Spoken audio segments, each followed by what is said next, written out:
Hello, Ranger Screams family. I hope you're all doing well. Thank you so much for your amazing support and all of your comments. They truly mean a lot to me. Before we begin, let's try to reach 2,000 likes and 2,000 comments on this video. Every like and comment helps the channel grow and reach more horror fans. If you're not subscribed yet, I'd love for you to join the Ranger Screams family by subscribing. Thank you for being here. And now let's begin tonight's story. The forest around Pinewood Station had always been my sanctuary. After 4 years as a ranger, I'd grown accustomed to its moods, the way sunlight dappled through leaves in summer, how fog clung to the ground on autumn mornings, even the eerie stillness that descended during winter storms. But that night in early October, something felt fundamentally wrong about the place I'd come to love. I arrived for the night shift at 10 p.m., my boots crunching on the gravel parking lot as I approached the weathered cabin that served as our outpost. Rain had been threatening all day, and the air hung heavy with moisture and unease. Overhead, clouds obscured the stars, leaving only occasional glimpses of a waning moon that cast weak, shifting light across the clearing. "Evening, Will," I called out as I stepped through the door, shaking moisture from my jacket. The station's interior should have felt familiar and comforting. The worn wooden desk with its ancient radio equipment, the small kitchenette in the corner, the maps of Hollow Grove Wilderness area covering the walls. Instead, the space felt unnaturally confined, as if the walls had inched closer while I wasn't looking. Will glanced up from the logbook, his expression tense. "Hey, Nora. Glad you're here. It's been quiet." Something in his tone made me pause. In our line of work, quiet usually meant good. No lost hikers, no forest fires, no trouble. But the way he said it suggested otherwise. "Anything I should know about?" I asked, hanging my jacket on the peg by the door. "Nothing concrete."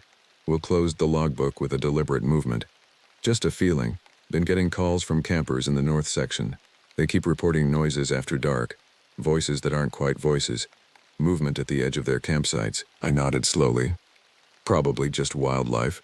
Deer get pretty bold this time of year." That's what I told them. Will stood and gathered his things. "But keep your radio close tonight.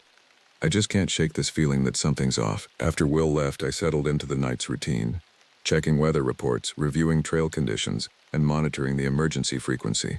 Outside, the wind picked up, sending branches scratching against the station's roof like fingernails.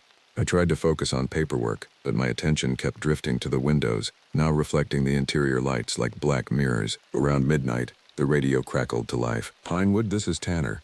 You there, Nora?" The voice belonged to Stephanie, who was stationed at the eastern lookout. I reached for the handset. "Reading you, Tanner. Everything okay? Just checking in. Have you been outside in the last hour?" Her voice sounded oddly strained. "No. Why?" A pause. "I thought I saw lights in the woods about half a mile from your position. Moving lights, like flashlights. But they weren't following any trail." I moved to the window, peering into the darkness. "Campers, maybe?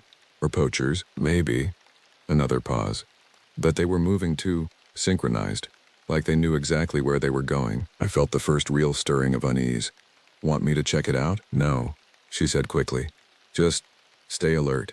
Something doesn't feel right tonight." After signing off, I found myself unable to settle.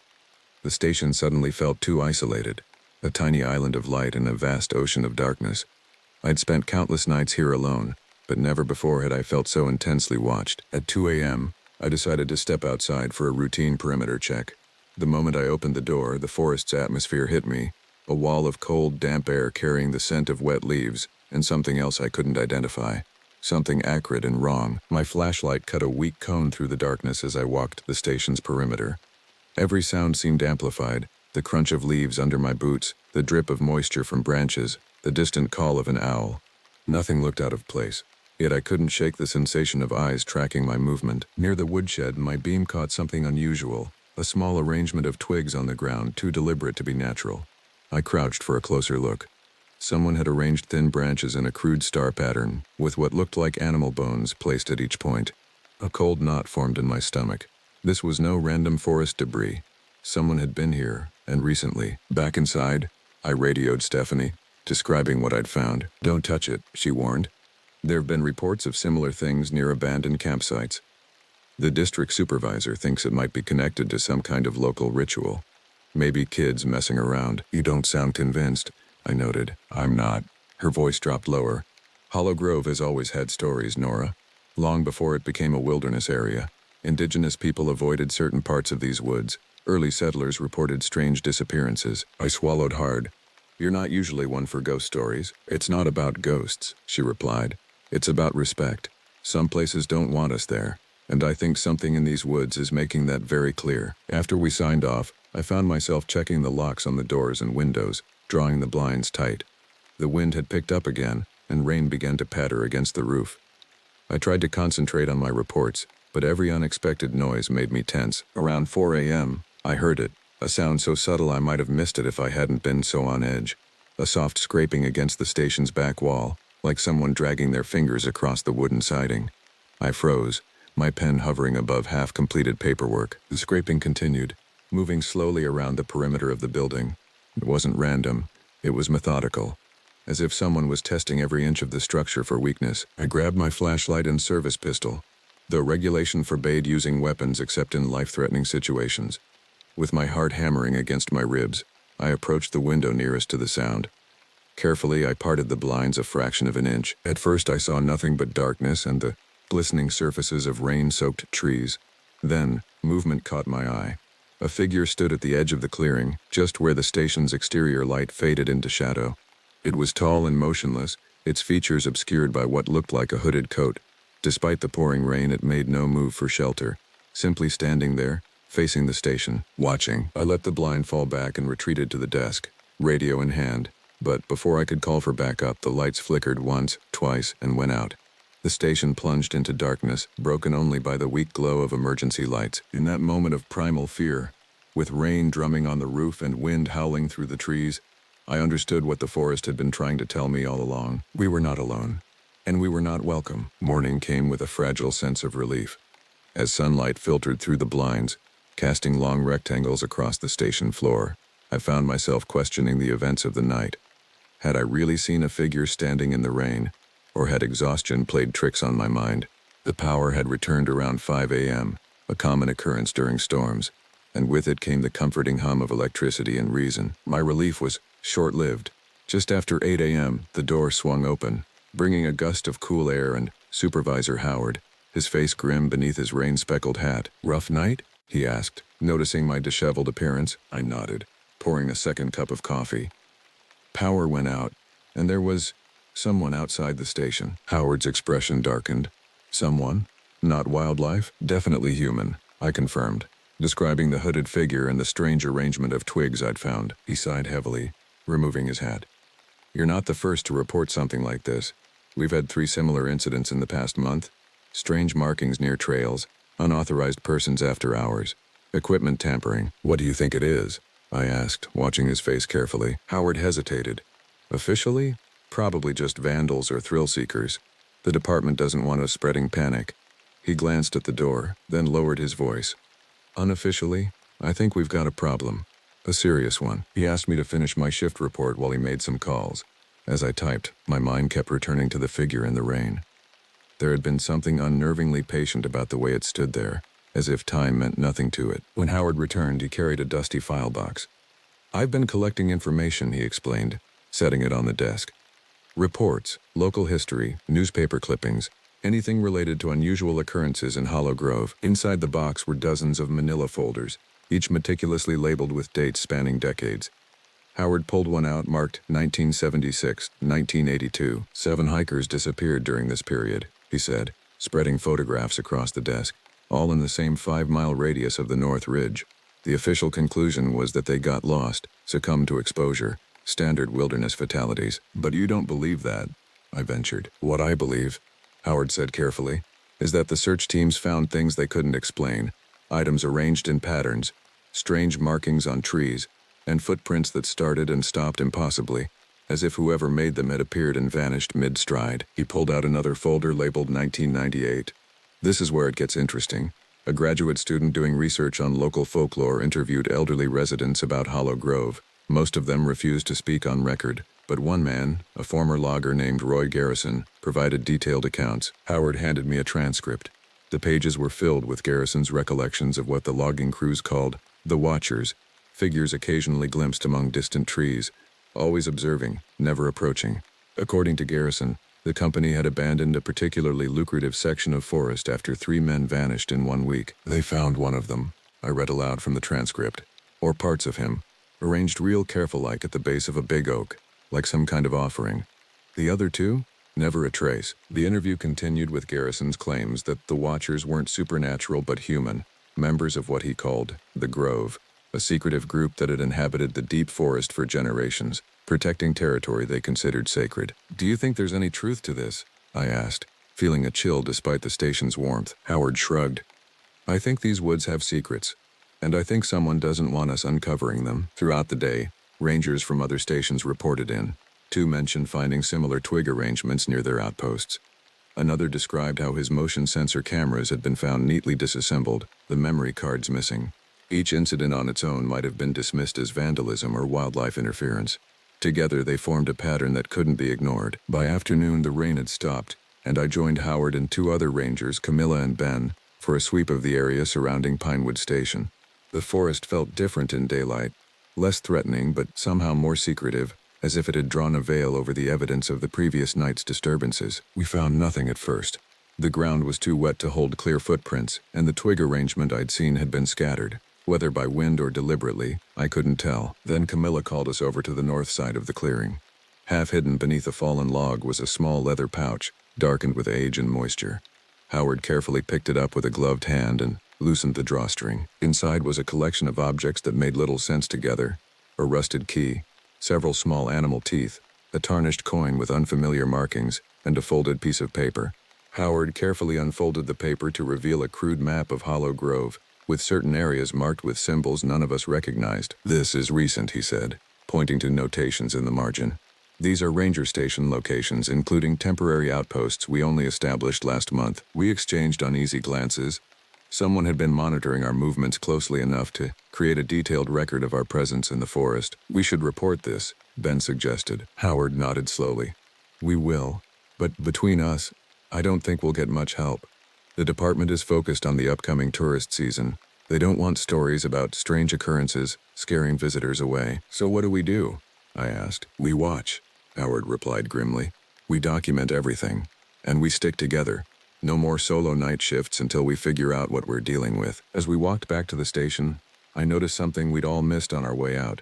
A series of small marks carved into tree trunks, forming a line that led deeper into the forest. The marks were fresh, the exposed wood still pale against the dark bark. "It's a trail," Ben whispered.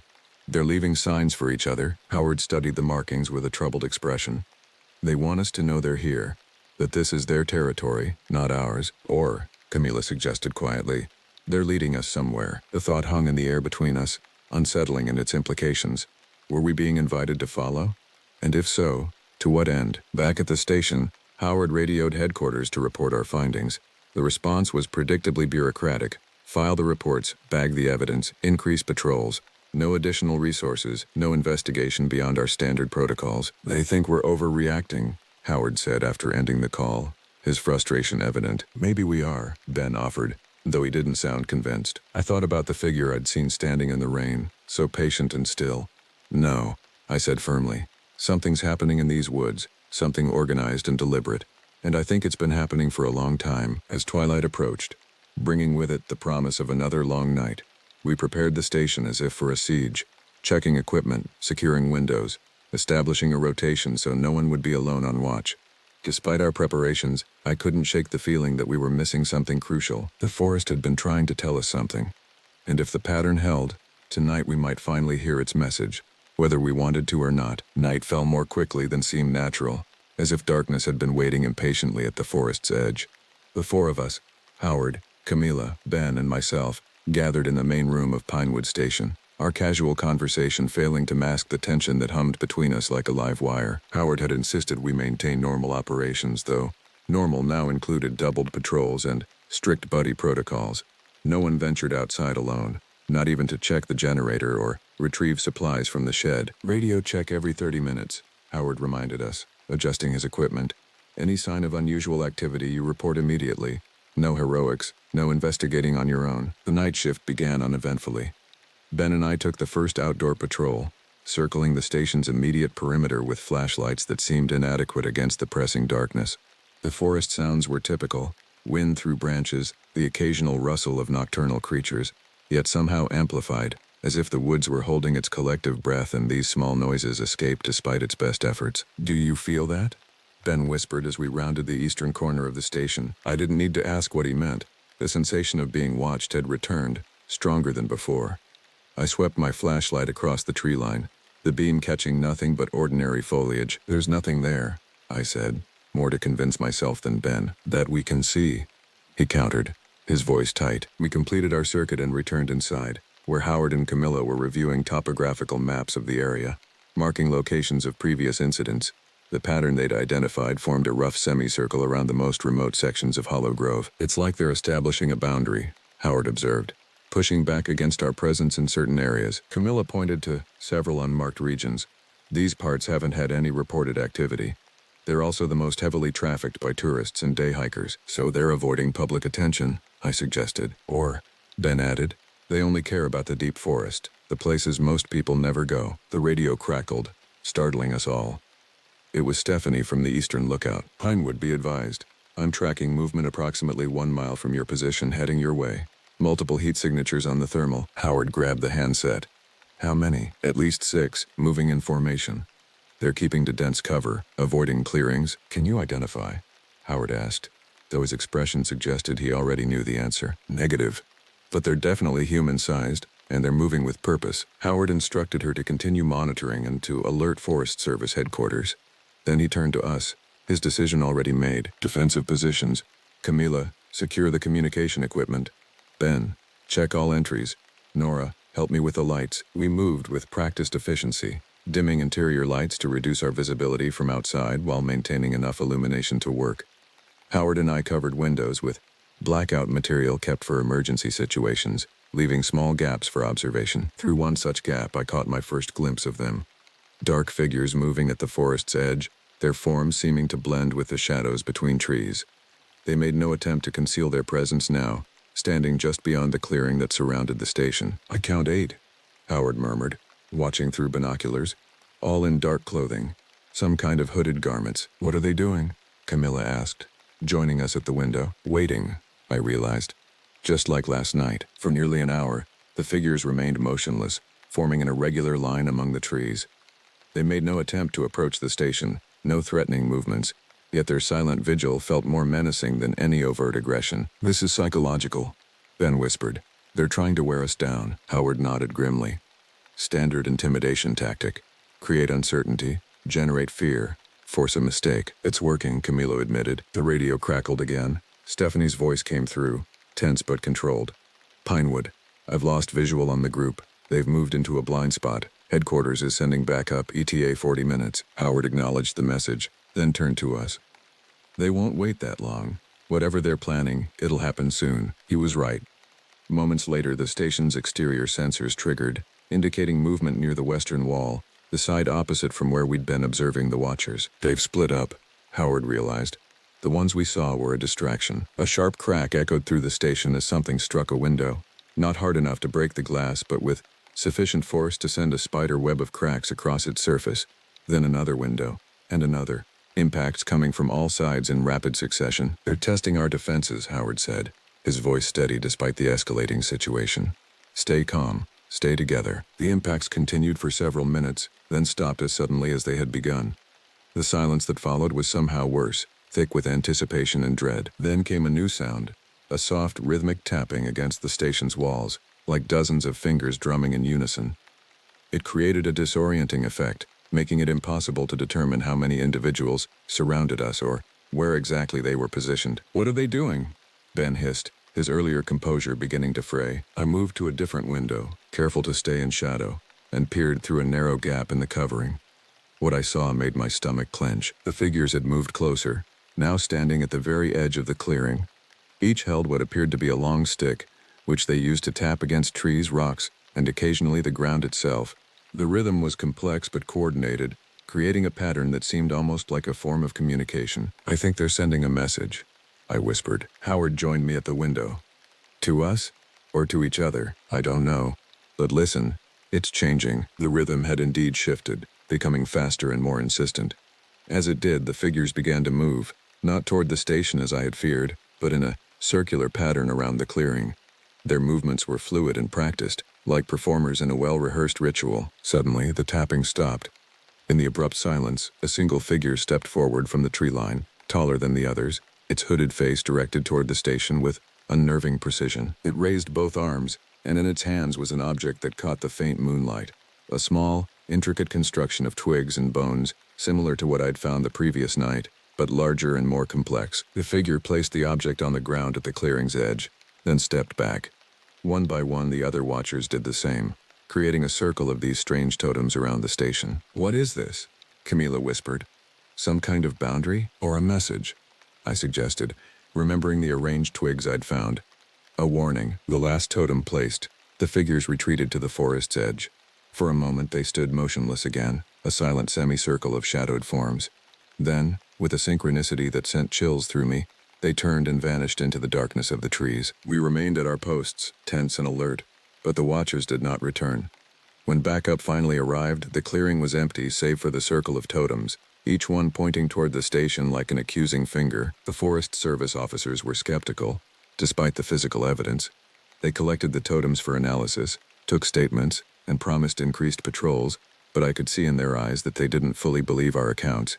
To them, this was probably just another case of harassment by environmental activists or local troublemakers, but I knew better. We all did. What we had witnessed was something older and more organized than simple vandalism. The precision of their movements, the ritualistic nature of their actions, these spoke of tradition and purpose. As dawn broke over Hollow Grove, casting long shadows across the clearing, I stood at the station window and gazed into the awakening forest. Somewhere beyond those trees, the watchers were waiting, and I couldn't shake the feeling that last night had been merely a prologue, the opening move in a game whose rules and stakes we did not yet understand. The department's official response to the night's events was predictably inadequate. 2 additional rangers were assigned to Pinewood Station, and patrols throughout Hollow Grove were increased. But the underlying message from headquarters was clear. This was a security matter, not the beginning of some forest conspiracy. "They think we're exaggerating," Howard said bitterly after a tense call with regional management. "Or worse, that we panicked over some kids playing pranks." "Kids don't move like that," Ben countered. "What we saw was organized, disciplined." I nodded in agreement, remembering the fluid, almost ceremonial way the watchers had moved. There was purpose behind it, like they were following a script they'd rehearsed many times before. Howard spread a map across the station's main table. "I've been comparing our incident with historical reports. There's a pattern emerging." He pointed to several marked locations. "Every major encounter with these watchers has occurred within a 5-mile radius of this area." We all leaned in to look. The area Howard indicated was one of the most remote sections of Hollow Grove, a densely forested valley surrounded by steep ridges. According to the map, it contained no trails, no campsites, no infrastructure of any kind. "What's there?" I asked. "Officially, nothing of interest." Howard's finger traced the valley's outline. But local history tells a different story. This valley was considered sacred ground by indigenous peoples. Later, early settlers avoided it completely. There are journal entries describing it as a place where the forest itself seems hostile to human presence. "That's not very scientific," Ben remarked. "Maybe not," Howard conceded. "But there's something else. In the 1930s, a geological survey team went missing while mapping this area. When a search party finally found them weeks later, the survivors were changed. Their reports described people who weren't people, living deep in the valley, practicing rituals that defied natural law." "Survivors?" Camila asked. "How many didn't make it?" 3 out of 5 died before they were found. Official cause was exposure and malnutrition. But the autopsy notes mentioned unusual markings on their bodies, precise patterns of shallow cuts that didn't match any known animal or environmental cause. A heavy silence fell over the room as we absorbed this information. What Howard was suggesting went beyond troublemakers or environmental extremists. He was talking about something persistent and organized that had existed in these woods for generations. "So what do we do?" I finally asked. Howard folded the map deliberately. "We go in.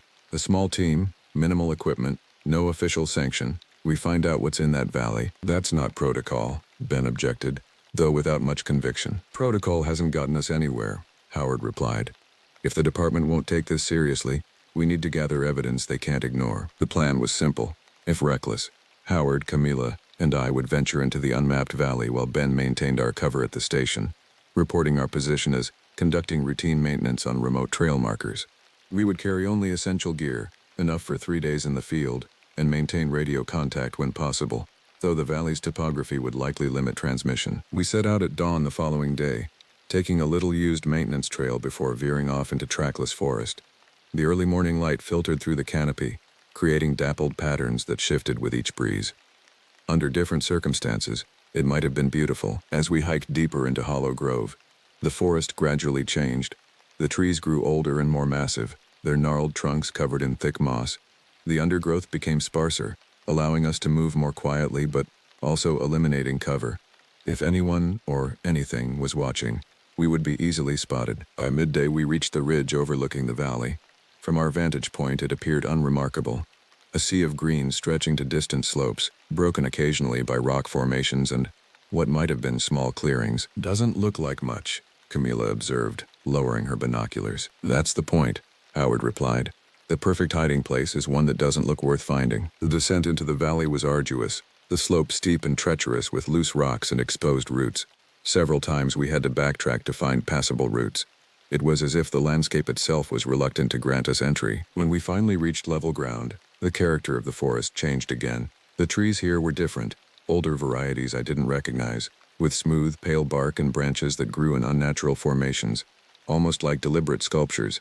The air felt heavier, rich with the scent of decay and something else, an acrid undertone that reminded me of smoke, though we saw no evidence of recent fires. Check this out, Camilla called softly from several yards ahead. She stood before a massive oak, its trunk wider than all three of us with arms outstretched. Carved into its bark was a symbol, a complex spiral pattern surrounding what looked like a stylized eye. It's old, Howard said, running his fingers over the carving. The bark has grown around parts of it, but some sections have been recently refreshed. A boundary marker? I suggested. Howard nodded slowly. I think we've just entered their territory. We continued with heightened caution, moving as quietly as possible through the increasingly strange forest. The usual woodland sounds, bird song, rustling leaves, the occasional scurry of small animals, had diminished to near silence. The only constant was a soft, persistent wind that seemed to come from everywhere and nowhere, carrying whispers just below the threshold of comprehension. Late in the afternoon, we found the first clear evidence of human presence, a narrow path worn through the undergrowth, too regular to be an animal trail. It wound between trees, occasionally marked with small piles of stones or sticks arranged in patterns similar to the totems we'd seen at the station. Should we follow it? I asked, eyeing the path with apprehension. Howard hesitated, which was unusual for him. Yes, but we maintain distance. If this leads to their camp or settlement, we observe only. No contact. The path led us deeper into the valley, gradually descending toward what our map indicated might be a water source. As we walked, I became increasingly aware of subtle changes in our surroundings.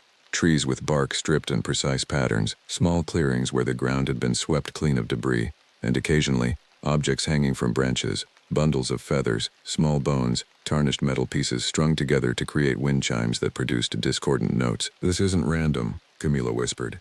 These are markers of some kind, a system, or a language, I suggested, remembering the rhythmic tapping from the night before. The path eventually opened into a larger clearing dominated by a massive stone formation, a natural outcropping that had been augmented with carefully placed smaller stones to create what appeared to be an altar or platform. The ground around it was bare earth, packed hard by frequent use. This is a gathering place, Howard said, his voice hushed with both awe and unease. Look at the wear patterns. People stand here regularly, in formation. We approached cautiously. The stone platform bore markings similar to those we'd seen on trees, but more elaborate. Concentric circles, spiraling lines, and what might have been crude representations of human figures, all deeply carved into the rock surface. This is old, Howard murmured, tracing one of the carvings. Centuries, maybe more, but maintained, Camilla added, pointing to fresher tool marks in certain areas. I circled the platform, studying the ground. There have been fires here recently, multiple small ones, arranged in a pattern around the central stone. Howard was about to respond when a sharp crack echoed through the clearing, the unmistakable sound of a branch breaking under weight. We froze, scanning the surrounding forest edge. Nothing moved. The forest had gone completely silent, even the persistent wind dying away to leave an unnatural stillness. We need to go, Howard whispered. Now. We retreated the way we had come, moving as quietly as possible while maintaining a brisk pace. The sensation of being watched was overwhelming now, a physical pressure that made the hair on my neck stand on end. Another sound reached us, a soft rhythmic tapping, similar to what we'd heard at the station but more complex. coming from multiple directions at once. It seemed to follow us, always just out of sight beyond the trees. "They're tracking us," Camilla hissed. Using the sound to coordinate, we increased our pace, abandoning stealth for speed. The path we'd followed earlier seemed to have shifted somehow, landmarks I'd noted on our approach now out of place or missing entirely. Either we had become disoriented, or the forest itself was changing around us. As twilight approached, casting long shadows that seemed to reach for us like grasping hands, we realized we were lost. The ridge that should have been visible to our east was nowhere in sight, and our compass readings made no sense, the needle spinning erratically when we tried to establish direction. "This isn't possible," I muttered, shaking the compass in frustration. "We need to find high ground," Howard decided. "Get our bearings before full dark." We veered toward what appeared to be a slight rise, hoping for a view above the canopy. The tapping had stopped, which somehow felt more threatening than its presence. The silence was expectant, as if the forest was holding its breath. The rise turned out to be the edge of a small ravine, its far side rising steeply to form a natural wall. At the ravine's bottom, partially hidden by fallen logs and decades of leaf litter, was a structure, the remnants of a cabin or shelter.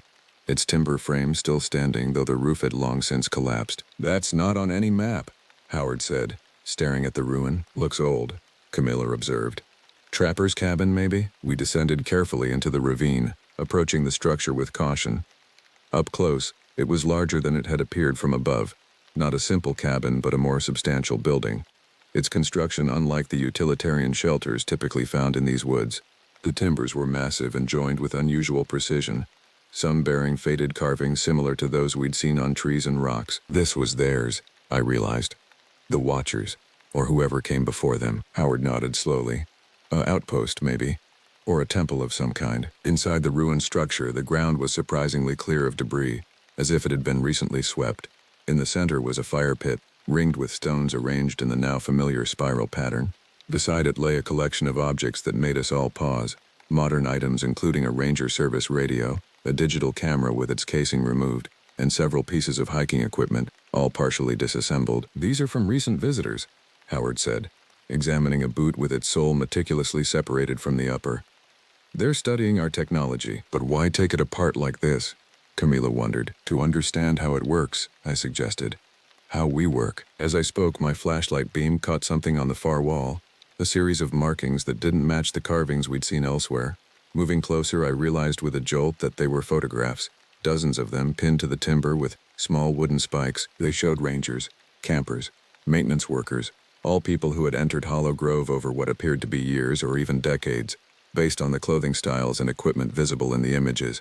Some photos were recent enough that I recognized the subjects, colleagues from other stations, hikers who had passed through our checkpoint, and among them, pinned centrally as if of special importance, were pictures of us. Howard checking equipment outside Pinewood Station, Camilla on patrol along the eastern ridge, me standing at the station window, looking out into the forest. Taken, I realized with a chill, on the night I'd first sensed something watching. "They've been monitoring us all along," Howard whispered, "learning our patterns, our weaknesses." "Why?"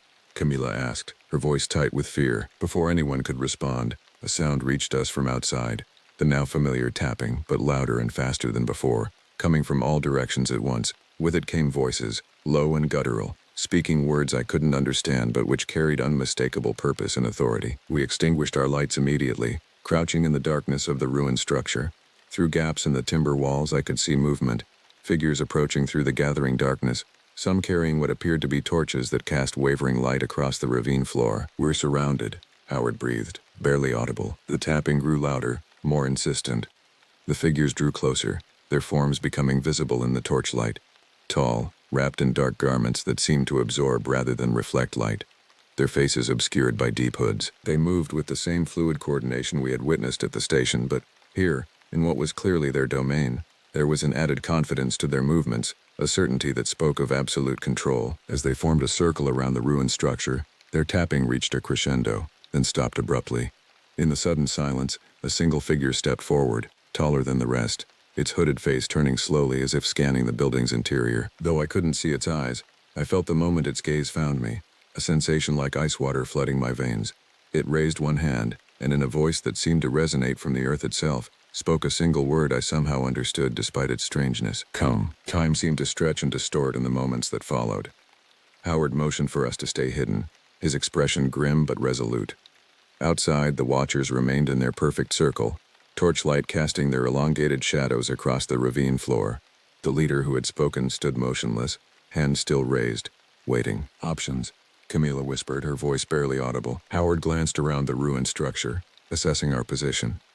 Two choices. We stay and hope they leave, or we make a break for it while we still have some visibility. They know we're here, I pointed out. They've been tracking us all day, and they could have ambushed us at any point, Camilla added.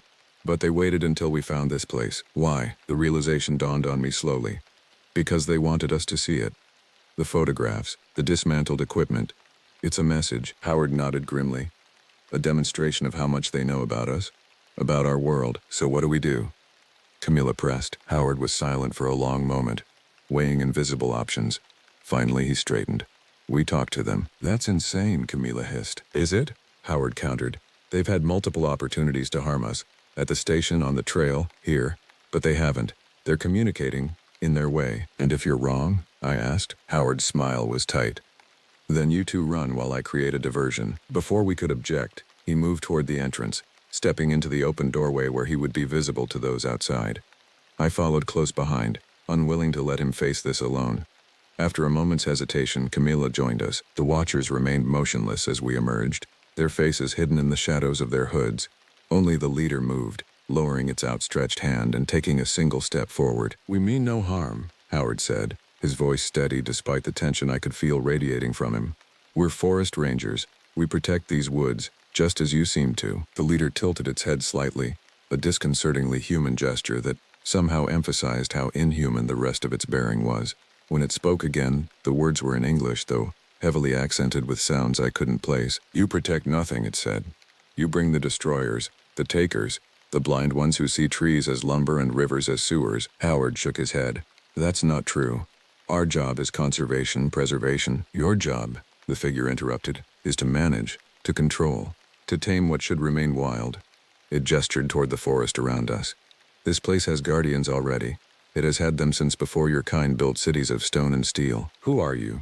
I asked, unable to contain my curiosity despite the danger. The figure turned toward me, and though I couldn't see its face, I felt its attention like a physical weight. We are the Grove, it replied simply.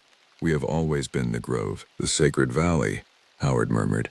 The place settlers avoided. They were wiser than you, the figure said. They knew when to respect boundaries. Camilla stepped forward slightly. The totems at our station, the markings on trees, they're warnings, aren't they? Boundaries we shouldn't cross. Yes. The figure gestured, and one of the others approached, carrying something wrapped in dark cloth. For generations we have marked the borders of our domain. For generations your kind has ignored them. The second figure unwrapped the cloth, revealing a collection of small objects, park service badges, camera lenses, fragments of scientific equipment, artifacts from those who had ventured too deep into Hollow Grove and never returned. These belong to people, Howard said, his voice hardening. People who disappeared in these woods. People who trespassed, the leader corrected. Who came with machines and chemicals and fire. Who sought to measure and sample and categorize what cannot be understood through your science. And you killed them for that, I asked, horror rising in my throat. The figure was silent for a moment. Some died. Others were sent away. A few understood and joined us. It gestured to the surrounding watchers. We are not all born to the Grove. Some are chosen. The implications of this statement sent a chill through me. I studied the circle of hooded figures more carefully, wondering how many had once been hikers, researchers, or rangers who had ventured into these woods and never emerged. What do you want from us? Howard asked, cutting to the heart of the matter. What we have always wanted, the leader replied. Distance, respect, the recognition that some places in this world are not meant for your kind's expansion and exploitation. It gestured toward the ravine's edge. Beyond that ridge lies our true domain, the heart of the Hollow. For centuries we have protected it from those who would destroy it through ignorance or greed. We will continue to do so. By terrorizing rangers? Camilla challenged. By hanging totems and stalking our stations? By whatever means necessary, the figure replied without hesitation. Your presence has expanded. Your trails and campsites encroach further each season. The machines you bring grow louder, more numerous. The visitors you guide leave trash and scars upon the land. That's not fair, I objected. We work to minimize impact, to educate visitors. It is not enough, the leader interrupted, its voice rising for the first time. It will never be enough, so long as your kind views these woods as a resource to be managed. rather than a power to be respected. Howard stepped forward, his hands open in a gesture of conciliation. Then help us understand. Show us what you're protecting. Maybe there's middle ground, a way for both our groups to coexist. The leader was motionless for a long moment, the torchlight reflecting off its hooded form in strange patterns. Then it turned and conferred briefly with several others, their voices too low for us to hear. When it faced us again, its posture had changed subtly, less threatening, though no less imposing. "One of you may see," it declared. "One witness to carry our message back to your people." Howard immediately stepped forward. "I'll go." The leader shook its head. "Not you. The leader stays as surety for the witness's return." It pointed directly at me. "That one. She has eyes that see beyond surfaces." I felt my companion's stares, their surprise matching my own. "Why me?" "You sensed us first," the figure said simply. "You heard the forest's warning when others were deaf to it." Howard gripped my arm. "You don't have to do this." I met his gaze, seeing the concern there, but also understanding. This was why we had come, to learn, to understand what we were facing. And now I was being offered a glimpse behind the veil. "I'll be fine," I told him, with more confidence than I felt. "Keep the radio channel open. I'll report what I can." Howard nodded reluctantly, then turned to the leader. "If she's harmed in any way, she will be returned as she came," the figure interrupted. "Provided she obeys our conditions. She may bring no tools, no weapons, no devices. Only herself and her senses." I surrendered my equipment, radio, flashlight, knife, even my watch, keeping only my clothing. As I prepared to follow the leader, Camila caught my hand. "Be careful," she whispered, "and remember everything." The leader turned without further discussion and began walking toward the ravine's far side. Two other figures fell in beside me, not touching but close enough to intervene if I tried to flee. The rest remained in their circle around Howard and Camila. We climbed the ravine's steep wall using narrow ledges I hadn't noticed during our descent. At the top, the forest changed again, the trees growing impossibly large and ancient, their massive trunks wider than houses, their canopies forming a cathedral-like space high above. The ground beneath them was largely clear of undergrowth, covered instead with a carpet of moss that glowed faintly with bioluminescent organisms. The natural light was sufficient that even without my flashlight I could see our path clearly. A winding route between the giant trees, marked occasionally with the now familiar spiral symbols carved into bark or stone. "What are these markings?" I asked, breaking the silence that had fallen over our small procession. The leader glanced back. "They are words in a language older than speech. They tell those who can read them about the power that flows through this place." "Power? You mean like spiritual energy?" A sound emerged from beneath the hood, something between a laugh and a sigh. "Your kind always needs labels, categories, spiritual, scientific, natural, supernatural. The boundaries you create do not exist in reality." We walked in silence after that, the distance impossible to gauge in the strange, twilit forest. Time seemed to flow differently here, minutes stretching or contracting unpredictably. I focused on memorizing landmarks, trying to maintain some sense of direction, but the landscape defied such efforts. Trees that should have been behind us appeared ahead. Clearings we crossed seemed to circle back on themselves. Finally, we emerged at the edge of a vast depression in the earth, a natural amphitheater nearly half a mile across. At its center stood a formation that defied immediate comprehension, a circle of massive standing stones, each carved with intricate patterns that seemed to shift and change as I watched. Between them grew what appeared to be a single enormous tree, its multiple trunks twisting around each other to form a central column before spreading into a canopy that covered the entire circle. "The heart," the leader said simply, gesturing toward the formation. "What is it?" I asked, unable to tear my eyes away. "It is the oldest living thing in this forest, perhaps in this part of the world. It was ancient when the first humans came to these lands. It has witnessed the rise and fall of nations, the changing of the earth itself." As we descended into the amphitheater, I became aware of subtle details I hadn't noticed from above. Smaller stones arranged in patterns radiating outward from the central circle, areas where the ground had been carefully shaped to form terraces, and most surprisingly, evidence of habitation. Structures were built into the landscape so seamlessly that they were nearly invisible until we were upon them. Dwellings formed from living trees bent and shaped over generations, their interiors illuminated by the same bioluminescent moss that lit our path. People moved among these dwellings, actual people, not the hooded figures who had escorted me. They wore simple clothing of leather and woven plant fibers, and they paused in their activities to watch our approach with expressions ranging from curiosity to outright hostility. "Your community," I said, understanding dawning. "You live here permanently." The leader nodded. "For countless generations.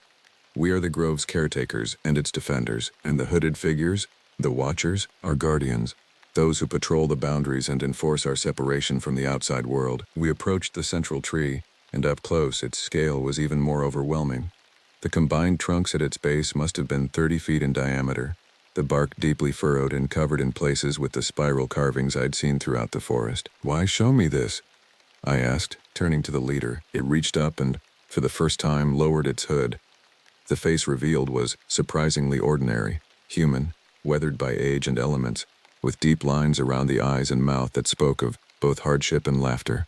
An elderly woman with silver white hair tied in complex braids gazed back at me, her eyes a startling amber color that reflected the bioluminescent light around us. "Because you must understand what you threaten," she said, her voice clearer now without the hood's muffling effect. "This is not just a place. It is a living system, one that has existed in balance for millennia.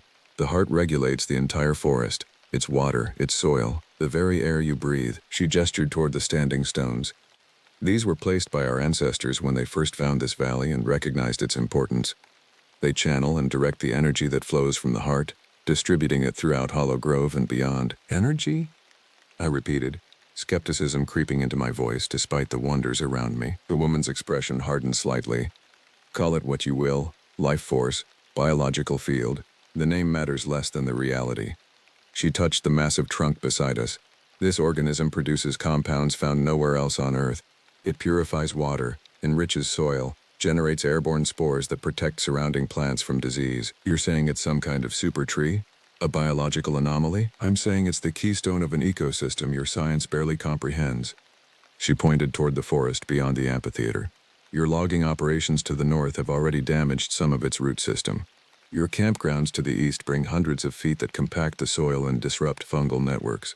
The chemicals visitors leave behind, sunscreen, insect repellent, cleaning products, accumulate in the watershed." I thought of the environmental impact studies the Forest Service conducted, the conservation efforts we prided ourselves on. "We try to minimize." "You cannot minimize what you do not understand," she interrupted. "Your people see individual trees, individual species.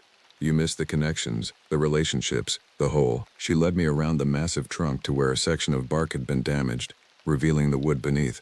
Unlike any tree I'd seen, the exposed layers pulsed with faint light, a rhythmic illumination like a heartbeat. "It is dying," she said simply. "Slowly, but inevitably, unless the encroachment stops." "And if it dies?" I asked, though I suspected I knew the answer. "Then Hollow Grove dies with it.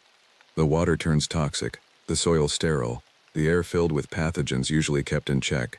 And then the decay spreads beyond the forest, to the farmlands, the towns, the cities that depend on the watershed." I stared at the pulsing light within the ancient tree, trying to process the implications. Why not tell someone? Scientists, researchers, people who could study it, protect it properly. Her laugh was bitter. "We have tried.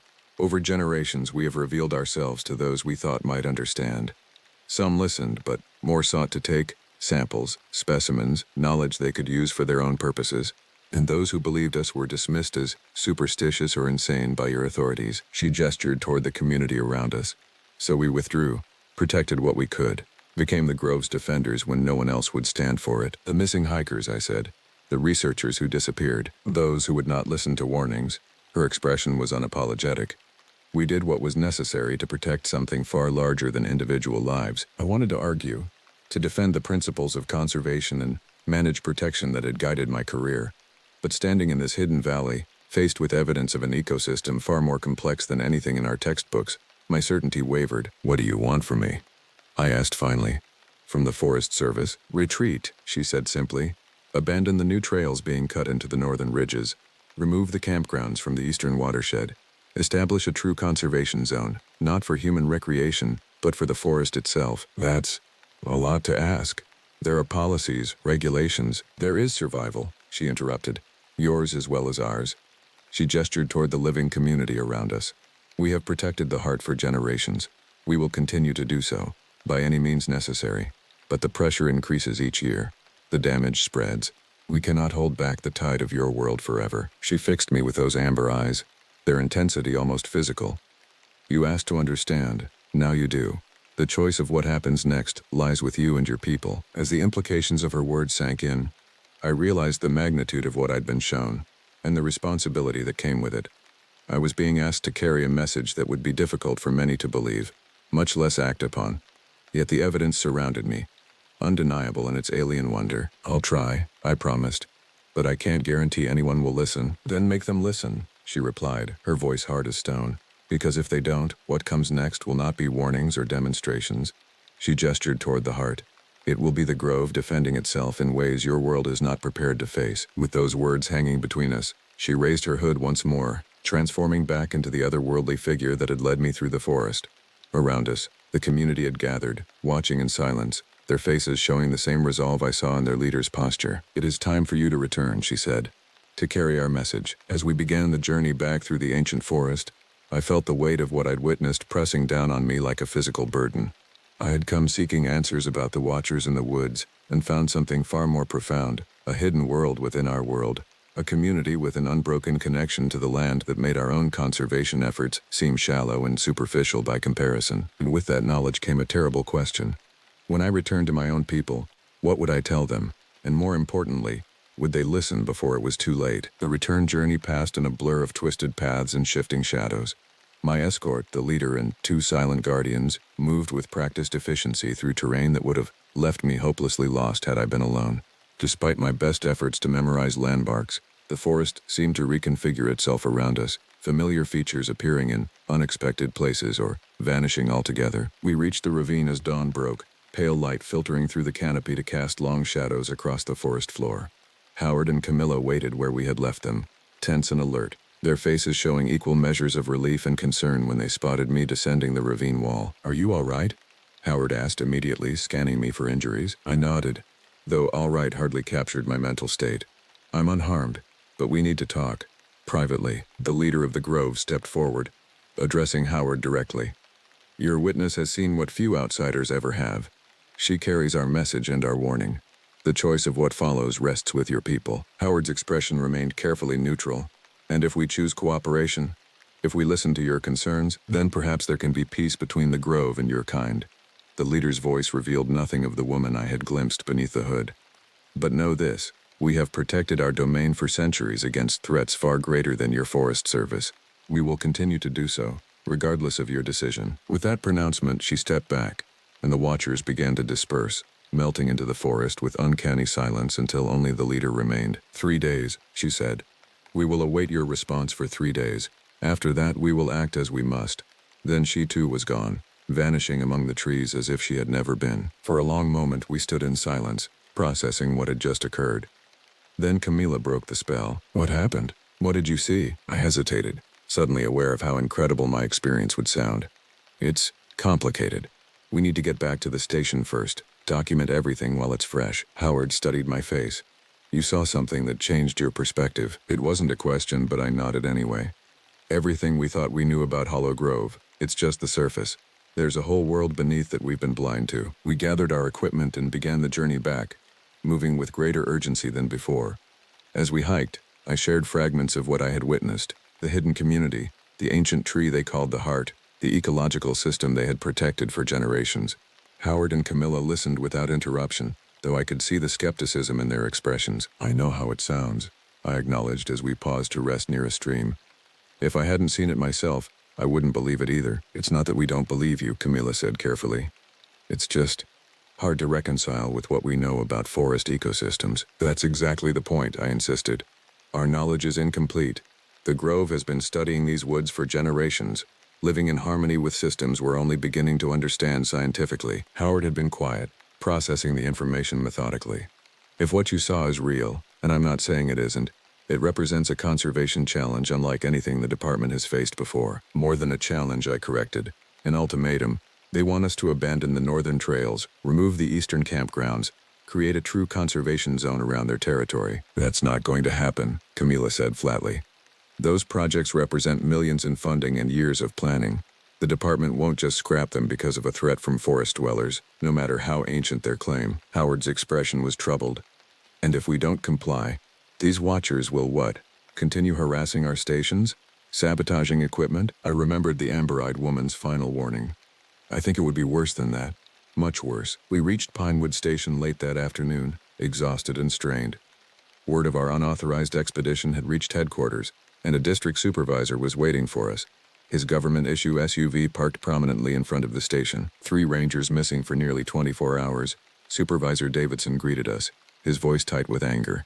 No authorized expedition plan, no proper check-ins, just a vague message about trail maintenance that no one believed.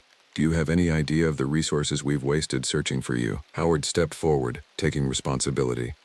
It was my decision, sir. I'll accept whatever disciplinary action is appropriate.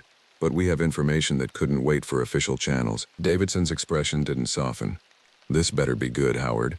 Your reputation only carries so much weight. Inside the station, we laid out everything we had learned, the evidence we'd gathered, the photographs of totems and markings, and my account of what I'd witnessed in the hidden valley.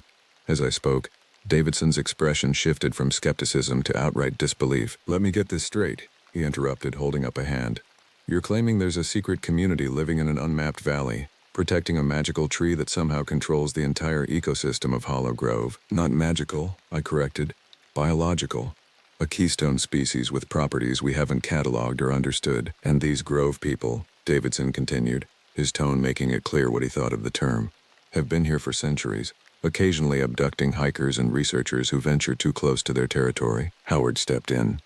The evidence supports it, sir. The pattern of disappearances over decades, the consistent reports of hooded figures, the territorial markings, it all fits. Davidson leaned back, studying us with a mixture of disappointment and concern.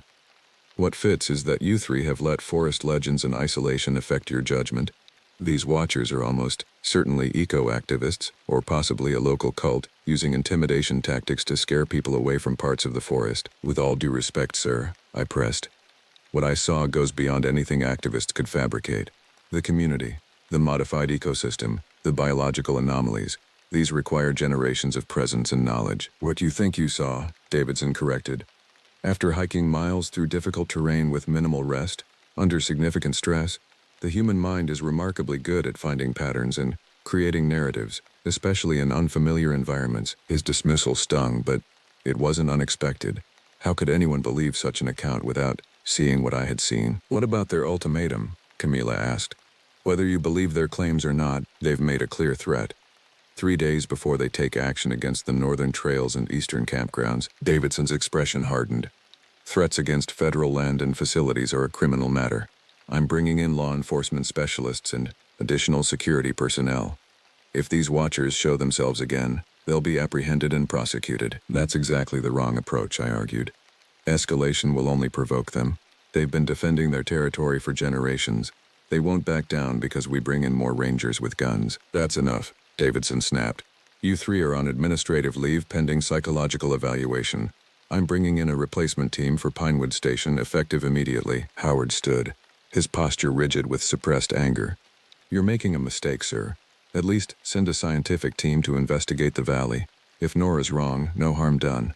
If she's right, we could be facing an ecological discovery of unprecedented importance. For a moment, Davidson seemed to consider this. Then he shook his head. The department's resources are already stretched thin. I'm not diverting a research team based on campfire stories and stress-induced hallucinations. With that dismissal, the meeting effectively ended. Davidson instructed us to pack our personal belongings and report to regional headquarters the following morning for debriefing.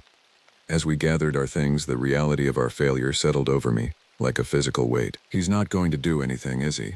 I asked Howard as we stood in the station's back room, away from Davidson's hearing. Howard's expression was grim. Not what needs to be done. He'll increase security, maybe send some rangers to check the areas we mentioned, but he won't take the Grove's warning seriously. So what do we do? Camila asked, her earlier skepticism now tempered by concern. Howard was silent for a long moment. We have 3 days, he finally said. 3 days to find someone who will listen. That night, in a motel on the outskirts of the nearest town, we gathered in Howard's room to form a plan. The administrative leave that was meant to silence us had instead freed us to act without official constraints. We need evidence, Howard began, spreading a map across the bed. Something concrete that even Davidson can't dismiss. The photographs from the ruined structure, Camila suggested. The ones showing they've been watching rangers and visitors for years. I shook my head. We didn't retrieve any.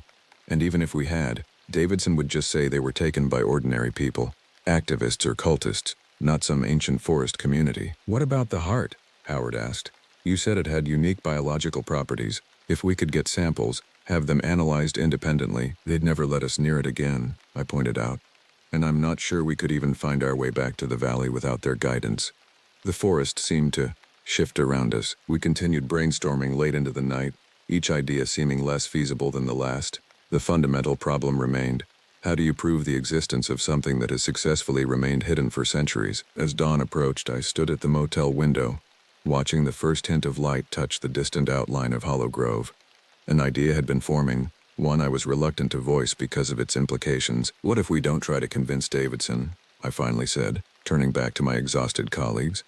What if we go directly to the people who would be most affected by what's coming? Howard looked up, understanding dawning in his eyes. The construction crews, the contractors working on the northern trails and eastern campgrounds. I nodded. The Grove said they'd act in 3 days if they didn't get a response. If those workers are still there when that happens, we can't just tell them there's a magical tree and forest people. Camilla objected. They'll dismiss us as quickly as Davidson did. We don't need them to believe everything, I explained. Just enough to make them cautious, to perhaps delay the work until we can find someone with actual authority who will listen. Howard was already reaching for his phone. I know the project manager for the Northern Trail expansion. Worked with him last year on the western section.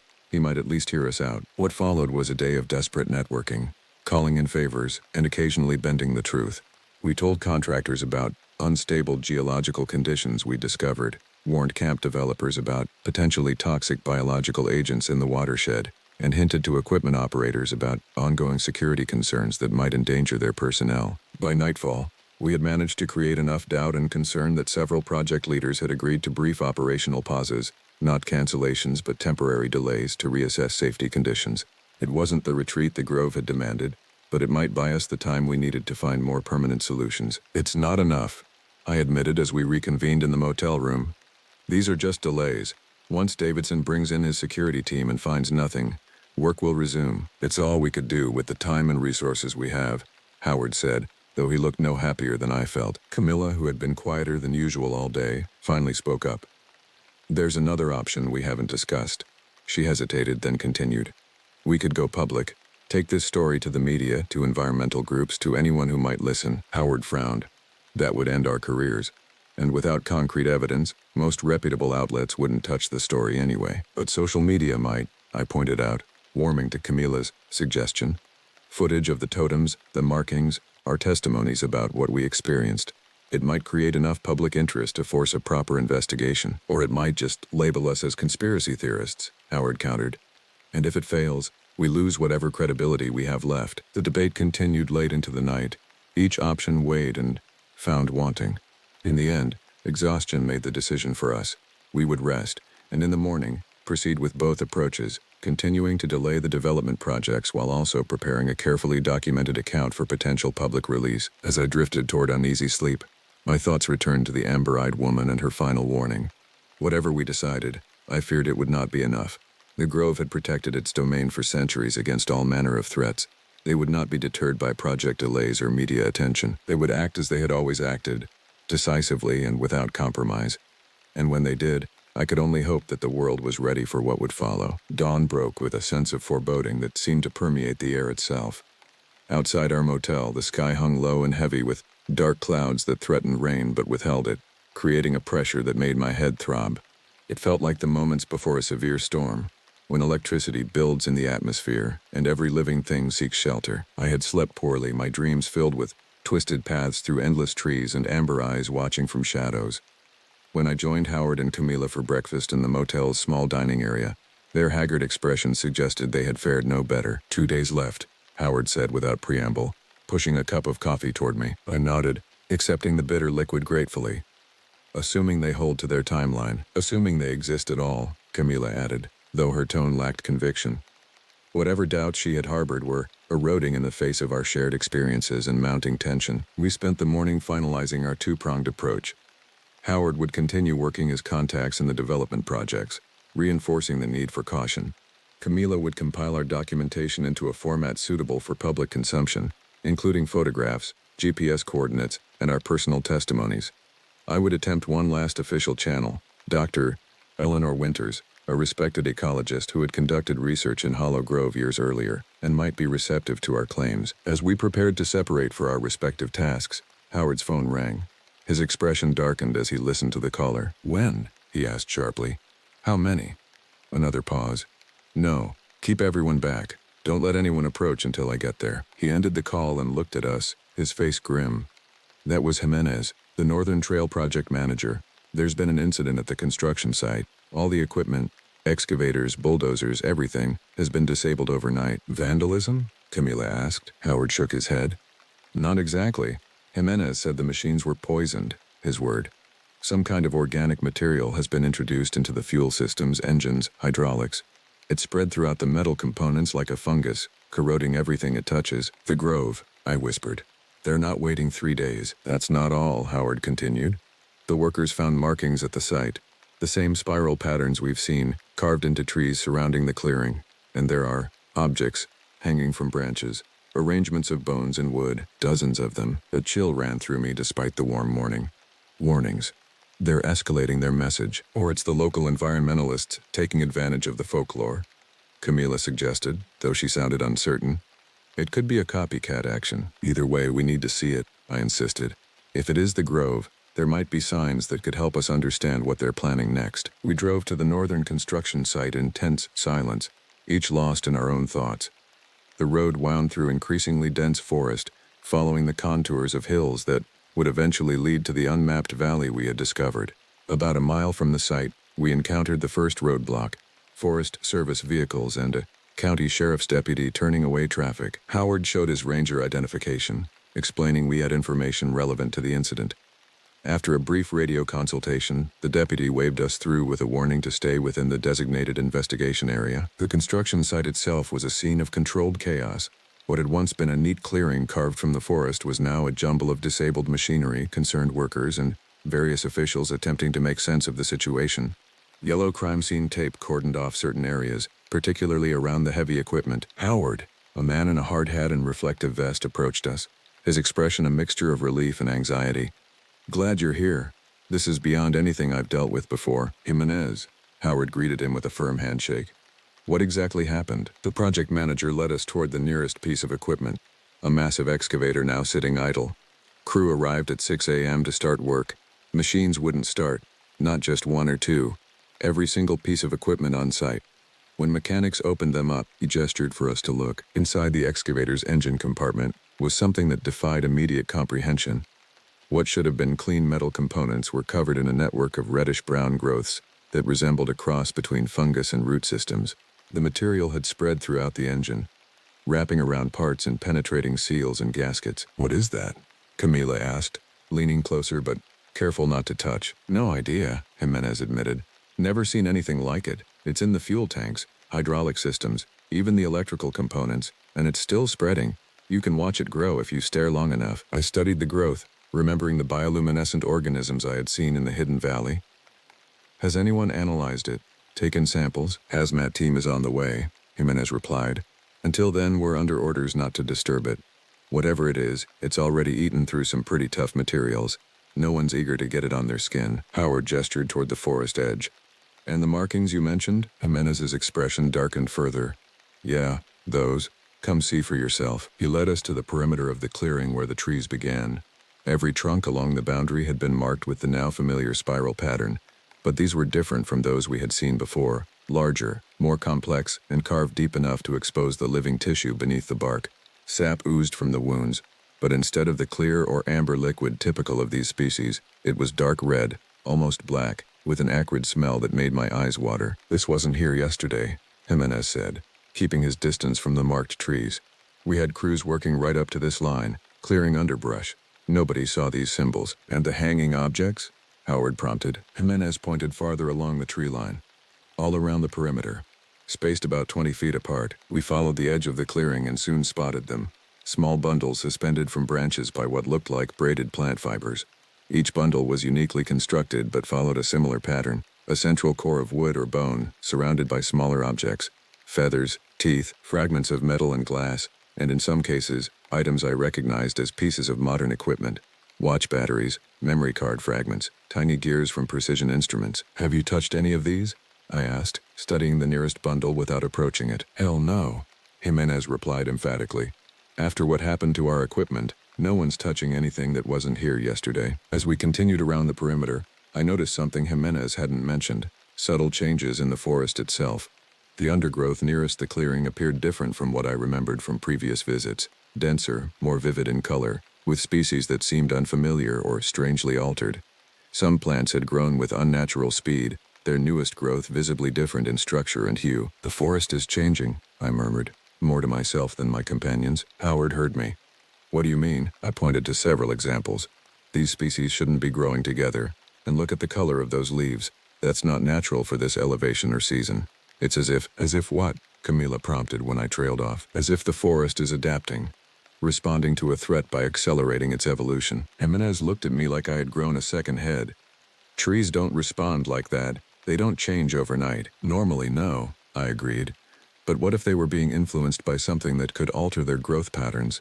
Something like the heart." Howard pulled me aside, lowering his voice. "You think this is connected to what you saw in the valley? The organism they were protecting?" I nodded. "They said it influenced the entire ecosystem. What if these changes are just the beginning, a demonstration of what they can do if pushed further?" Our conversation was interrupted by the arrival of additional vehicles, Forest Service SUVs, and what appeared to be a mobile laboratory unit. Supervisor Davidson emerged from the lead vehicle, his expression thunderous as he spotted us. "I specifically placed you three on administrative leave," he said without preamble. What part of "stay away from Forest Service operations" was unclear. "We have relevant information about what's happening here," Howard replied calmly. "Information you dismissed yesterday that now seems pretty damn pertinent." Davidson's eyes narrowed. "If you're implying your forest dweller theory explains this vandalism..." "It's not vandalism," I interrupted. "Not in the conventional sense. And it's not just a theory anymore." I gestured toward the disabled equipment. "Have you ever seen anything like that growth before?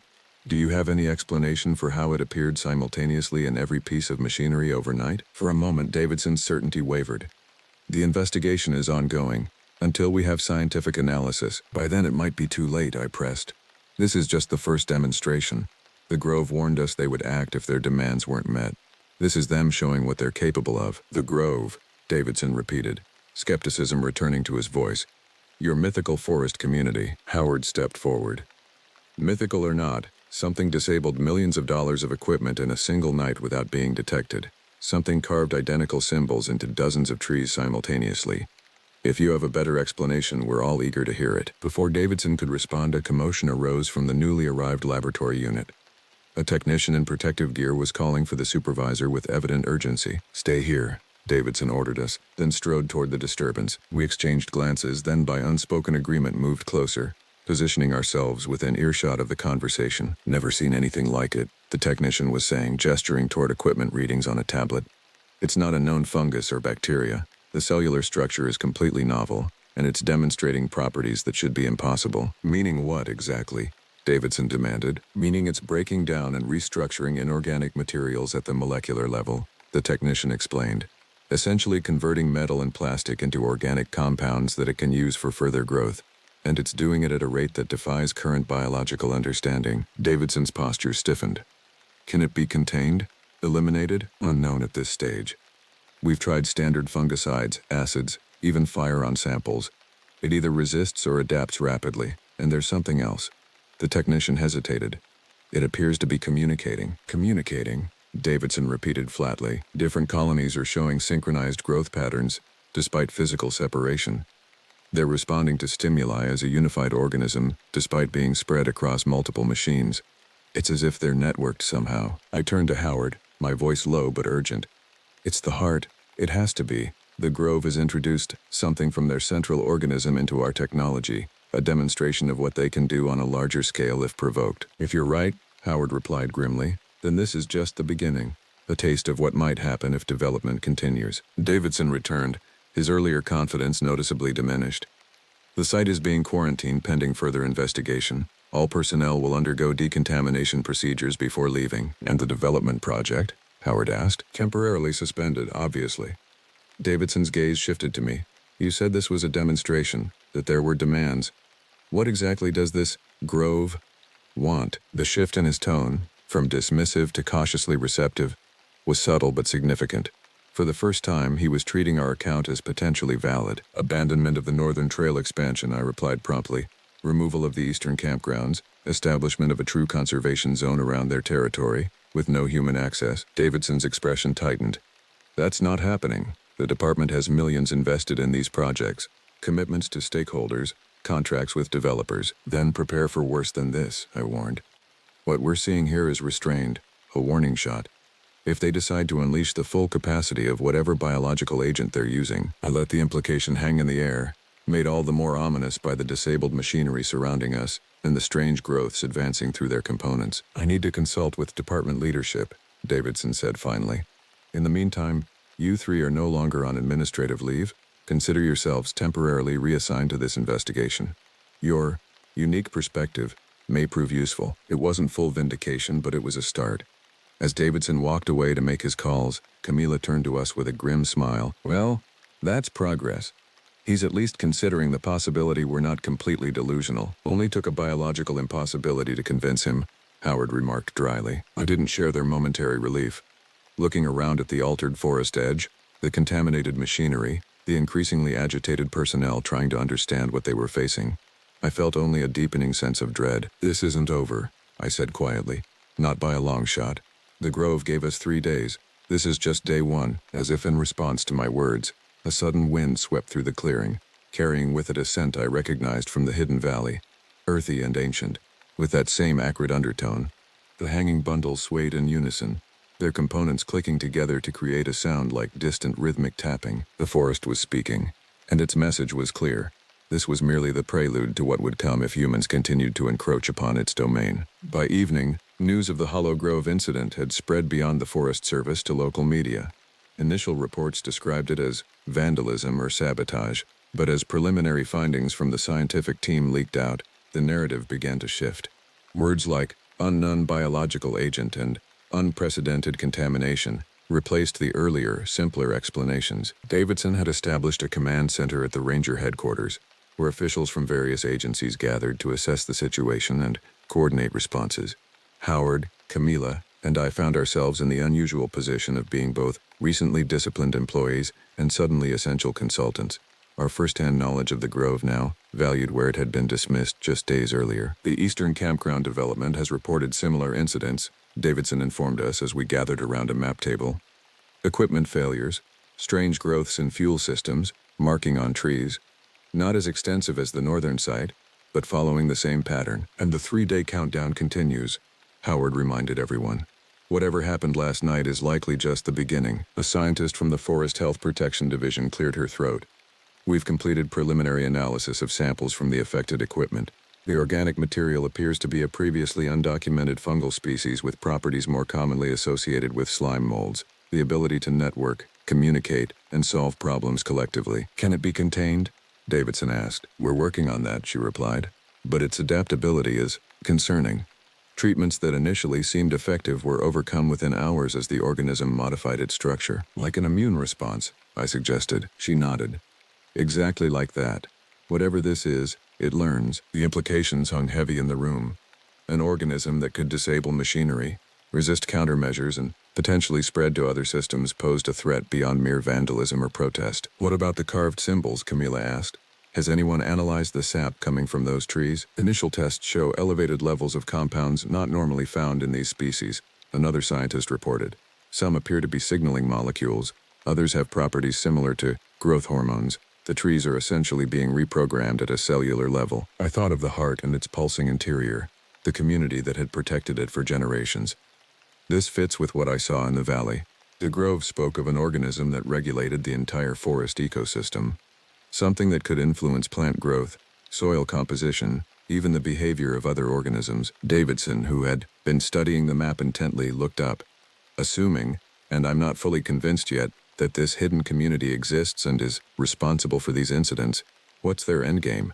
What happens after their 3-day deadline if we don't meet their demands? I hesitated, trying to find words that would convey the gravity of the situation without sounding apocalyptic. Based on what I was told, they view themselves as the forest's immune system. When threatened, they respond with increasing force until the threat is eliminated. Meaning what, exactly? Davidson pressed. Meaning this is just the beginning, I said quietly. The disabled equipment, the altered trees, these are localized responses, warnings. If pushed further, They could potentially introduce similar agents into water systems, soil, even the air. The Grove has been developing biological tools for generations, adapting them specifically to defend their territory. A heavy silence fell over the room as the implications sank in. Finally, Davidson spoke again, his voice carefully controlled. So what are our options? We can't simply abandon federal land because of threats, no matter how unusual. Could we negotiate? Howard suggested. Find a compromise that protects their core territory while allowing limited development in less sensitive areas. I shook my head. They've tried that approach in the past, according to their leader. Each compromise eventually led to further encroachment. They no longer trust partial measures. Then what do you suggest? Davidson asked, frustration evident in his voice. A full scientific assessment, I replied without hesitation. Bring in experts in ecology, biology, anthropology. Let them document what exists in that valley, the community, the heart, the entire system. If what I saw is verified, it would justify extraordinary conservation measures on scientific grounds alone. That would take months to organize properly. Davidson objected. Then we need a temporary solution, Howard interjected. A good faith gesture while we arrange the full assessment. Halt all development projects in the disputed areas. Establish a no-entry zone around the valley, and communicate our intentions to the Grove. Communicate how? Camila asked. It's not like they have a phone number or email address. I thought for a moment. They'll be watching. They always are. But we could also leave messages at the boundary markers, using their own symbol system. They'll understand. Davidson looked unconvinced but running out of alternatives.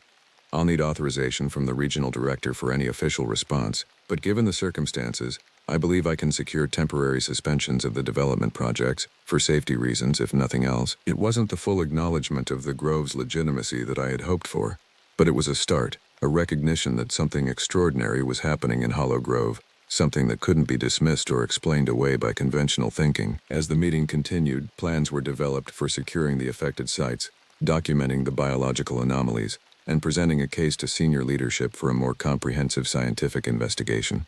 Through it all, I felt a growing sense that we were standing at a threshold between worlds, the ordered, managed approach of our Forest Service and the ancient, mysterious systems of the Grove. By midnight, Davidson had secured the temporary development freeze we had requested. It wasn't presented as a response to demands, but rather as a safety precaution given the unknown biological agent affecting the sites. Still, it represented the first step toward the recognition the Grove had sought for generations. How do we let them know? Davidson asked as we finalized the plans. Assuming they're real, and watching as you claim. I'll go, I said simply. Back to the boundary markers we found. I'll bring the message personally. Davidson frowned. That's not protocol. Protocol isn't equipped for this situation, I interrupted. They showed themselves to me once. They might do so again, especially if I come alone and unarmed. After considerable debate, a compromise was reached. I would approach the boundary area at dawn, accompanied by Howard but no one else. We would carry documentation of the development suspension and a formal request for a meeting between Forest Service representatives and Grove leaders to discuss longer-term solutions. As we prepared for this unusual diplomatic mission, I found myself reflecting on how dramatically my understanding of Hollow Grove had changed in just a few days. The forest I had thought I knew, a resource to be managed, protected through human intervention, had revealed itself as something far more complex and autonomous. It didn't need our protection. It had its own defenders, who had preserved its most vital systems for centuries while we remained oblivious to their existence. Dawn found Howard and I at the edge of the forest, following the now familiar path toward the ravine where we had first encountered the Grove's representatives. The forest felt different this morning, more aware, somehow, as if every tree and plant had become a sensory organ for some larger intelligence. Do you think they'll show themselves? Howard asked as we walked, his voice hushed, despite the open terrain. I don't know, I admitted. But they'll know we're here. They'll understand why we've come. We reached the ravine as the sun cleared the eastern ridge, casting long shadows across the forest floor. The ruined structure where we had found the photograph still stood, though it seemed changed somehow, more integrated with the surrounding vegetation, as if the forest was gradually reclaiming it. I approached the clearing before it, Howard hanging back slightly as we had agreed. From my pack, I withdrew the documents we had brought, maps showing the suspended development areas, letters from Davidson outlining the proposed scientific assessment, and a personal note I had written, attempting to translate our intentions into terms the Grove might understand. Arranging these items on a flat stone at the clearing's edge, I then gathered small branches and arranged them in a pattern I had seen in the hidden valley, a simple spiral surrounding a central point. the closest thing to a greeting I could manage in their symbolic language. "Now what?" Howard asked from his position several yards back. "Now we wait," I replied, settling on a fallen log at the clearing's edge. "And listen." The forest was quiet but not silent. Birds called from the canopy, insects hummed in the undergrowth, and occasionally a breeze would stir the leaves, creating a gentle susurration that seemed almost like distant voices. I focused on these sounds, trying to distinguish patterns, meanings, anything that might indicate a response to our presence. An hour passed, then another. Howard shifted restlessly but maintained his position. I remained still, watching and listening with a patience I hadn't known I possessed. Then, so gradually I almost missed it, the quality of the forest sounds began to change. The random calls and movements coalesced into something more rhythmic, more deliberate. It reminded me of the tapping we had heard before, but translated into the forest's own voice, a communication method that used the environment itself as its medium. "Something's happening," I whispered to Howard, who nodded tensely, his eyes scanning the tree line. The rhythmic sounds intensified, focusing on the clearing where we waited. Then, between one heartbeat and the next, they were there. Figures emerging from the forest as if they had materialized from the trees themselves. 3 of them, hooded and silent, standing at the opposite edge of the clearing. I recognized the central figure immediately, the leader who had shown me her face, the amber-eyed woman who spoke for the grove. She stepped forward, her movements fluid and deliberate, and approached the stone where I had left our offerings. For long minutes she examined the documents, occasionally touching the paper as if assessing its very composition. Finally, she raised her head to look directly at me. "You bring promises," she said, her voice carrying clearly across the clearing. "Written in your language, bound by your customs." "We bring the beginning of understanding," I replied carefully. "A recognition that there is something in these woods worth protecting beyond what we previously knew." She made a sound that might have been a laugh. "You suspend your destruction temporarily. You propose to study us like specimens. This is not recognition. It is merely curiosity pausing to examine what it does not yet comprehend." "It's all we can offer right now," I admitted. "But it could lead to more. If scientists document what I saw, the heart, its influence on the forest, your community's role, it could change how these lands are managed forever." The leader was silent for a moment, her hooded face turned slightly as if listening to something only she could hear. Then she spoke again. "The heart has considered your offering. It is insufficient, but it represents a change from the deafness that came before, a first breath after centuries of silence." Relief flooded through me. "Then you'll give us time? Allow the scientific assessment?" "Time is measured differently in the grove," she replied. "But yes, we will wait. Watch. Listen for truth in your words." She gestured toward the forest around us. "The warnings you have witnessed will remain but not advance. For now, the machines will stay silent. The boundaries will stand." "And in return?" Howard asked, speaking for the first time. The leader turned toward him. "In return you will learn, not just with your instruments and tests, but with your hearts and minds. You will learn what it means to be part of a system rather than its master, to listen to the forest rather than merely manage it." She approached me then, moving with that uncanny grace that seemed almost supernatural despite her human form. From within her robes she withdrew a small object, a pendant carved from what appeared to be the same wood as the heart, polished to a warm glow and inscribed with the spiral pattern that symbolized the grove. "Wear this," she said, placing it in my palm. "It marks you as one who has seen, one who may walk between worlds." The pendant was warm to the touch, vibrating faintly as if with its own pulse. As my fingers closed around it, I felt a momentary connection to something vast and ancient, a consciousness that extended throughout the forest, observing through countless eyes, feeling through innumerable roots and branches. "Thank you," I whispered, understanding the significance of the gift. The leader stepped back. "We will watch your scientists, guide them if they prove worthy, protect the heart if they do not." She gestured toward the documents on the stone. "Take these back to your leaders. Tell them what you have seen and heard. Tell them the grove has existed long before their laws and boundaries, and will continue long after." With those words, she and her companions retreated to the forest edge. Just before they disappeared among the trees, she turned once more. "Remember, witness, you have seen both worlds now. You carry the responsibility of that vision." Then they were gone, melting into the forest as if they had never been more than shadows among the trees. Howard approached slowly, his expression a mixture of awe and disbelief. I don't even have words for what that was." I closed my fingers around the pendant, feeling its gentle warmth. The beginning of something new, or very old, depending on how you look at it. We gathered the documents and began the journey back, both lost in our own thoughts. The forest around us seemed different now, not just a collection of trees and wildlife, but a living system with its own intelligence and purpose. I wondered how I could ever have seen it otherwise. In the months that followed, Hollow Grove became the site of one of the most unusual scientific expeditions in Forest Service history. Experts from dozens of disciplines converged to document what I had glimpsed in my brief visit to the Hidden Valley.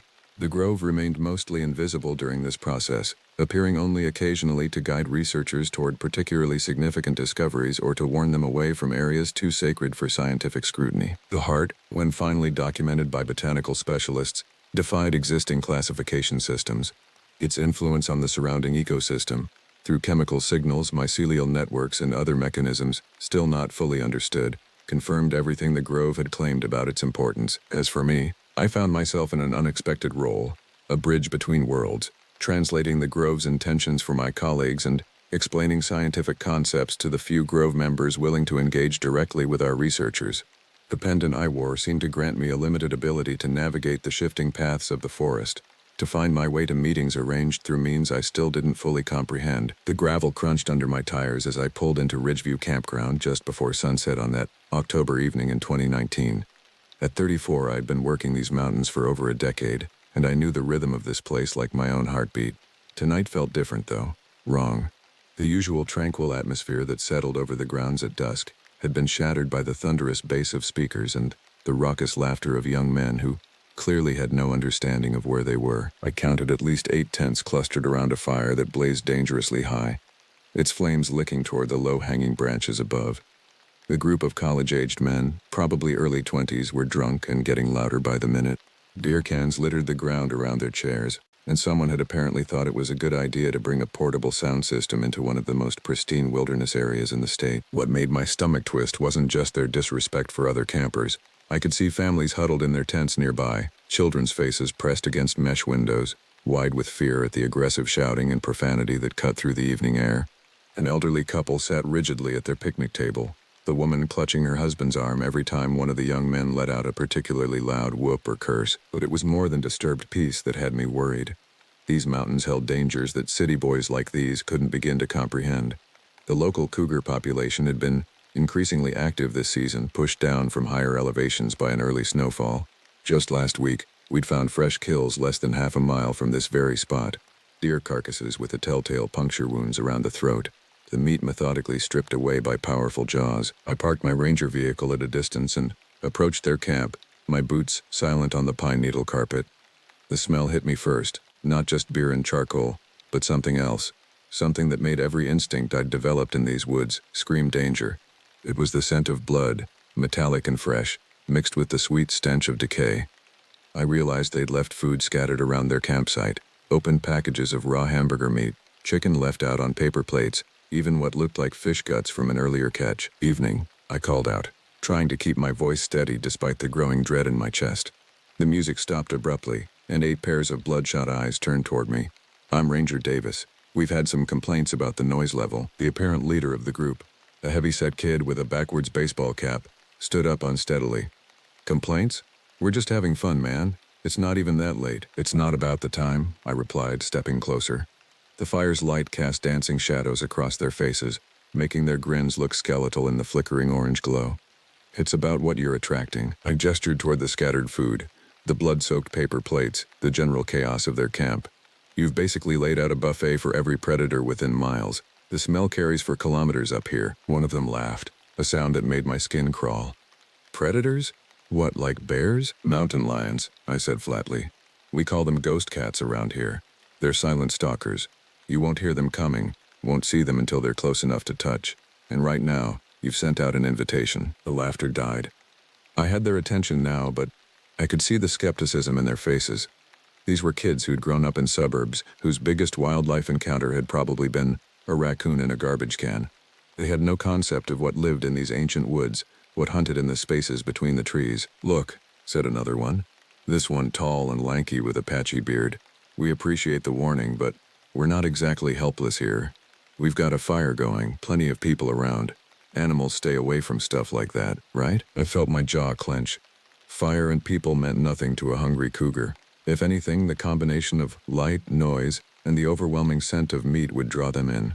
But I could see I was wasting my breath trying to explain the reality of predator behavior to kids who thought nature was something you watched on National Geographic. "Just keep it down," I said finally, "and clean up that food.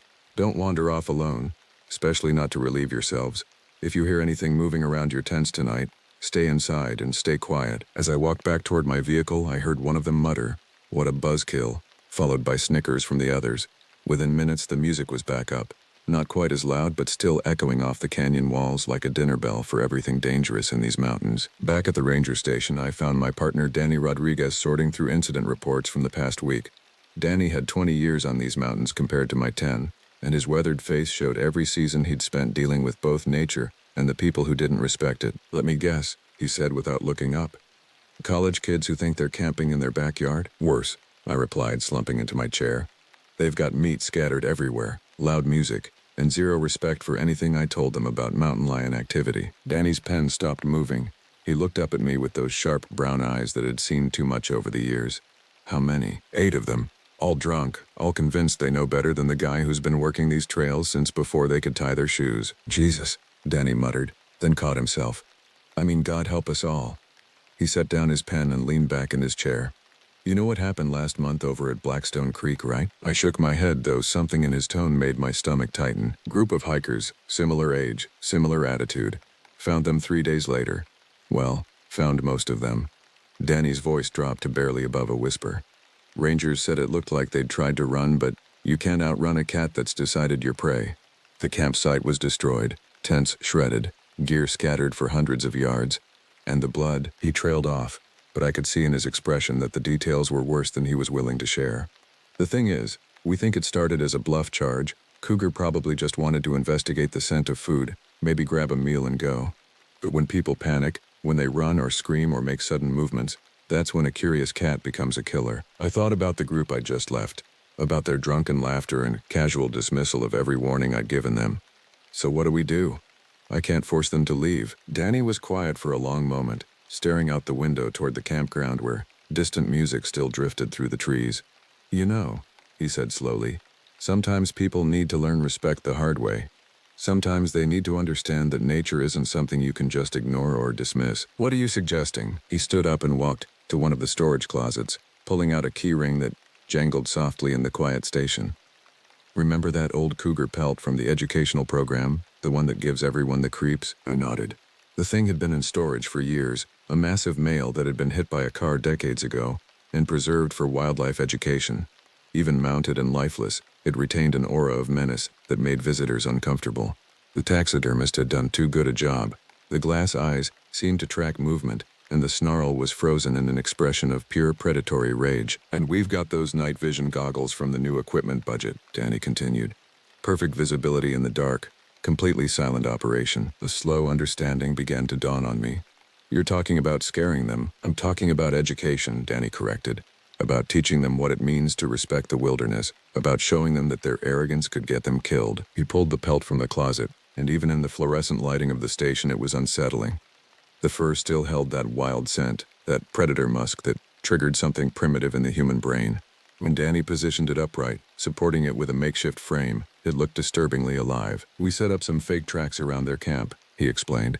"Use this guy to create a silhouette in their headlight beams, maybe play some recorded calls, give them a taste of what they'd face if a real cat decided to investigate their little party." I stared at the pelt, at those glass eyes that seemed to be evaluating me as potential prey.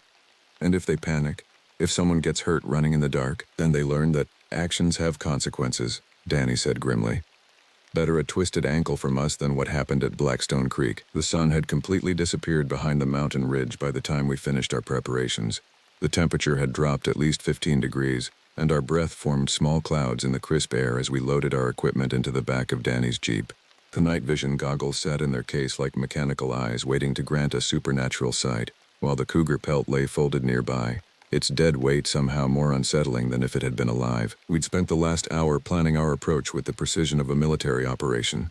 Danny had found recordings of actual mountain lion vocalizations, not the Hollywood roars that most people expected, but the real sounds, the low, thrumming calls that carried for miles, the chittering contact calls, and most chilling of all, the scream-like mating calls that could freeze blood in human veins. "The key," Danny explained as he tested the portable speaker system. is to make them believe they're surrounded. Cats are ambush predators. They don't just charge in from one direction. They circle, they evaluate, they wait for the perfect moment. I nodded, though part of me wondered if we were crossing a line we shouldn't cross. These were still people, however foolish, and we were about to deliberately terrorize them. But then I remembered the scattered meat at their campsite, the dismissive laughter when I'd warned them about real dangers, and I thought about the Blackstone Creek incident that Danny had described. How do we know there isn't a real cougar in the area? I asked. What if our fake hunt draws in something genuine? Danny paused in his equipment check. That's the thing about this job. There's always that possibility. But I'd rather have that happen while we're prepared and watching than leave those idiots to stumble into it blind drunk at 2 in the morning. We drove toward the campground with our headlights off, navigating by moonlight and memory along the winding access road. The music was still audible from a quarter-mile away, a rhythmic thumping that seemed to pulse against the mountain silence like a diseased heartbeat. As we drew closer, I could make out individual voices raised in drunken argument about something trivial. Sports, probably, or girls. We parked well outside the range of their firelight and began our approach on foot. Danny carried the speaker system while I hauled the mounted pelt and a bag of tools for creating fake tracks. The forest around us was alive with small sounds, the rustle of nocturnal creatures moving through the underbrush, the distant hoot of an owl, the soft whisper of wind through pine needles. But underneath it all was something else, a quality of attention that made the hair on my arms stand up. You feel that? I whispered to Danny as we crept through the trees. Feel what? Like we're being watched. Danny stopped and slowly scanned the darkness around us. After a moment, he shook his head. Just nerves. This whole setup has you spooked. But I wasn't convinced. There was a weight to the silence, a sense of presence that I'd learned to trust during my years in these mountains. Predators had a way of changing the atmosphere around them, of making prey animals go quiet and still. And right now, the forest felt exactly like that. Hushed and waiting. We reached the edge of the campground and crouched behind a fallen log to observe the scene. The college group had grown louder and more chaotic in the hour since I'd visited them. Someone had added more wood to the fire, sending sparks high into the air where they danced among the tree branches. Empty beer cans formed small pyramids around their chairs, and the scattered food had attracted insects that buzzed in clouds around the dying meat. Perfect, Danny whispered. They're so drunk they won't know what hit them. I wasn't so sure. There was something off about their behavior. Something beyond simple intoxication. They kept glancing toward the tree line, and their laughter had a forced quality that suggested nerves. Maybe my earlier warning had gotten through to them more than I'd thought. Look at the one by the fire, I murmured. The heavyset kid who'd been their spokesman earlier was standing with his back to the flames, staring out into the darkness with an expression I couldn't quite read. Every few seconds he'd turn his head slightly, as if tracking some sound or movement the rest of us couldn't detect. He's scared, Danny observed. Good. That means your speech worked better than you thought, but watching the kid's body language, I wasn't sure fear was the right word. He looked alert, focused, like someone who'd suddenly realized he was in unfamiliar territory and needed to pay attention. It was the expression of a prey animal that had caught the scent of a predator. We spent 20 minutes circling the campsite, using a metal stamp Danny had fashioned to create realistic cougar tracks in the soft earth around their tents. The prints were massive, easily 4 inches across with clear claw marks extending beyond the pads.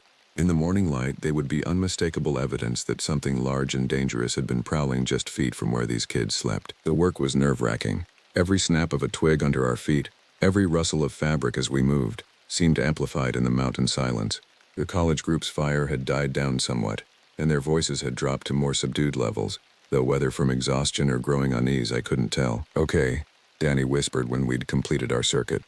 Time for the main event. We positioned ourselves on opposite sides of the camp, about 50 yards out in the tree line. Danny had the speaker system and would handle the audio portion of our performance, while I controlled the visual effects, the mounted pelt that would appear in their headlight beams like a living nightmare. The first sound Danny played was subtle, a low rumbling call that seemed to emanate from the forest itself. It was the kind of noise that bypassed conscious thought and went straight to the primitive part of the brain that remembered when humans were prey. Even knowing it was fake, I felt my pulse quicken and my grip tighten on the pelt's support frame. The effect on the camping group was immediate. Conversations stopped mid-sentence. Someone kicked dirt over the fire, reducing the light and throwing most of their sight into shadow. I heard the metallic scrape of a chair being moved, followed by a whispered, "What the hell was that?" "Probably just wind," came the reply. But the voice lacked conviction. Danny waited a full minute before playing the second call, this one closer and more aggressive. It was the sound a cougar made when investigating potential prey, a mixture of curiosity and threat that every prey species had learned to fear over millions of years of evolution. This time there was no mistaking the group's reaction. Tent zippers opened and closed rapidly as people ducked inside for flashlights and whatever weapons they might have brought.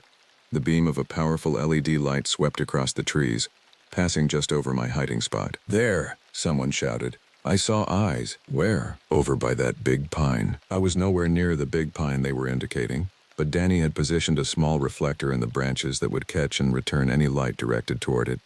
The effect would be exactly like the eyeshine of a large predator watching them from the darkness. "Jesus, how big is that thing?"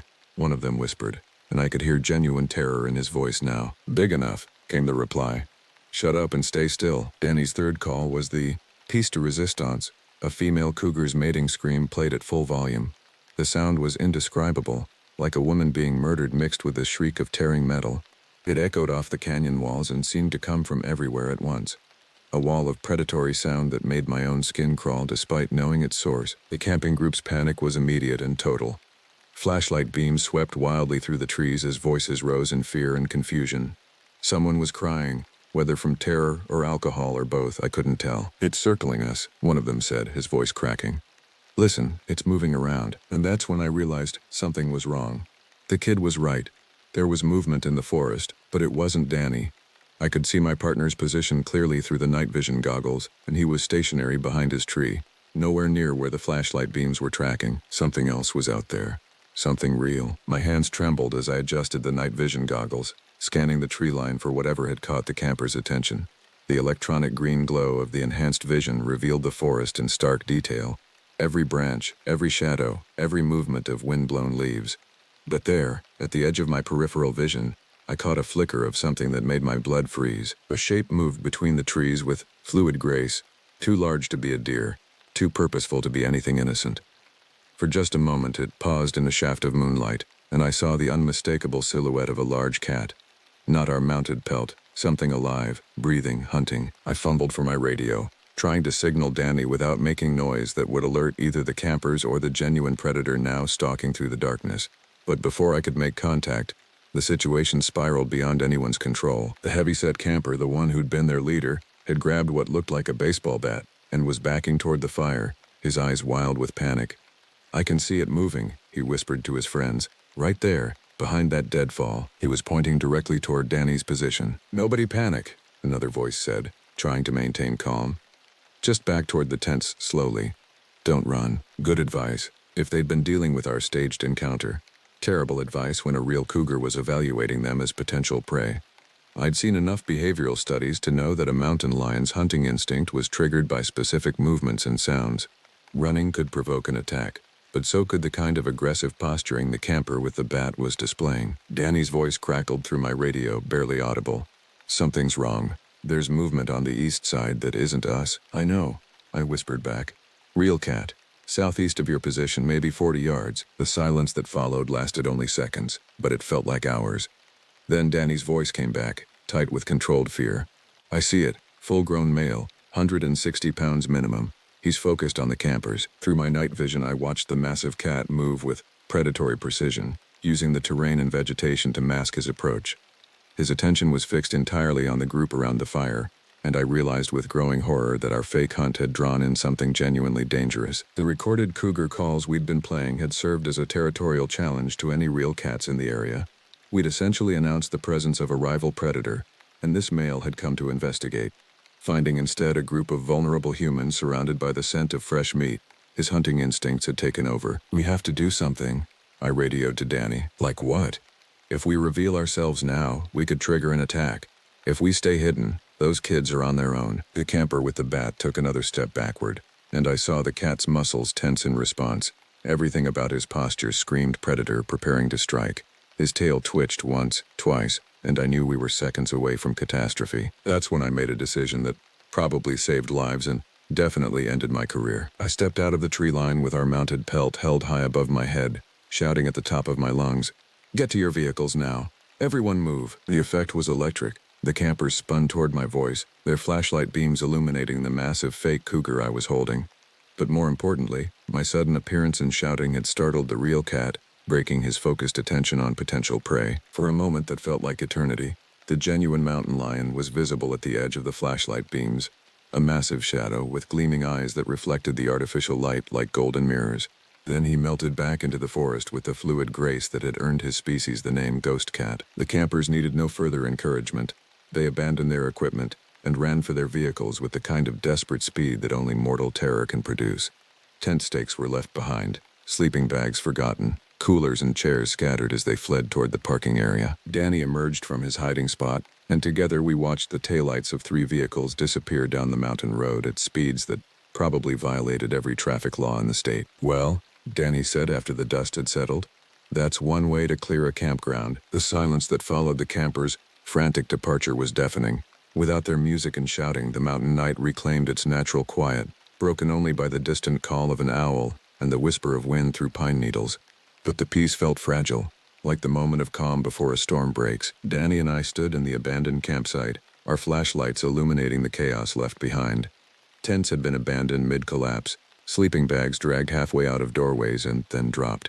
Food containers lay open and spilled, creating an even stronger scent trail that would attract scavengers from miles around. Beer cans rolled in the slight breeze, making soft metallic sounds that seemed unnaturally loud in the quiet. "Look at this mess," Danny muttered, kicking at a scattered bag of trail mix.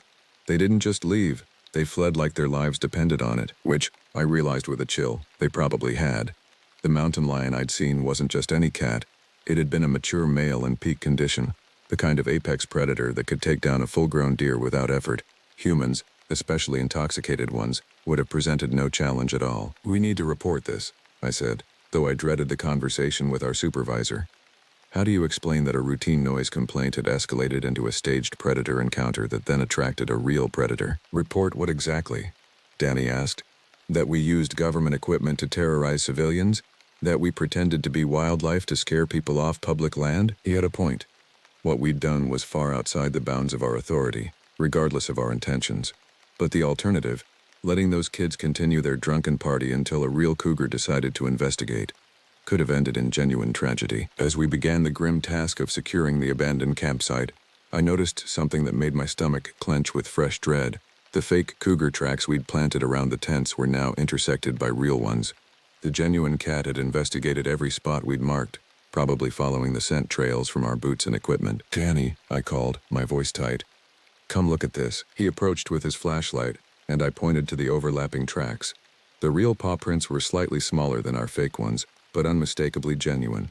You could see where the cat's weight had compressed the earth differently, where his claws had left scratches that looked nothing like our metal stamp marks. "He was here," Danny said quietly. "After they left, he came right into the camp. We followed the trail of prints, and what we found made both of us reach instinctively for the bear spray on our belts. The mountain lion had methodically investigated every tent, every abandoned piece of equipment, every scrap of food. His tracks circled the dead fire pit 3 times, as if he'd been trying to understand what had happened here. But it was the final set of tracks that truly terrified me. They led straight to where I'd been hiding during our fake encounter, stopping exactly at the spot where I'd crouched with the mounted pelt. The cat had smelled my presence there, had probably been watching me watch the campers. "How long do you think he was out there?" I asked. Danny studied the tracks with the focused attention of someone who'd spent decades reading sign. "Based on the depth and clarity, I'd say he arrived right around the time we started playing the recorded calls. Our fake territory challenge brought him in to investigate. So he was watching the whole time, watching and evaluating, trying to figure out why he could hear a cougar but couldn't scent one. When he realized the calls were fake, he started focusing on the real prey, those kids around the fire." We finished securing the campsite in grim silence, packing away the abandoned gear, and cleaning up the scattered food that would have attracted every predator in the area. By the time we were done, my watch showed nearly 3 in the morning. The mountain air had turned bitter cold, and our breath came in visible puffs as we loaded the last of the equipment into Danny's Jeep. But even as we prepared to leave, I couldn't shake the feeling that we were still being watched. The sensation was so strong that I found myself constantly checking the tree line, expecting to see those golden eyes reflecting our flashlight beams. "He's still out there, isn't he?" I asked as we climbed into the vehicle. Danny didn't answer immediately. He started the engine and began the slow drive back to the ranger station, but I could see him checking his mirrors every few seconds. "Probably," he said finally. "Cats are curious. He'll want to understand what happened here tonight, what drove away his potential prey.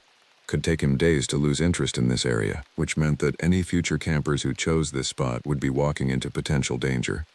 The cat had now associated this campground with easy human prey, and that was a connection that could prove deadly. The ranger station felt like a sanctuary after the tension of the abandoned campsite, but the fluorescent lights couldn't chase away the shadows that seemed to follow us inside. Danny and I sat in uncomfortable silence, each lost in our own thoughts about what had transpired.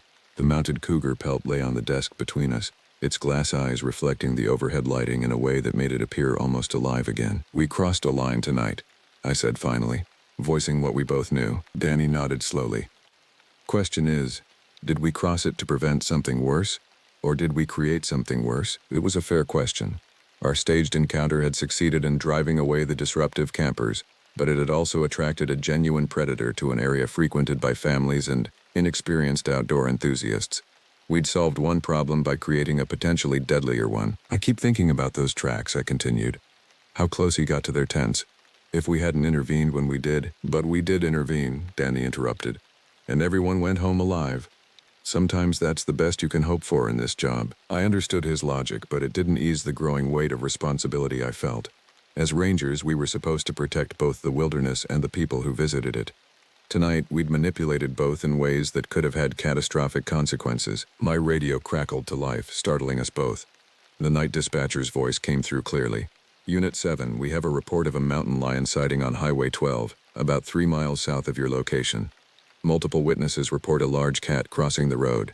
Be advised that Fish and Wildlife is requesting increased patrols in that area." Danny and I exchanged glances.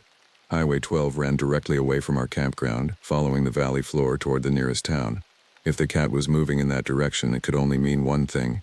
He was expanding his territory, possibly following the scent trail left by the fleeing campers. "Unit 7 responding," I radioed back.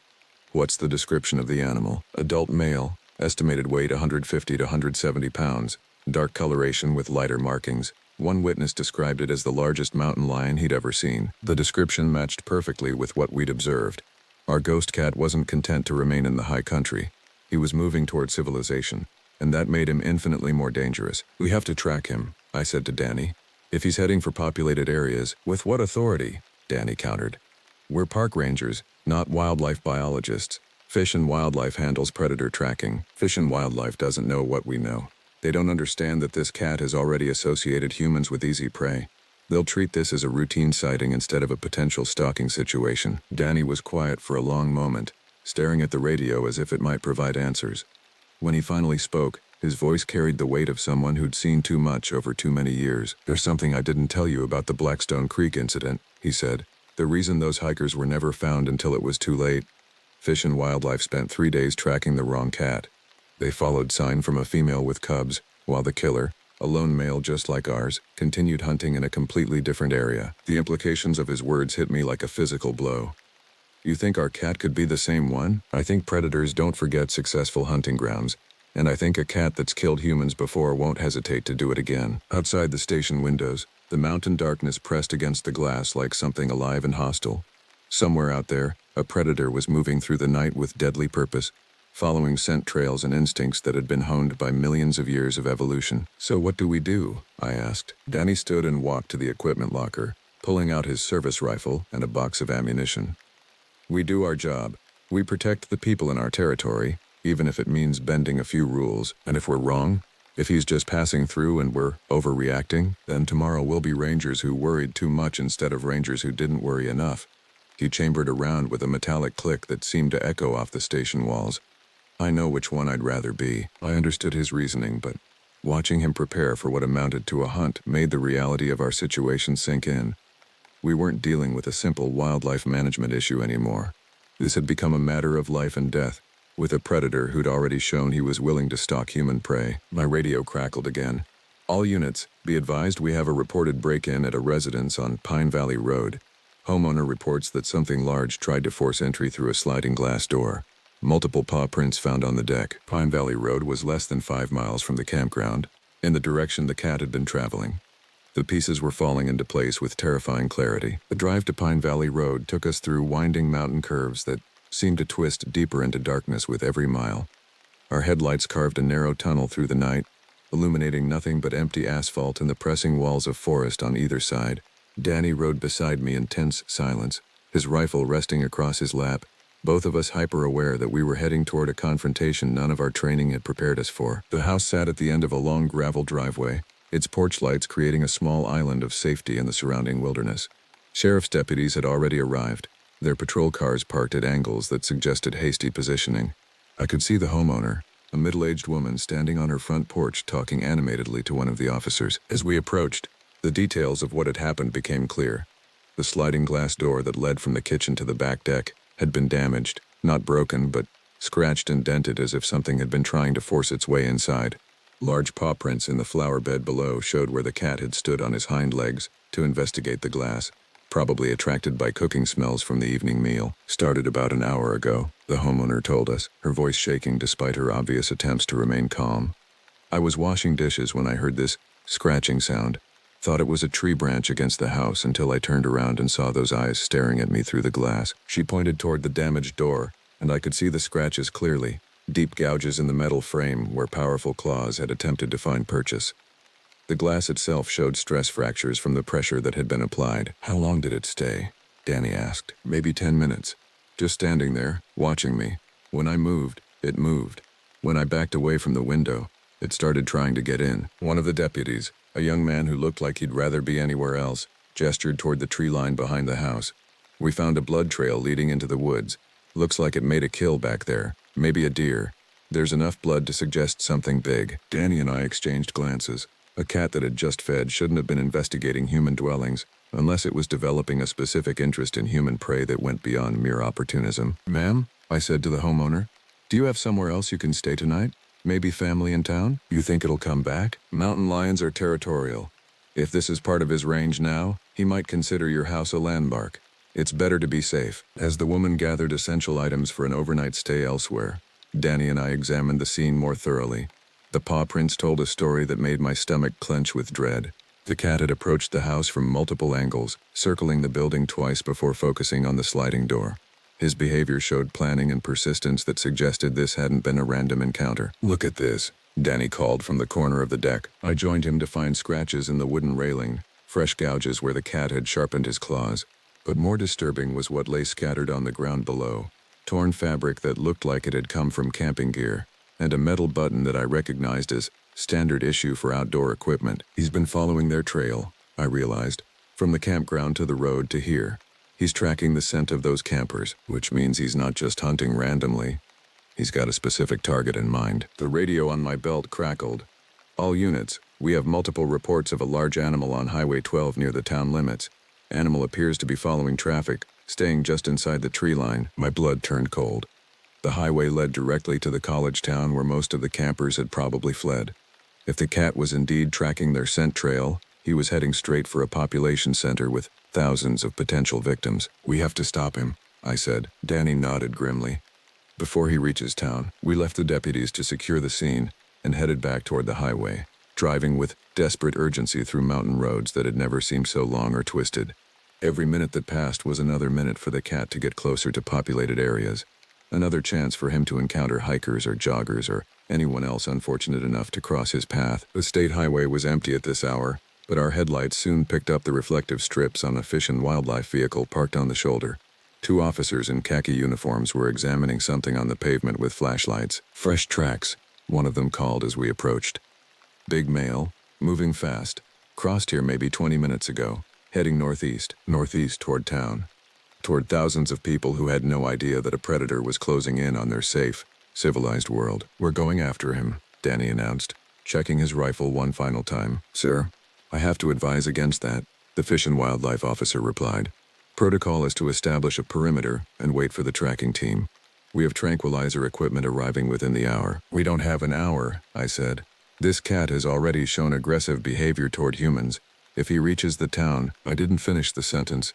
We all knew what could happen when a large predator encountered unsuspecting civilians in an urban environment. Danny and I left the officials to their protocols and pushed deeper into the forest, following sign that was becoming easier to read as the cat grew more confident in his pursuit.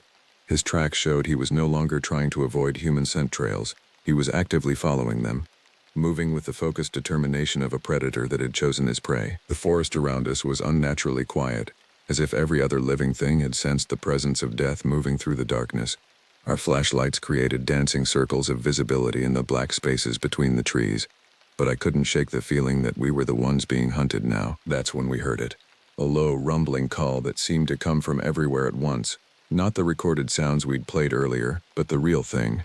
The voice of a predator announcing his presence to any rivals foolish enough to challenge him. He was close, very close, and somewhere ahead in the darkness, moving toward the lights of civilization, was a killer who had learned to associate humans with easy prey. Our hunt was about to become a race against time, with the lives of everyone in the valley hanging in the balance.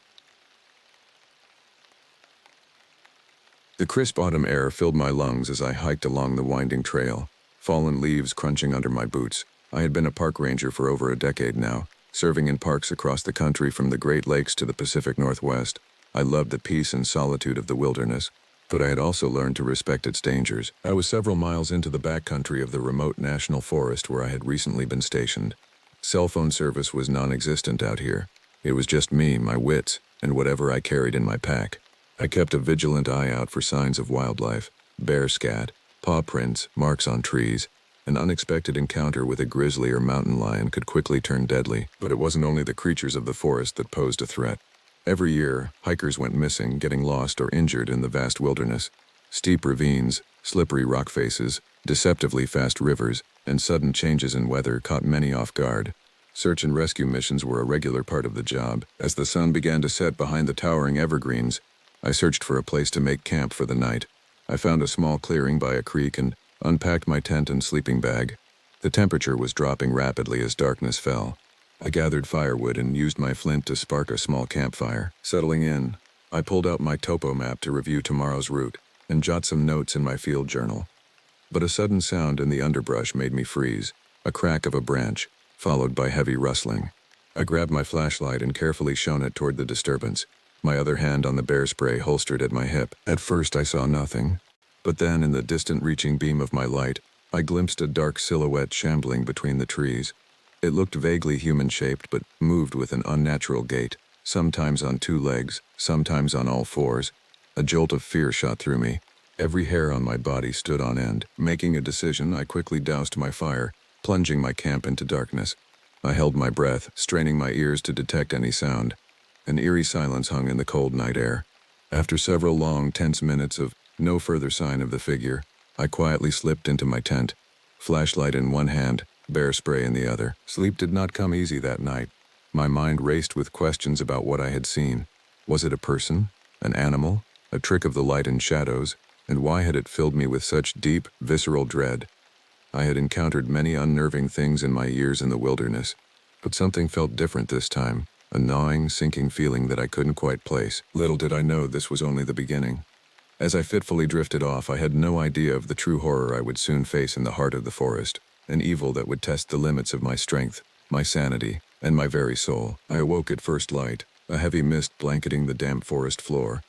Unzipping my tent, I half expected to see signs of the mysterious figure from the night before, footprints, trodden undergrowth, anything. But the clearing looked untouched. Had it simply been my imagination, an illusion born of darkness and fatigue? I wanted to believe that, but the tingling unease prickling my skin suggested otherwise. I tried to shake it off as I broke down my camp and prepared my pack for the day's patrol. I had logged hundreds of miles during my seasons as a backcountry ranger, but something about these particular woods felt different. Despite the dappled morning light filtering through the misty boughs, a brooding gloom seemed to hang in the air. The normal sounds of the forest, the play of chipmunks and squirrels, birdsong echoing through the canopy, all felt strangely muted and distant. Even the terrain itself took on an almost sinister aspect. Gnarled roots jutted from the earth like clawing fingers. Trees loomed at odd angles, their branches twisting into unsettling shapes. Rock formations took on the semblance of leering faces in the corner of my eye. I shook my head and blamed it on lack of sleep. By midday, I arrived at the shores of an alpine lake, a spot popular with intrepid hikers and campers. But now, under the gray autumn sky, the lake seemed lifeless, its placid surface like a murky sheet of glass, and yet I couldn't escape the uncanny feeling of being watched from the dark fringe of pines surrounding the water. It was there, as I sat on a weathered log to eat an energy bar, that I saw it again. On the opposite shore, a gangly silhouette lurched from the shadows of the forest edge. I blinked in disbelief, but there was no mistaking it. the same shambling, unnatural movements I had glimpsed the night before. Then, to my horror, it slipped beneath the water's surface, vanishing in the black depths of the lake. A surge of dread welled up from my core. Every instinct screamed danger. I quickly gathered my things and hurried back to the main trail. Protocols raced through my head: report the sighting, close off the area, call for backup. But deep down, I sensed that this was not some rogue animal or lost hiker. This was something beyond the scope of my training and experience, something that perhaps could not be easily explained or confronted by conventional means. As evening fell, I radioed the ranger station with shaking hands to report what I had seen, but only static met my ears. Again and again I tried different channels, but the eerie silence remained unbroken. Unease blossomed into full panic. Was the thing in the lake somehow responsible? Were there others in these woods, watching, waiting? My mind spun with darkening possibilities as night crept in. Little did I know, things were about to take an even more terrifying turn. Darkness swallowed the forest, the canopy blocking out any trace of moon or starlight. My sputtering campfire was a feeble beacon against the engulfing black. For the first time in my years of rangering, I felt claustrophobic out in the open wild, the wood pressing in from all sides like a great beast's maw. I now had no doubt something deeply wrong lurked in this stretch of wilderness.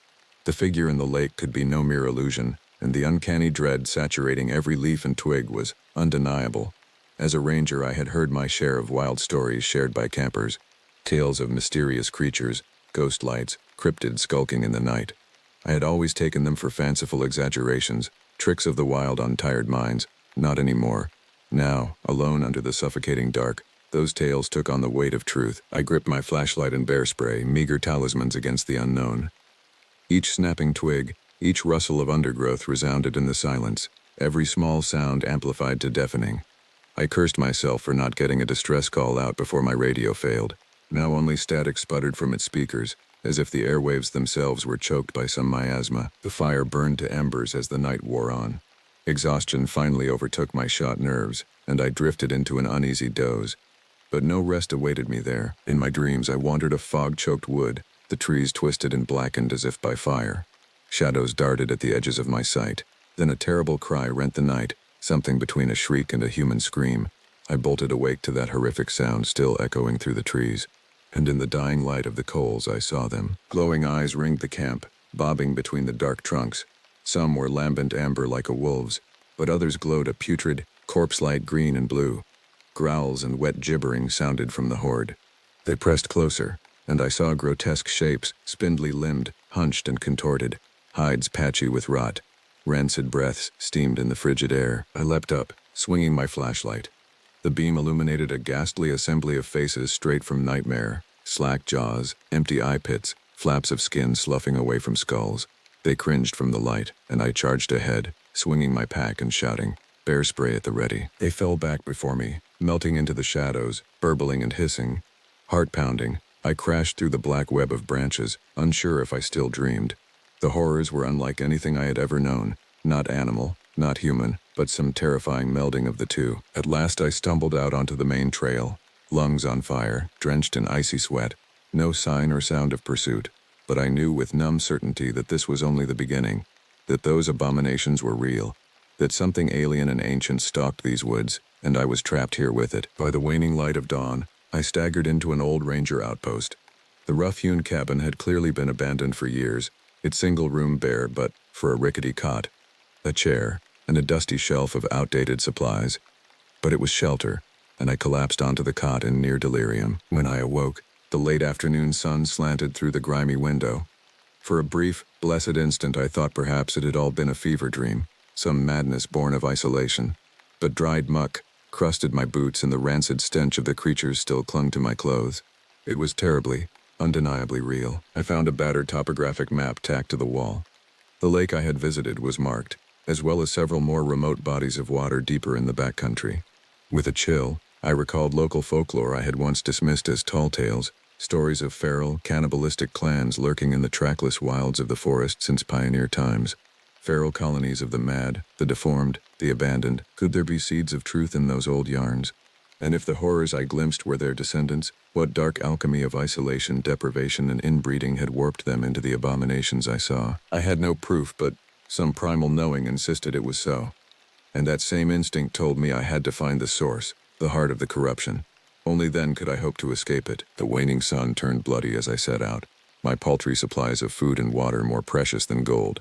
The dark canopy swallowed me at once. Malformed shadows seemed to lurch in the waning light, my imagination peopling the wood with terrible specters.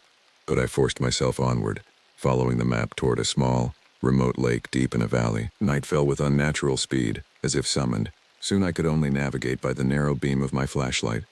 Unfamiliar bird calls and eerie, yipping cries reverberated in the gloom. Every skitter in the undergrowth jolted my pulse.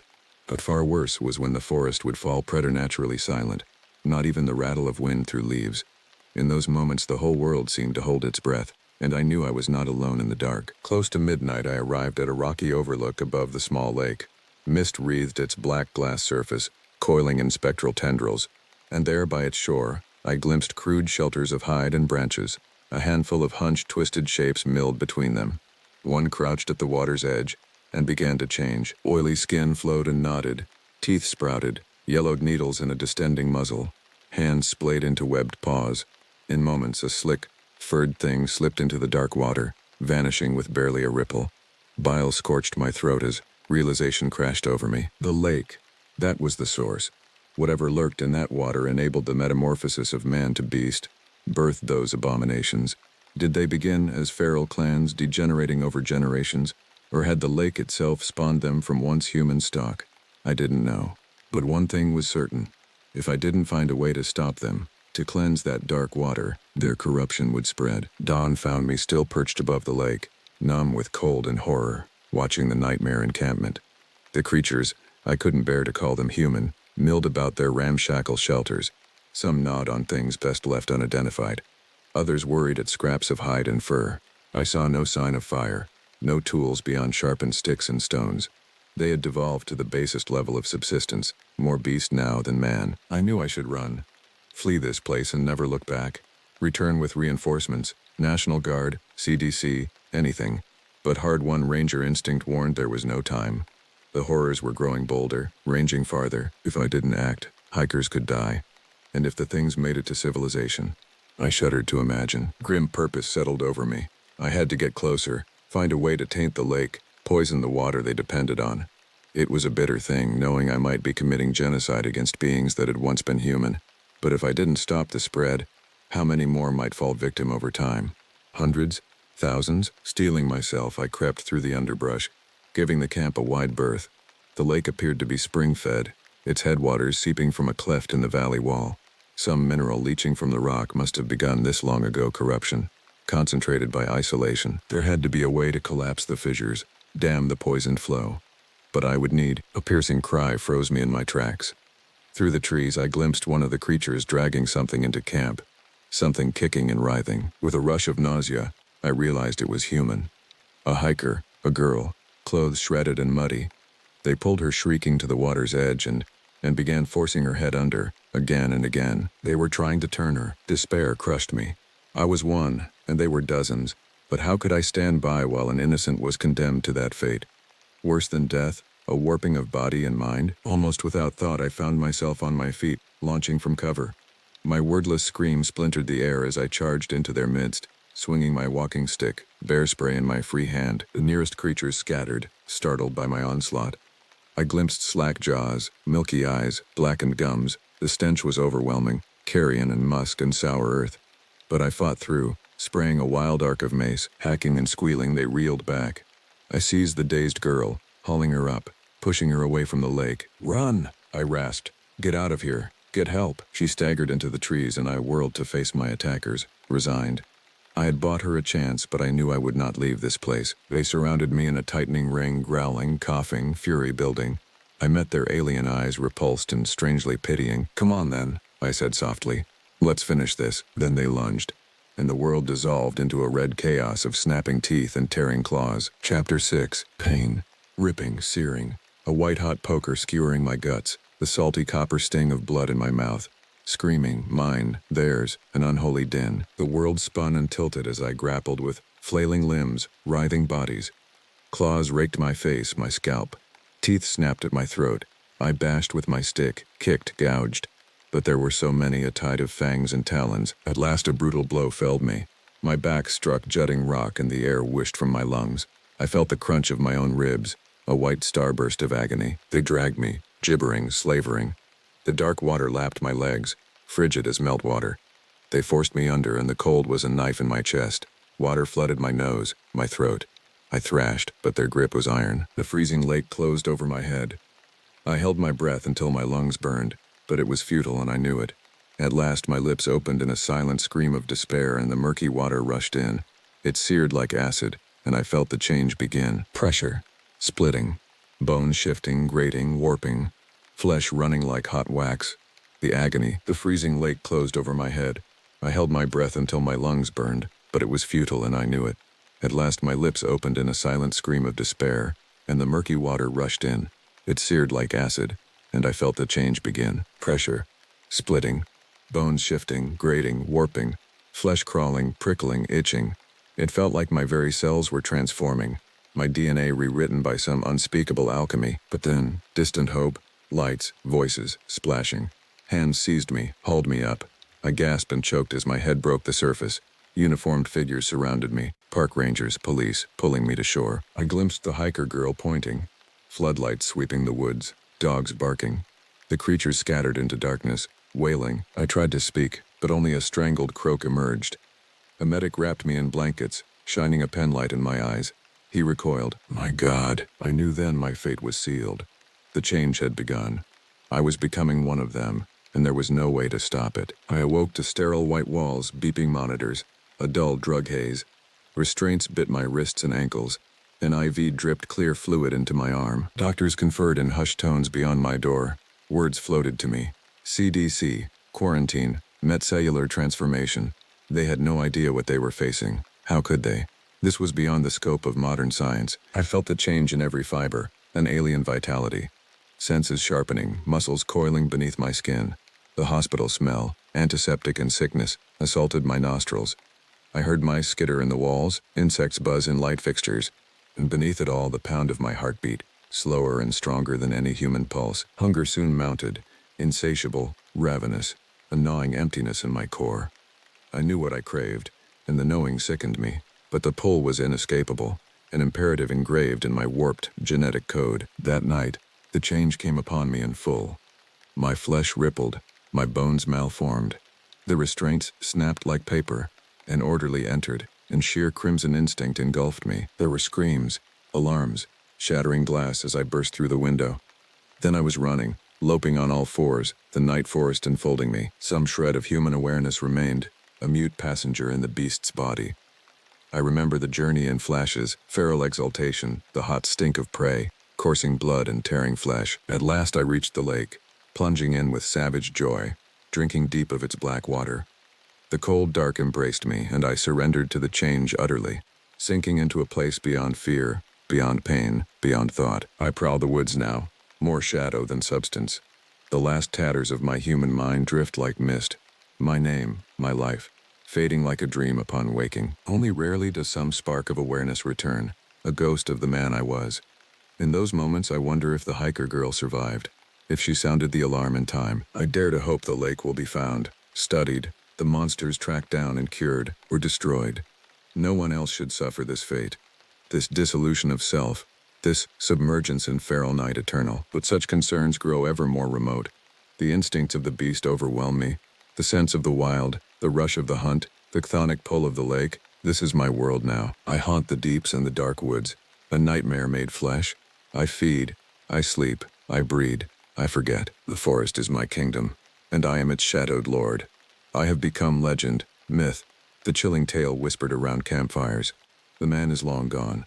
Only the monster remains. Beware, you who would tread these wilds. Beware the eyes that glow greenly in darkness. Beware the rust reek of old blood. Beware the soft tread of paws on your trail, for I hunger, and I hunt. My name is Cody Yellowhawk. I'm 38 years old, and until recently I was a park ranger in Olympic National Forest. I took the job partly out of a deep love and respect for nature that my Lakota grandfather instilled in me, and partly because I desperately needed steady employment to support my wife Jenna and our 6-year-old daughter Willa. We were drowning in medical bills from Jenna's cancer treatments, and the ranger position provided decent pay and benefits, even if it meant long stretches away from my family. I've always been drawn to the peace and solitude of the deep woods. There's something spiritual about the ancient trees and misty valleys that speaks to my soul. But I soon learned that the forest holds secrets, dark, ancient secrets that are best left undisturbed. This is the story of how I came face to face with one of those secrets, and barely survived to tell about it. It began as an unseasonably chilly morning in late September. A dense fog blanketed the forest as I set out on patrol from the ranger station. My duty that day was to hike out to Enchanted Valley to check on a group of campers who had failed to return as scheduled the day before. It wasn't uncommon for inexperienced hikers to lose the trail or take longer than expected, but with temperatures dropping, it was imperative to locate them quickly. The moss-covered trees loomed out of the swirling mist as I trekked deeper into the backcountry. An eerie stillness hung in the air, broken only by the muffled thud of my boots and the occasional plaintive bird call. After several miles, I reached the campers' last known location and was alarmed to find their site empty. The tents were shredded, supplies scattered, and the ground was splattered with blood. An icy chill snaked down my spine. As an experienced tracker and ranger, I knew how to read the signs. This wasn't the aftermath of a bear attack or cougar stalking. The tents looked like they'd been ripped apart by immensely powerful hands. Enormous bare footprints, twice the size of a man's, marked the muddy riverbank. I'd heard the stories, the ancient legends, but until that moment, I didn't actually believe they could be real. But the evidence was indisputable. Something huge, powerful, and very angry had torn through this camp. For the first time in my life, alone in that misty wood, I found myself gripped by a primal, mind-numbing terror. Every hair on my neck stood on end and my heart jackhammered in my chest. I was an intruder here. I sensed it in my bones. I was trespassing in the domain of something old, wild, and unutterably dangerous, something that would not hesitate to kill to protect its territory. So I did the only thing I could do. I ran. I'm not ashamed to admit it. I turned tail and sprinted back down the trail as fast as my trembling legs could carry me. Branches whipped my face and clawed my arms, but I barely felt them. All I could think about was putting as much distance as possible between myself and those monstrous tracks by the river. After a mile, my burning lungs forced me to stop. I doubled over, close to vomiting, trying to still the hammering of my heart. As I straightened up, I froze. There, in the churned mud of the trail, was another massive footprint. I glanced around wildly, suddenly aware of how the mist-shrouded trees could conceal anything. The forest felt more menacing than it ever had before. Swallowing hard, I lifted my radio and called back to the station, trying to keep my voice steady. I relayed my disturbing discovery and requested an immediate search and rescue operation. The thought of the missing campers, possibly injured and at the mercy of whatever creature made those tracks, galvanized me. I might have been terrified, but I had a job to do. As I waited for backup, I examined the print more closely. It was vaguely human in shape, but easily 20 inches long. The toes were disproportionately long and splayed. What the hell could have feet that size? And then I noticed something else, a pungent, musky odor that made my stomach clench, like wet dog, skunk, and rotten meat all combined. Again, my grandfather's tales rose from my memory, whispered legends of an immensely strong creature, covered in matted hair, that roamed the forests of the Pacific Northwest. The Lumi people called it Samekwes. To the Salish it was Sasquatch. Most know it by another name, Bigfoot. I'd always chalked the stories up to folklore and overactive imaginations. Now, the evidence of my eyes and nose told me otherwise. Another wave of fear washed over me. No wonder people who claimed to see this creature were mocked and dismissed. The mind instinctively recoils from confronting the impossible. I gathered myself with an effort, pushing down my dread. I couldn't afford to fall apart. Not when there were lives on the line. The soft crackle of my radio nearly made me jump out of my skin. My fellow rangers were on their way with a search party. I just had to keep it together until then. But as the mist swirled and the shadows deepened, I couldn't shake the feeling of being watched by unseen eyes. The cold mist clung to my skin as I surveyed the area around the campsite, looking for any other signs of what happened or where the campers might have gone. The dread settling in my gut made it hard to focus. Every snapped twig or rustle of leaves from the dense foliage made me flinch. I felt horribly exposed and vulnerable, knowing that something was out there, something big. As I searched, my mind raced. If this creature truly was Bigfoot, why would it attack a campsite? The legends described it as reclusive, shying away from human contact. Of course, we were the intruders here, not it. Had the campers somehow provoked it, startled it? I shuddered as I remembered the old tales of how fiercely Bigfoot would react to any perceived threat to its territory. A distant cry snapped me out of my thoughts. It sounded human. I plunged into the underbrush in the direction of the voice, my heart in my throat. I crashed through a dense thicket and slid to a halt at the edge of a ravine. There, on the opposite bank, was one of the missing campers, a young man in a tattered shirt, clinging to the steep slope.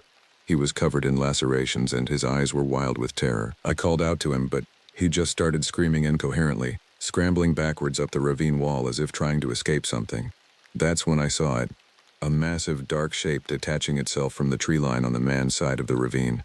Dear God, it had to be at least 8 feet tall, built like a linebacker. Shaggy fur hung from its body in matted clumps. My blood turned to ice in my veins as it strode out of the shadows on 2 legs, its bulk blocking out the weak forest light. The camper wailed in fear as the creature advanced in long, loping strides. I fumbled for my sidearm with numb fingers, knowing it would be useless. The beast closed the distance to the petrified man in seconds. He turned to flee, but a gigantic, hairy hand shot out and seized him by the head. With a casual twist of its wrist, the creature wrenched the man's head around at an impossible angle. The sickening crack of his spine snapping echoed across the ravine. It had killed him as easily as a child wringing a chicken's neck. I must have made some noise, a whimper or gasp. The creature's head whipped around and it stared straight at me. I'll never forget those eyes boring into me, red-rimmed, fierce, and unmistakably intelligent. This was no dumb animal. In that frozen moment I saw a feral cunning, a dark awareness in its gaze. It ripped through me, flaying my soul bare. Then its lips peeled back, revealing a double row of jagged fangs. A chill ran down my spine as I realized it was grinning. It was enjoying my terror. I don't remember turning and running. I only know that I tore through the forest in a blind panic, expecting to feel that enormous hand close around my skull at any moment. Mercifully, I blundered into the search party my radio call had summoned. They told me later that I was ashen-faced and babbling incoherently. All I could do was point with a violently trembling hand towards the ravine. I sank to my knees, my body racked with adrenaline shivers, as my fellow rangers cautiously approached the looming trees. My mind reeled, trying to process the enormity of what I had seen. I didn't want to believe it, but there was no escaping the conclusion. The creature in the forest, the thing of nightmares and legend, was real. The search party returned ashen-faced and grim. 2 of them were supporting a 3rd man between them who looked ready to collapse. It was Briggs, one of the most experienced and unflappable rangers in the district. I had never seen him shaken before. They had found the camper's mangled body beneath the ravine. Briggs, an Army medic veteran, swore he had never seen such horrific damage. Based on the scene, the poor bastard hadn't died from the neck snap. That had just been the beginning of an animalistic frenzy of unimaginable violence. I watched numbly as they radioed for reinforcements and began to set up a security perimeter. Normally, the next step would be to track the creature. But one look at the pallid, haunted faces around me made it clear. No one had any intention of pursuing what lurked in that ravine. This wasn't some rogue bear or man. This was a monster, the stuff of nightmares. Our little group suddenly felt very fragile and exposed in the looming woods. The forest that had always been my sanctuary now felt deeply alien, a green and shadowed labyrinth shielding an apex predator. We all felt the unspoken realization. Out here, we were not the hunters.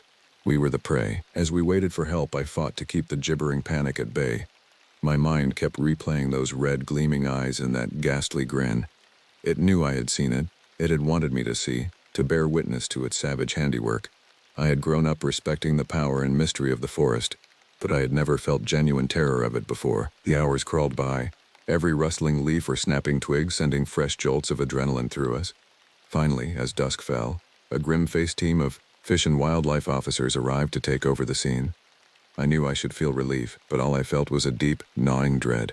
This was so far beyond what any of us were equipped for. They questioned me gently but thoroughly about what I had witnessed.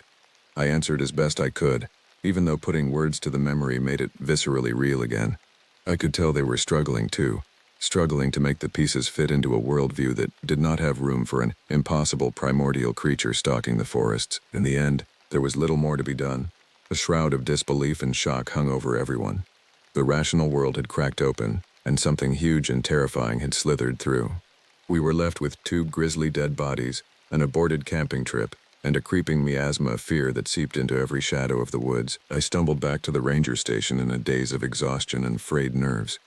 But even as I mechanically went through the motions of undressing and collapsing onto my bunk, I knew sleep would never come. The creature's eyes blazed in my mind, searing themselves into my psyche. I had come face to face with a hungry, malevolent myth, a storybook monster, rendered in blood and matted fur. And somehow, I knew our confrontation wasn't over. The next few days passed in a blur of questioning by increasingly high-level officials, each more tense and disbelieving than the last. I recited my account over and over until my voice went hoarse. I could see them wrestling with it, trying to find an angle that would make sense of the insensible. A few dismissed it outright. Most simply looked haunted, the implications settling into their marrow like ice. The decision came down to put the area under a strict closure, while a more thorough investigation could be conducted. The official line was that an extraordinarily large and aggressive bear was behind the attacks. An emergency declaration by the Forestry Service barred any hikers from entering a 20-mile radius for their own safety. There was no talk of tracking and dealing with the creature. The bear story was a useful fiction, a way to placate public concern while keeping the unthinkable truth under wraps. I was quietly ordered by Ranger Command not to breathe a word of what I had seen. "Unless you want a permanent room with padded walls," my superior said grimly. It was almost a relief, in a way. The world wasn't ready for this truth. Hell, I wasn't ready for it. The thought of mass panic, of hordes of sensation seekers pouring into the woods, made my blood run cold. The forest secret needed to stay buried, but that didn't stop the fear, the constant gnawing feeling of being stalked by an unseen predator. Every night I would jerk awake, that guttural growl echoing in my skull. Those blood-rimmed eyes would bore into me as I gasped and trembled, soaked in icy sweat. Jenna begged me to talk to someone, to get help. But how could I? How do you tell your wife that you can't sleep because the literal boogeyman is hunting you in your dreams? So I suffered in silence, jumping at shadows and drinking myself into a stupor to numb the visions. I think what shook me the most was the intelligence in its eyes. There had been a cruel awareness there, a keen intellect taking savage enjoyment in my terror. It wasn't some mindless beast. I didn't know which thought was worse, that it had been a purely random attack, or that it had chosen the campers, and me, with some dark intent. Weeks passed, and, although there were no new incidents, I couldn't shake the sense of being watched. The forest's silence took on a concealing quality, like a held breath before a pounce. Every misshapen tree stump or moss-covered boulder became a crouched figure in the corner of my eye. I was jumping out of my skin at the slightest noise, my rifle always in a white-knuckled grip. The day I resigned from the ranger service, I told my supervisor I needed to focus on my family. And it was partially true. My drinking and erratic behavior were pushing Jenna to her limit. But more than that, I couldn't stand being in those primordial woods, knowing what lurked in the shadowed valleys. Watching, waiting. I tried to push it all down, to lock those memories in some deep, dark corner of my mind. Until the morning 3 weeks ago, when everything changed. Up until then, I had taken some solace in believing that the creature was tied to its territory, that it would stay deep within the untamed reaches of the forest. But when I stepped out to get the paper that Tuesday and saw that enormous handprint pressed into the mud by my front step, I knew my nightmare had just begun. 3 weeks. That's how long it's been since I discovered the handprint. At first I tried to rationalize it away, to chalk it up to my overactive imagination. But deep down, I knew with a cold, sinking certainty that it was here. It had found me. Since that day, my life has become a waking nightmare. Every creak of a floorboard, every rustle from the yard, sends my heart into my throat. I've become a prisoner in my own home, jumping at shadows, gun always within reach. Jenna doesn't understand why I check the locks compulsively, why I've started boarding up the windows. I can't bring myself to tell her. How can I? I can barely wrap my mind around it myself, that it's stalking me, that it followed me from the deep woods into my very home. I've pored over my grandfather's tales, the old legends, trying desperately to arm myself with knowledge, but the stories are maddeningly vague, more warnings than facts. All I've gleaned is that this creature is ancient, that it is tied to the wild places, and that once it has marked you, there is no escape. Each day is an eternity of gnawing dread, of constant vigilance. Even when exhaustion drags me into a fitful sleep, I wake screaming from nightmares of snarling teeth and cruel, crimson eyes. The dark bags under my eyes and pallid skin make me look like the walking dead. But no matter how much Jenna pleads, I can't tell her why I'm unraveling. How can I look into her eyes, the eyes I fell in love with, and tell her that an prehistoric nightmare is fixated on me? Last night, I found the first spot of blood on the porch, a fresh, glistening pool soaked into the welcome mat, as if it had been left as some macabre gift. My mind immediately flew to grisly visions of mutilated hikers and the brittle crack of snapped bones. Horror rose like bile in my throat as a chilling realization dawned. This was no threat. This was a promise. It was telling me that it could reach me any time it wanted. that I existed only by its leave. We were building to an endgame, and all the guns and locks in the world couldn't protect me from the inevitable. I sit here now, whiskey bottle in one hand, rifle in the other, staring out into the oppressive gloom of the forest that borders my property. I used to find the trees soothing, but now all I can see is the black spaces between them, the shadows that could conceal my stalker. No matter how hard I try, I can't shake the sense of being watched, the prickling between my shoulder blades that makes me whirl around, searching for a towering silhouette. I've become a raw nerve, every sense strained to snapping point. The smallest sounds make me flinch, a twig snapping, a cloud scudding across the moon. Did I just see a shadow flit across the yard? Were those eyes gleaming in the hedgerow? I'm teetering on the knife's edge between wary readiness and gibbering paranoia. The floorboard creaks behind me. Icy terror paralyzes me for a split second before I spin around, rifle flying to my shoulder. But it's just Jenna, her face drawn and worried, and I feel a rush of shame at the way my finger tightened on the trigger. What have I become? What has this thing made me? She opens her mouth to say something, but a tremendous crash from outside shatters the silence. We both freeze, her eyes wide and fearful. I know with a cold, leaden certainty what it is, what it must be. A roar shakes the house, an unearthly bellowing challenge that turns my knees to jelly. Jenna shrieks, and suddenly Willa is there, sobbing in terror, clinging to her mother. Another crash. Closer this time. Splintering wood. Dear God, it's at the door. I can hear its heaving breaths, the scrape of claws on the porch boards. I feel a sudden, eerie calm settle over me. I know what I must do. I pull Jenna close, breathing in the scent of her hair, memorizing the curve of her cheek. Take Willa. Get to the car. Don't look back, I rasp. Jenna looks at me with dawning horror. No. Coda, no. The front door splinters inward with a shriek of tortured wood. I can see a massive, dark shape filling the ruined frame, blotting out the moonlight. Red eyes glower with ancient malice. I kiss her fiercely. One last time. I love you. Now go. I push her towards the back as the creature forces its bulk into the house. Willa's wails recede as Jenna drags her towards the back door. I level the rifle, all my terror and revulsion pouring down the barrel. The creature steps into a shaft of moonlight. I can see its features clearly for the first time. The beetling brow, the ferocious tusks, the eyes that blaze with a cunning fury. It sees the gun and its lips peel back in that hideous grin, a deep chuffing sound rumbling from its barrel chest. We regard each other for a long, frozen moment. The myth and the man who glimpsed behind its veil. Then it charges with a roar that shakes the timbers, and I open fire, the shots deafening in the confined space. I scream until my throat is raw, pouring all my fear and impotent rage into the conflagration, the rifle bucking against my shoulder. The creature's bulk shudders as the bullets slam home, but it barely slows. An enormous arm swings with frightening speed, and the gun is ripped from my grasp, clattering away uselessly. A backhand blow lifts me from my feet and sends me crashing into the wall. I feel a white flare of agony as ribs crack. I crumple to the floor, my breath coming in short, agonized gasps. The creature looms over me, blotting out the light, its stench clogging my nostrils. I stare up into those pitiless crimson eyes, and I know I'm gazing into the abyss, a primordial darkness that has endured since time immemorial, and will continue long after my bones are dust. It reaches for me, and I close my eyes, bracing for the killing blow. I'm sorry, Jenna. I tried. A roar explodes above me, but it's different, mechanical. My eyes fly open to see blazing headlights flooding through the splintered door. Jenna is behind the wheel of the old Chevy pickup, Willa cowering on the floor. The creature turns to face the new threat, its eyes squinting against the glare. Get away from my husband, you son of a bitch, Jenna screams. The truck's engine bellows as she floors the accelerator. The creature barely has time to raise its arms before 2 tons of Detroit steel slam into it at 40 miles per hour. The impact is tremendous, the grille crumpling around the creature's bulk. It flies backward, smashing through the far wall in an explosion of wood and plaster. For a moment, I'm staring at the night sky through a gaping hole. Then Jenna is hauling me up, shouting something in my ear that I can't make sense of through the high-pitched ringing. She helps me stagger out to the truck, practically throwing me onto the blood-soaked bench seat before scrambling behind the wheel. Willa clings to my neck, her little body racked with terrified sobs. The truck screams backward down the drive, gravel spraying. As we fishtail onto the road, I see the creature rising from the ruins of our house, its chest heaving with rage.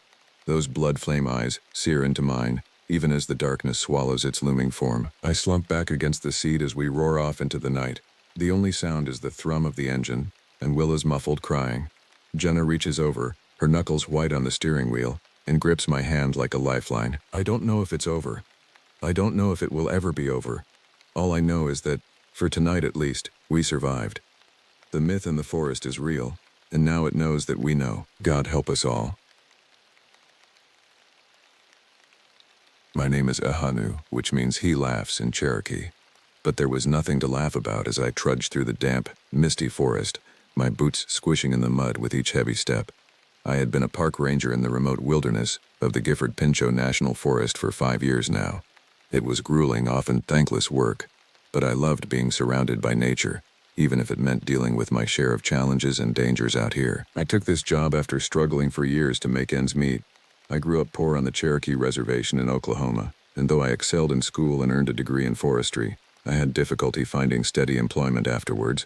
I jumped from one temporary Park Service gig to the next, until finally landing this permanent ranger position out here in rural Washington state. The pay was modest, but it was enough to slowly chip away at my student loans, and I got to spend my days hiking through ancient groves of towering cedars and firs, alongside rushing rivers teeming with trout and salmon. The beauty and solitude suited me. Solitude is nice, until it's not. Like when you're alone in the backcountry and you hear rustling in the brush nearby, or a branch snap behind you. Was it just a deer, a black bear, or something else? I'd heard the local legends, of course.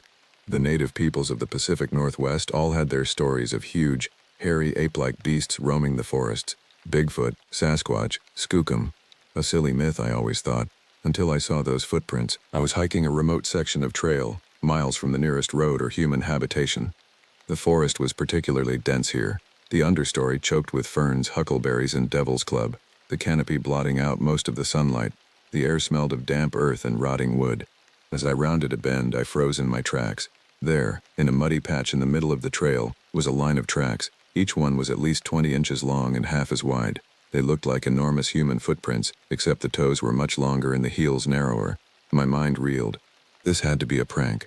But who would come all the way out here to stomp around with fake Bigfoot feet? And the detail and depth of the prints, it didn't look fake. A chill ran through me despite the humidity. I pulled out my satellite phone with shaking hands and snapped some photos of the tracks. Then, very aware of how alone and exposed I felt, I hurried back the way I came, my senses on high alert. Every noise made me flinch. I kept glancing over my shoulder, half expecting to see a hulking figure loping along behind me. By the time I made it back to my truck, parked at the remote trailhead, my nerves were completely frayed. I peeled out of there and headed straight for the ranger station, my mind humming. What had I just seen? And what was I going to do about it? Bigfoot tracks? Are you serious, Ahanu? My supervisor, Ranger Rick Walden, leaned back in his chair and fixed me with an incredulous stare. We were sitting in his cramped office at the ranger station, the whir of a little desk fan providing the only relief from the stuffy heat. I pulled out my phone and showed him the photos I had taken. I'm telling you, Rick, these were no black bear tracks. I've never seen anything like it. Look at the size of them. Rick leaned forward, squinting at my screen. He zoomed in and panned around each photo, furrowing his brow. Finally, he grunted and handed the phone back to me. I don't know what to tell you, he said. Those do look mighty strange. But Bigfoot? Come on now. There's got to be a rational explanation. Like what? I challenged him. If those were bear tracks, then it was a bear walking perfectly upright, with feet that just happened to look exactly like giant human prints. Rick sighed and rubbed his eyes beneath his glasses. Maybe it's, I don't know, some weird species of gorilla that escaped from a zoo or something. I snorted incredulously. A zoo?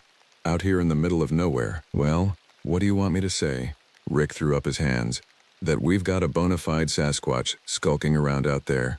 Think about how that sounds. I'm just telling you what I saw, I said defensively.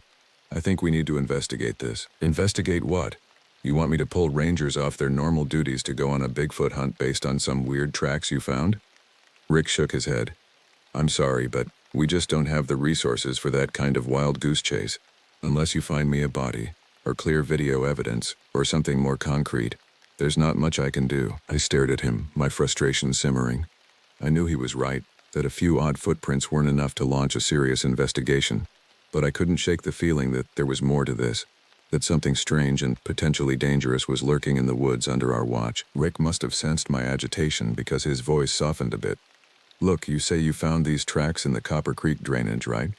I'll tell you what, I'll send an advisory to the other rangers to keep their eyes peeled when they're working that area. If anyone else finds anything weird, they'll let us know. But for now, that's the best I can do. I knew it was all I was going to get out of him. I reluctantly stood up to go. All right, thanks, I guess.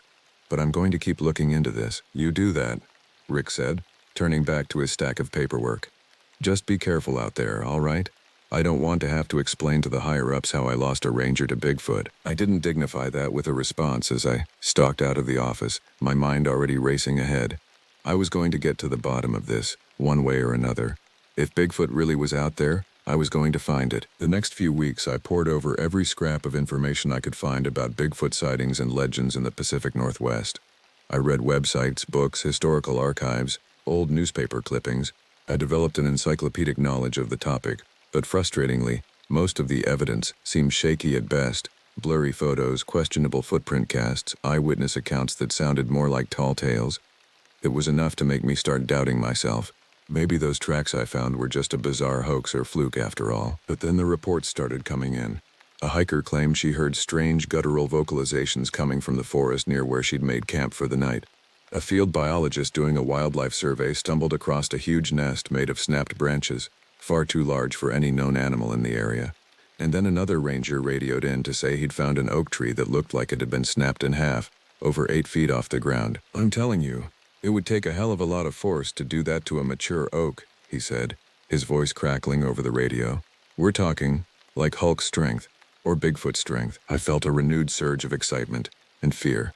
Something was definitely going on out there, and it seemed to be escalating. Late one night, unable to sleep, I found myself scrolling through a forum dedicated to Bigfoot encounters. One post in particular caught my eye. A gripping, terrifying account from a firefighter who claimed a Sasquatch attacked him while he was battling a wildfire. It was the middle of the night, and I was alone at the edge of the fire line, running a hose from the truck, he wrote. Suddenly I heard this god-awful howling, almost like a man screaming, but deeper and more guttural. At first I thought it was just a mountain lion, but then I turned around and saw this huge, hairy thing bounding toward me out of the shadows. It had to be at least 8 feet tall, built like a linebacker but covered in dark fur. I got one look at its face and I swear, it was almost human, but the features were just slightly off. And the eyes were filled with pure rage. It grabbed the hose right out of my hands, ripped it clean in half like it was a piece of string. Then it roared at me, beating its chest. I ran like hell back to the truck. I've never been so scared in my life. I know how crazy this sounds, but I know what I saw. That was no bear. That was a Bigfoot, and it didn't want me there. I felt my blood run cold as I read and reread the post. Was that what was out there, roaming the land I patrolled every day? A powerful, unfriendly, aggressive beast with abilities far beyond that of a normal man? I tried to tell myself it was just a silly internet story, but in my gut I knew differently. It rang true. I could almost hear that howl echoing through my mind, and it filled me with a primal dread. I had to do something. I had to find out the truth, one way or another, even if it meant putting myself in harm's way. I couldn't let Bigfoot roam unchecked out there, threatening every camper and hiker that crossed its path. I was going to track that beast down, and Rick and the other rangers were going to help me, whether they believed me or not. It was time for a Bigfoot hunt. I slammed my fist on the table. Damn it, Rick, I'm telling you, we can't just sit around anymore. We need to do something. Rick glared at me, his arms folded across his chest. And I'm telling you, Ahanu, I'm not authorizing some half-cocked Bigfoot safari based on a few weird reports and your gut feeling. It's not happening. We were in the main room of the ranger station, gathered around the big table where we usually held our morning briefings. I had just finished laying out my case to Rick and the other rangers, the strange tracks, the reports of vocalizations and destruction, the online accounts that seemed to corroborate the possibility of an aggressive Sasquatch in the area. But I could tell from their skeptical expressions that I wasn't getting through to them. Guys, come on, I pleaded, looking around at each of my colleagues in turn. You've seen the reports yourselves. You know something strange is going on out there. Are we really just going to wait around until a hiker gets hurt? Or worse, we can't go chasing after monsters based on hearsay and superstition, Rick said firmly. We have real work to do. Trail maintenance, search and rescue, fire prevention. If you want to waste your own time hunting Bigfoot on your days off, be my guest. But you're not doing it on official ranger business. End of discussion. I seethed, my face burning with frustration and anger. I couldn't believe how close-minded they were being. Lives could be at stake, and they were acting like I was pitching them a snipe hunt. Fine, I snapped, pushing myself up from the table. I'll do it myself. Don't blame me if something happens out there that we could have prevented. I stormed out of the ranger station, ignoring the bewildered stares boring into my back. Let them think I was crazy. I didn't need their help or approval. I had my tracking skills, my knowledge of the terrain, my own determination. I would find that creature myself and determine the truth, once and for all. The next day I set out alone at dawn, my backpack loaded with supplies, my rifle slung over my shoulder. I headed straight for the area where I'd found those first ominous tracks, my senses on high alert. The forest seemed different now, in the gray light before sunrise. More still, more watchful, as if it were holding its breath in anticipation. I felt the hairs on the back of my neck stand up as I hiked deeper into the trees, following the course of the winding creek. After a few hours, I reached a point where the creek curved through a narrow gully before opening up into a wide, marshy meadow. It was a secluded spot, far off the established trails. If I were a Bigfoot trying to avoid human contact, this is where I would hide out. I crept along the edge of the gully, looking for any sign of tracks or disturbance. Suddenly, my eye caught on something. There, in the mud beside the creek bank, was another huge footprint. My heart began to race. I crouched down and looked closer. This one was even fresher than the prints on the trail, the edges still sharp and damp. Whatever made it couldn't have passed through here more than a few hours ago. I began casting about, looking for more signs of the creature's passage. Broken twigs, disturbed vegetation, tufts of dark brown hair snagged on branches. Now that I knew what to look for, the evidence was unmistakable. It sent a thrill of both excitement and dread through me. I was on the right trail. But to what? What exactly was I tracking? And when I found it, what would I do? Every rustle of leaves, every bird call, suddenly sounded amplified and threatening. The looming trees felt like they were boxing me in. But still, I pushed on, following the trail like a bloodhound. My heart was pounding so hard I could barely hear my own thoughts over the roaring pulse in my ears. Then, as I approached the far edge of the marsh, I saw something that made my blood run cold. There, stuck in a muddy patch of earth, was a scrap of material. I reached down and gingerly plucked it up, feeling the damp fabric between my fingers. It was the torn, ragged edge of a red flannel shirt, exactly like the ones worn by a pair of backpackers who had gone missing in the area 3 days ago. The breath left my lungs in a horrified rush as a sickening wave of realization swept over me. This creature, this Bigfoot, it wasn't just an elusive curiosity, it was an aggressive predator. And I had just stumbled into the middle of its hunting grounds, alone. My hands shook as I held the torn, bloody scrap of flannel, my eyes darting around the dense, looming trees that hemmed me in on all sides. The forest no longer felt like a sanctuary, but a trap. Every shadow seemed to hold a lurking threat, every sound a warning. What had I done? What arrogant foolishness had possessed me to come out here by myself, tracking an unknown, potentially vicious beast? I felt the full weight of my stupidity and hubris crash down on me. It didn't matter what I thought I knew, or how capable a woodsman I believed myself to be. I was no action hero. I was just a man, alone and vulnerable in the face of a creature that could snap me in half as easily as that oak tree. Slowly, carefully, hardly daring to breathe, I began to back away from the muddy marsh bank, still clutching the awful flannel swatch. I had to get out of here. I had to radio for help, have the other rangers bring in a full search party, maybe even FWS or state police. This was so far beyond my capacity to handle alone. Each step was agony, my hyper-vigilant senses registering every snapping twig, every rustling leaf. I expected at any second to hear that gut-wrenching howl, to see that huge, furious shape come bursting out of the underbrush. But I made it to the edge of the marsh without incident. I was just beginning to let out the breath I'd been holding when I heard it. A low, guttural, wheezing grunt coming from directly behind me. An impossibly deep, animalistic sound, but one that held an unmistakable note of hostility, of malice. I spun around and felt my heart seize up in my chest. There, not 20 yards away, rising up out of the ferns and brambles, was the creature. It was everything the firefighter had described and more. Shaggy, rippling with muscle beneath its matted fur, bearing fangs that gleamed with predatory intent. It fixed me with eyes that burned with a shocking, almost human-like awareness and rage. In that frozen moment, I suddenly knew with numb certainty that I was looking at the end of my own life, that I was about to become the next meal for this hulking, vengeful primate monstrosity. It was a strangely detached feeling, that acceptance of my own imminent demise. All my terror seemed to drain out of me, replaced with an eerie calm. My hand crept slowly down to the holster at my hip, closing around the grip of my sidearm. I knew how futile the gesture was. What good would a puny 9mm do against a creature that size? It would just make it angrier. But I couldn't let myself be ripped apart without at least trying to fight back. It was the principle of the thing. The creature reared up to its full height, and I felt my mind go blank with fear. It was well over 8 feet tall, its shoulders as broad as a car. It threw back its head and let out a bone-chilling roar, shattering the eerie quiet of the forest. Then it charged. I felt everything slow down, my senses sharpening into hyper-focus. I saw the individual leaves shaking on the brambles as the huge beast tore through them. I saw the strands of saliva flying from its gaping mouth, the manic glint in its all-too-intelligent eyes. Without consciously thinking, I drew my gun and fired. Once, twice, 3 times. The shots cracked out, unbearably loud in the close air. I saw puffs of fur fly up from the creature's chest as the bullets struck home. Dark, viscous blood bloomed across its matted pelt, but it didn't even slow down. The creature plowed into me with the force of a wrecking ball. I felt the air leave my lungs in a rush as I flew backwards, my gun flying from my hand.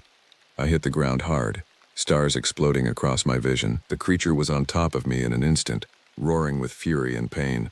I smelled its rank breath, felt its spittle spattering my face. A huge, leathery hand closed around my throat, claws digging into my skin. I scrabbled desperately at the creature's wrist, trying to pry its fingers loose. But it was like fighting with an industrial vice.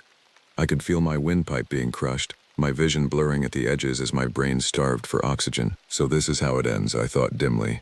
Not from a heart attack, or cancer, or even a fall off a cliff, but torn to pieces and devoured by Sasquatch.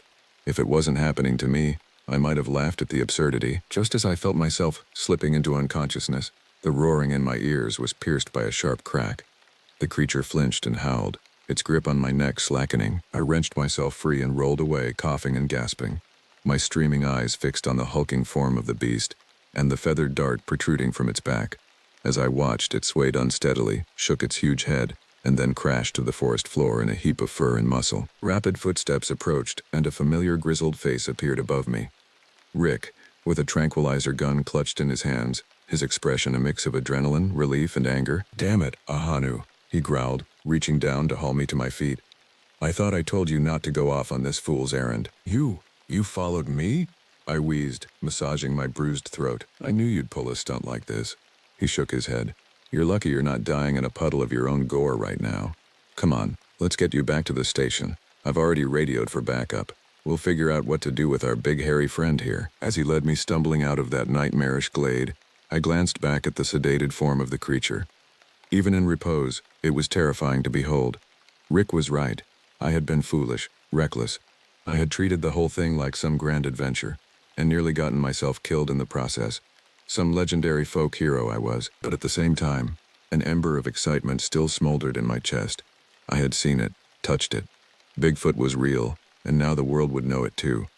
Maybe my methods had been less than sound, but I had still uncovered the truth. As the ranger station came back into view through the thinning trees, I could already picture the media circus that was no doubt descending.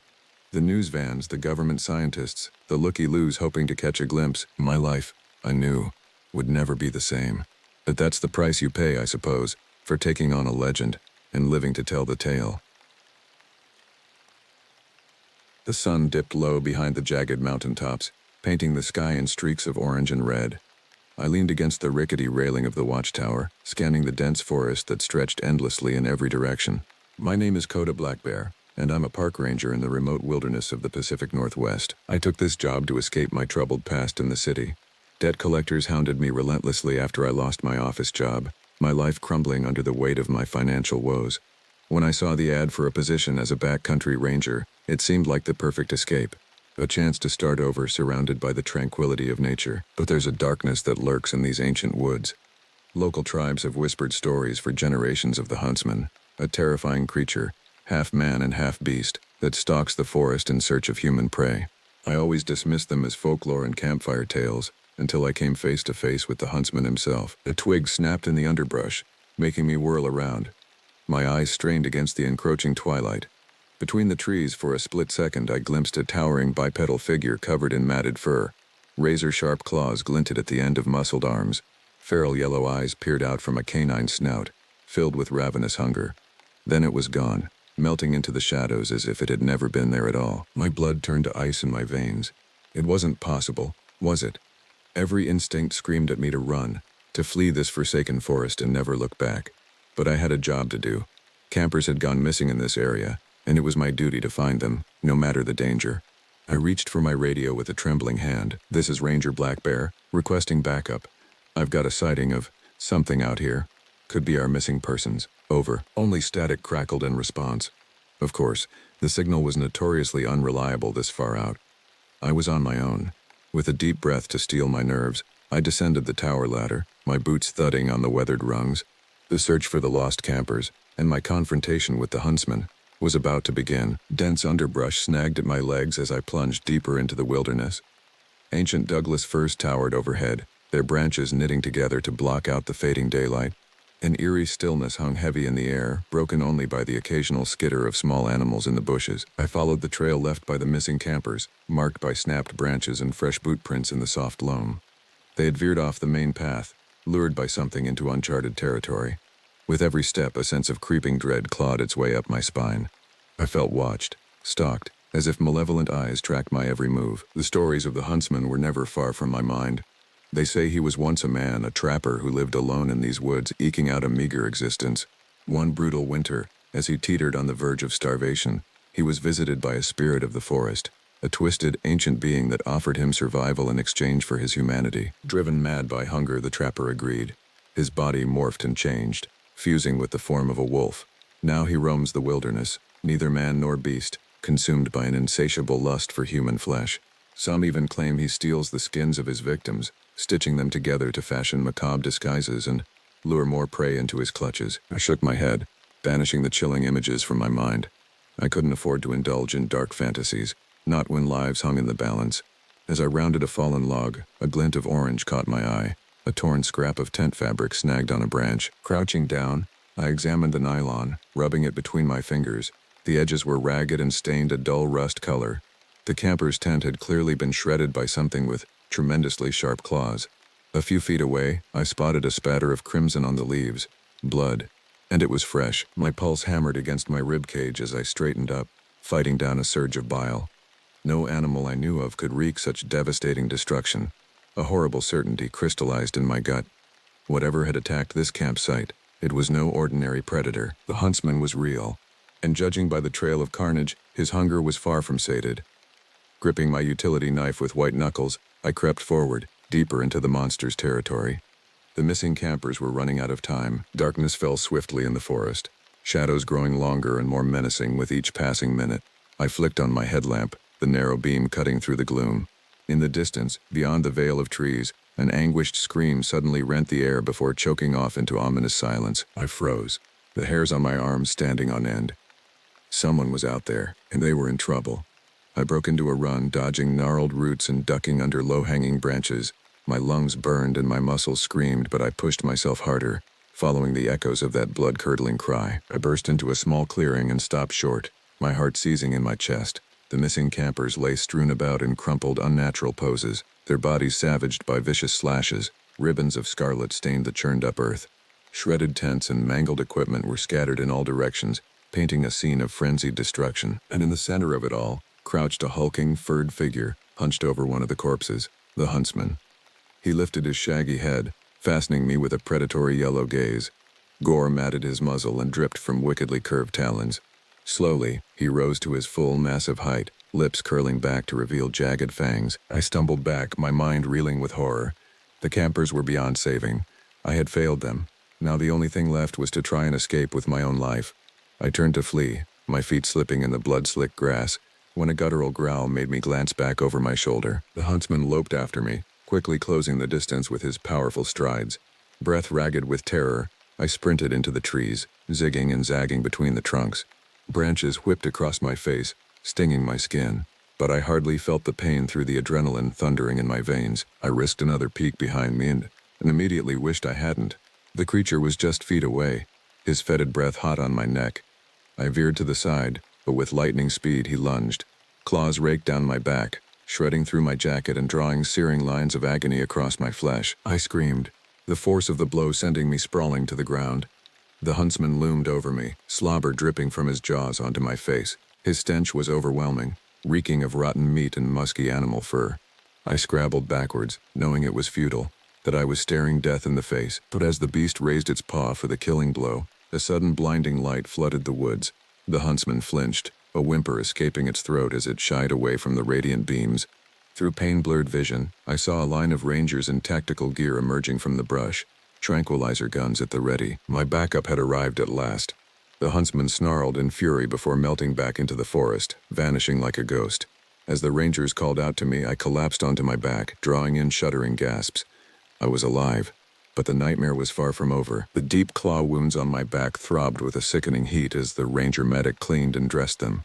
I winced, grinding my teeth against the stabbing pain. Around us, the recovery team worked grimly to catalog the scene and gently bagged the ravaged bodies of the campers. "I saw it," I said hoarsely, meeting the medic's eyes. "The huntsman. He's real." "You're in shock," the medic replied, his voice low and soothing. "Once we get you out of here, you can make a full statement, but you need to rest now." Fury welled up inside me, hot and sharp. "I'm not hysterical. That thing butchered those innocent people. We have to go after it. The only place you're going is the hospital," the medic said firmly. "There will be a full investigation, but not until you're treated. Let's get you on the stretcher." Grudgingly, I allowed myself to be loaded onto the gurney, biting back a groan as my lacerated skin pulled and stretched. As they carried me toward the waiting chopper, I watched the tree line, unable to shake the sensation of ravenous yellow eyes watching me from the darkness. This wasn't over. Not by a long shot. The following days passed in a haze of pain medication and debriefings. I told my story over and over to stony-faced officials who jotted down notes but offered no opinions. I got the distinct impression they didn't believe me, that they thought the trauma had fractured my sanity. But I knew what I had seen. The huntsman was still out there, and I was the only one who seemed to care. As soon as the doctors cleared me, I checked myself out against medical advice, my stitched wounds still tender and raw. I had a promise to keep to those slaughtered campers. I spent my recovery poring through historical records and obscure folklore in the town library. Sightings of a wild man-beast stalking the forest cropped up in faded newspapers from over a century ago. I tracked down members of the local tribes, coaxing them to share whispered stories passed down for generations of a malevolent spirit that inhabited the skin of a man. Slowly, a grim picture began to emerge. The huntsman had been preying on unsuspecting victims for decades, perhaps even longer. The only thing that could sate his appetite was human flesh. Some believed he could only be killed by fire, others that he possessed dark regenerative powers that made him unkillable. But they all agreed on one thing: he had to be stopped. As I prepared to venture back into the monster's domain, I knew I might not live to tell this tale, but I had to try, for the ones who had fallen to the huntsman's claws, and for the ones I could yet save from his nightmarish hunger.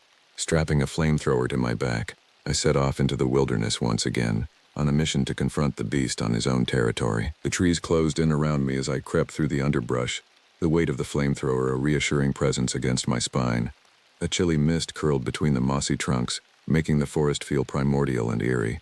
Every snap of a twig and rustle of leaves set my nerves jangling, but I pressed forward with grim determination. I had tracked the huntsman to his lair, a dank network of caves threading through the mountainside. If the lore was to be believed, this was where he dragged his victims, where he did unspeakable things. Bile rose in my throat at the thought, at the memory of the mutilated campers. As I neared the cave entrance, a foul, cloying stench rolled out from the darkness to greet me. It was the reek of carrion and ruin, so thick it coated my tongue.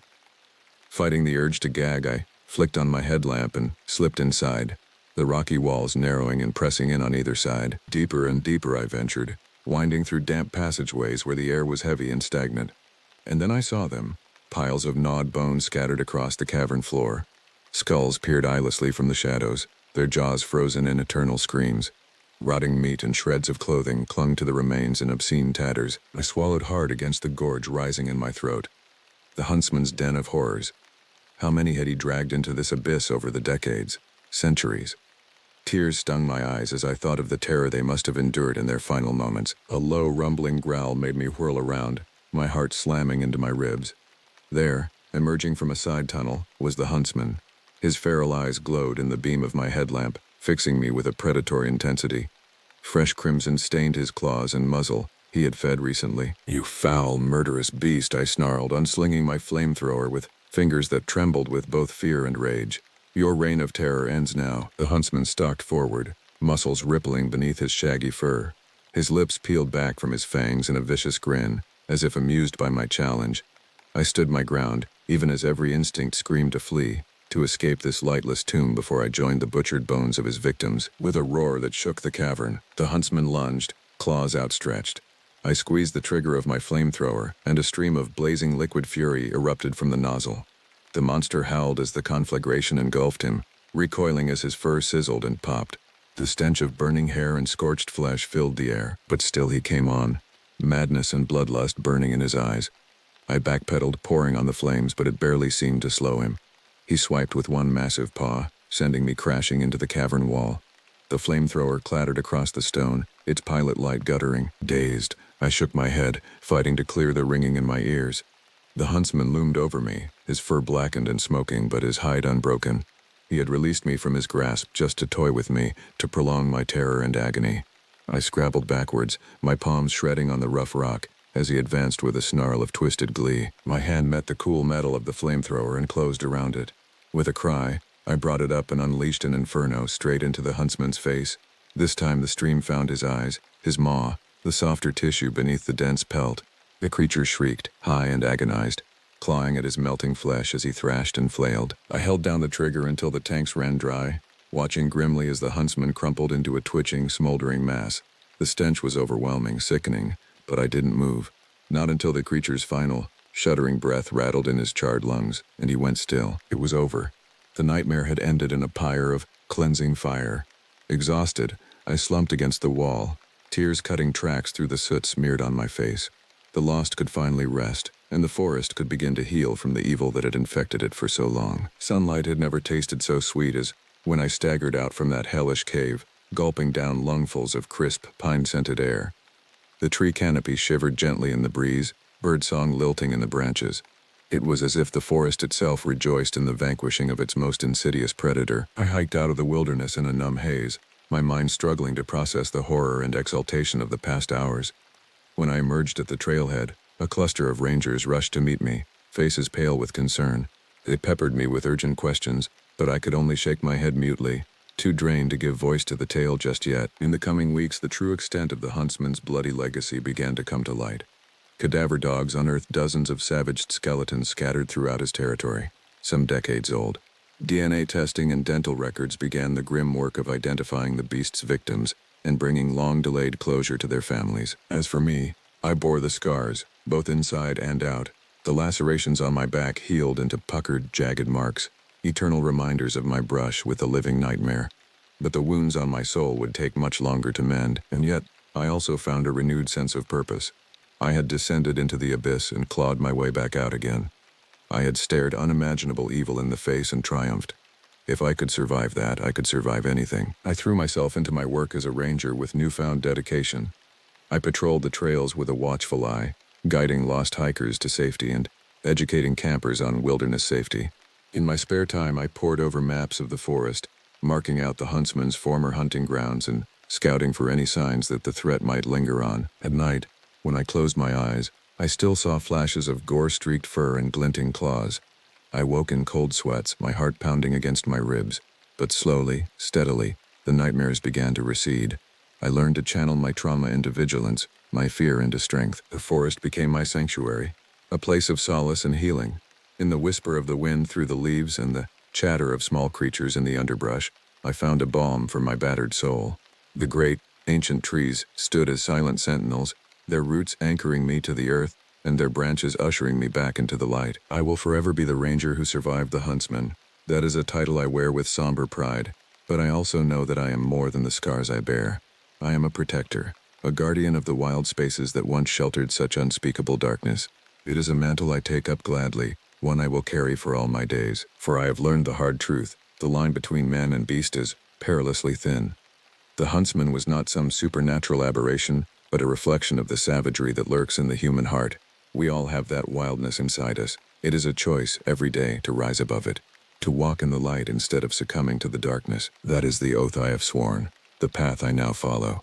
To honor the memory of the fallen, and to safeguard the innocent. I am Ranger Coda Blackbear, and I will be the shield against the monsters, both within and without. For as long as I draw breath, the forest will always have a protector, and the huntsman will never again stalk the night. My name is Dakota Lone Elk, and I've been a park ranger for the U.S. Forest Service for the past 5 years, patrolling the remote wilderness areas of the Pacific Northwest. It's a hard job, full of long hours, tough terrain, and more than a few close calls, but I love being out in nature, surrounded by towering pines, rugged mountains, and pristine rivers. It feels like home. I grew up on the Spokane Indian Reservation in eastern Washington state. Life was never easy there. My family struggled to make ends meet and opportunities were scarce, but I found solace in the woods that bordered the reservation. As a boy, I would spend hours exploring the hills and valleys, learning the ways of the forest. It was the only place I felt truly free. When I finished high school, I knew I needed to find a way out, to build a better life for myself. That's when I learned about the park ranger program. It seemed like the perfect fit, a chance to put my outdoor skills to use while earning a steady paycheck.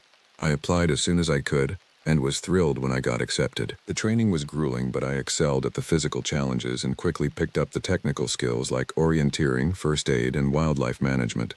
When I finally got my assignment to the Okanogan-Wenatchee National Forest, I felt like I had found my calling. But nothing could have prepared me for the strange and terrifying events that I would soon face in those deep, dark woods. It all started with a series of missing persons cases in a remote section of the forest. Hikers and campers who ventured into the area were disappearing without a trace. At first, we assumed they had gotten lost or injured, but as the numbers kept growing, a sense of dread began to settle over the ranger station. Rumors began to circulate among the local community about creatures that lurked in the woods, old native legends of shapeshifters and skinwalkers, mixed with campfire tales of Bigfoot and feral men. Most of us rangers chalked it up to overactive imaginations and the suggestive power of the primeval forest. But I couldn't shake the feeling that something was out there, watching us from the shadows. Then, one bright autumn morning, a hiker staggered into the visitor center, bleeding and nearly incoherent with fear.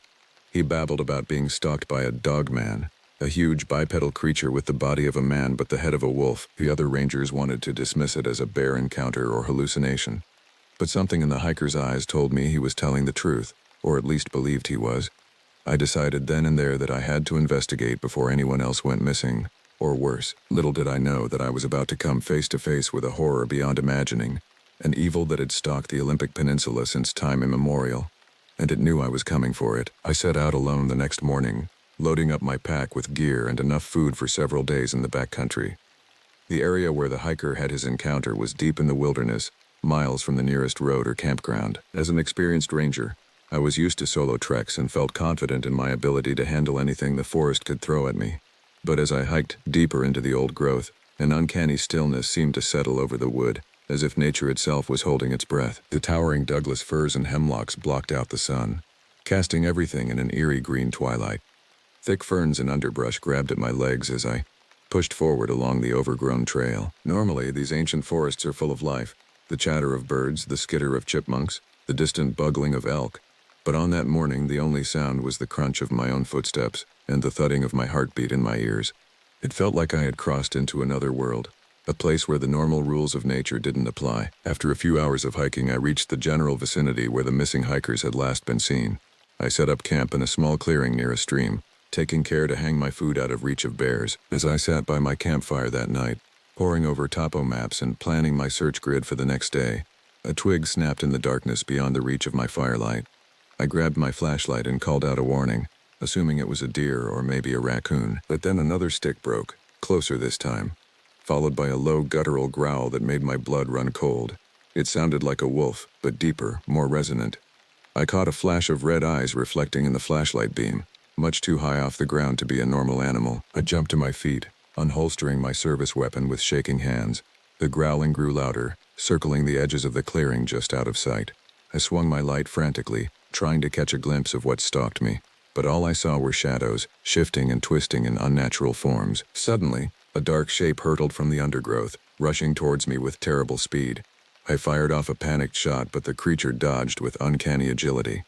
A second later, it was on me, slamming into my chest with the force of a linebacker, throwing me back against a tree trunk. Up close, I could see it clearly for the first time.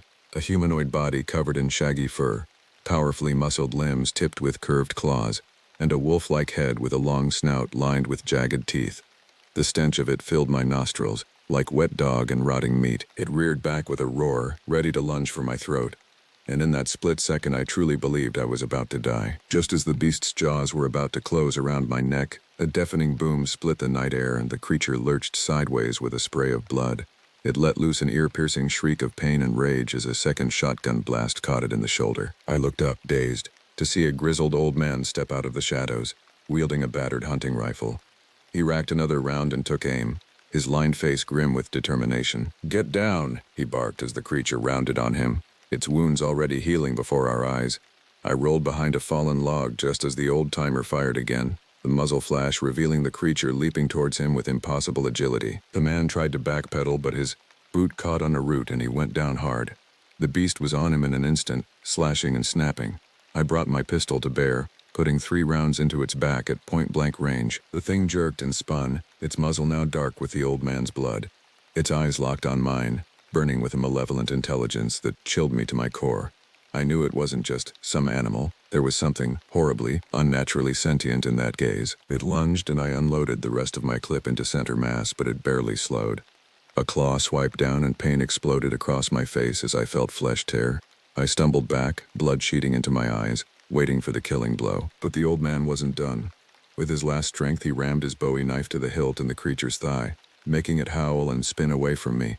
It backhanded the man with bone-shattering force, sending his broken body tumbling away like a rag doll. The man's sacrifice gave me a precious few seconds. I snatched up his fallen rifle and chambered around as the beast turned back to me, its muscles bunching to pounce.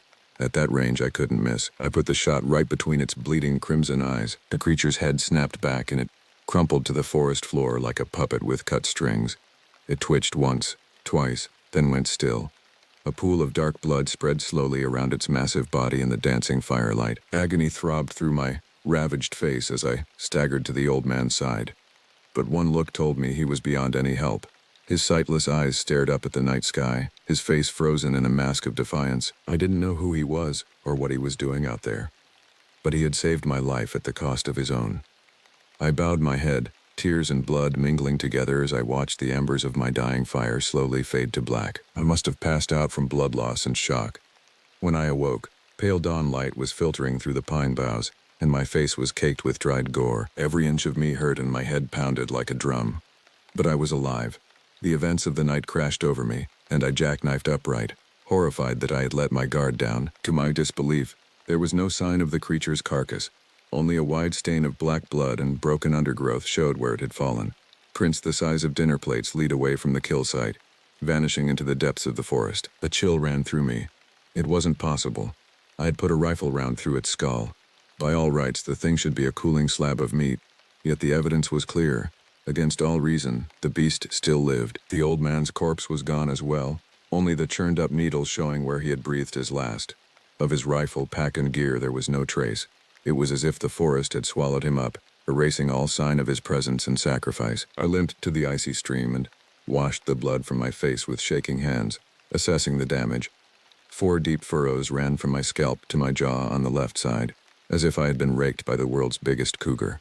I would have scars, but I thanked the spirits of my ancestors that I hadn't lost an eye. My radio and sat phone had both been smashed in the melee, along with half my gear. There was nothing to do but bind my wounds and start hiking out.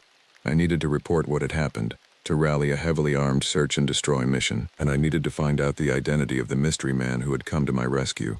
His sudden appearance and knowledge of the creature hinted at a deeper history behind these attacks. If I could uncover that, it might provide the key to ending this nightmare. I set off down the trail as the sun crested the ridge, casting long shadows ahead of me. Despite the daylight, I couldn't shake the feeling of being watched, stalked, of malign eyes tracking my every move from just out of sight. I kept my pistol in hand and hurried my steps, all too aware of how vulnerable and alone I was out there. The full weight of what I was up against crashed down on me. This was no mere animal, no mutant bear or cougar. The legends were real. Somehow, impossibly, I had gone toe-to-toe with a literal monster and barely escaped with my life. It was a mythic evil that had no place in the modern world, and now that I had seen it, now that I knew the truth, I had a terrible feeling that the creature would never stop hunting me, that it would dog my steps for the rest of my days until it finished what it started under the blood moon. I shook off the dark thoughts and focused on the trail ahead, on getting back to civilization and marshaling a force to defeat this thing. For the first time in my life, the comforting shade of the forest felt threatening, sinister. The only question was, how do you kill a myth made flesh? I made it back to the ranger station, calling in my report between bouts of field dressing my wounds. Within hours, the top brass had choppered in, bringing a squad of rangers, state troopers, and game wardens bristling with enough firepower to take down a herd of enraged grizzlies. I told them everything. Well, almost everything. I left out the supernatural elements, knowing how crazy it would sound. As far as they were concerned, a hiker had been stalked by an especially cunning and vicious bear. When it attacked me, a mysterious Good Samaritan had intervened, losing his life but driving the animal off. They launched a grid search, beating the bush for miles around the kill site. But unsurprisingly, they turned up no sign of the creature. Tracks and blood trails terminated abruptly, as if the beast had vanished into thin air. After 3 days, they called it off, posting the standard warnings about aggressive wildlife and advising folks to stay out of the deep backcountry. The official line was a rogue bear, no further threat. The brass didn't want to panic the public and damage the tourism that was the lifeblood of many small towns up here. I knew better. This thing was beyond their experience, beyond anything in the normal world. And it was still out there, waiting, watching. The only lead I had was the identity of the old hunter who had saved me. I pulled in every favor I had, running his description through databases and calling up local contacts. A week later, I had a name, Jedediah Harker, a former Marine Scout sniper who had lived as a recluse in these mountains for decades. Locals described him as a half-crazy survivalist, spinning wild tales about monsters and demons in the woods. Most had written him off as just another burned-out vet who'd gone to live off-grid. But he had known about the creature, had known enough to track it and lay in wait at my campsite, almost as if he had been expecting it to come for me. And seeing its impossible abilities and healing firsthand, I was starting to rethink all those crazy stories. What if there was more truth in them than anyone knew? I needed answers. I resigned my post, leaving my career and the only life I'd known behind. I moved to the tiny logging town of Black Pine, taking a job as a trail guide that let me spend my days in Harker's old stomping grounds. Following his back trail, I began to piece together the story. Decades earlier, Harker had been part of a special forces squad deployed to the peninsula on a classified mission. They were there to investigate reports of a unknown predator that had been stalking loggers and miners in the area since the 1800s. What they found was a nightmare, a shape-shifting entity that had haunted the native tribes for generations, a hunger that walked like a man, something old and dark and evil. They went in cocky with modern weapons and never came out, except Harker, the lone survivor. He had been fighting a one-man war against the thing ever since, trying to protect civilians where he could, to drive it back into the deepest wilderness. But he was one old soldier. All he could do was buy time. Time had just run out. For Harker, for me, maybe for everyone in the region if this thing wasn't stopped. His sacrifice had brought me into the fight, passed me the torch. Now it was up to me to finish what he started a lifetime ago, or die in the trying, because I could feel it in my bones now. I was being hunted. The beast had my scent and it would never give up. I could spend the rest of my short life running, or I could make a stand. And if I was going to go out, I wanted to go out like Harker, taking the monster with me. That was the only way to make it all mean something. The only way to silence the screams that haunted my dreams and waking hours alike. I knew I would only get one shot at the creature. I had to make it count. I picked an isolated spot deep in the national forest, a narrow box canyon far off trail that looked like something out of Jurassic Park. Towering, mossy cliffs rose up on 3 sides, old-growth evergreens soaring hundreds of feet to sieve the sunlight. A silver thread of a stream wound down the canyon floor, crisscrossed with fallen titans furred in emerald moss and fungi. It was a place of primordial beauty, and it would make a natural kill box if I played my cards right. The trick would be getting the creature to come to me, and then keeping it pinned down long enough for an airstrike I had requested through some of Harker's old Black Ops contacts to arrive. Those Reaper drones packed Hellfire missiles. Wouldn't be anything left but a crater. I set up my firing positions, ranging each one, claymores and green phosphorus grenades, to channel and cripple. A GPMG covering the main approach up the stream bed. One-shot M203 grenade launcher for precision work. Bear traps snapped shut with a meaty thunk, their vicious teeth filed to ripping daggers. Punji stakes and tripwires lurked in the undergrowth, waiting to maim and entangle. The whole ravine was a death trap, laced with enough improvised firepower to shred an army. At the heart of it all, I placed my bait. A raw haunch of venison doused in my own blood, still seeping from the claw wounds on my face. An irresistible lure for a predator, especially one who had already sampled my scent and taste. Now all I could do was wait, hunkered down in my blind with the M203 trained on the bait and all my senses straining for the first hint of the creature's approach.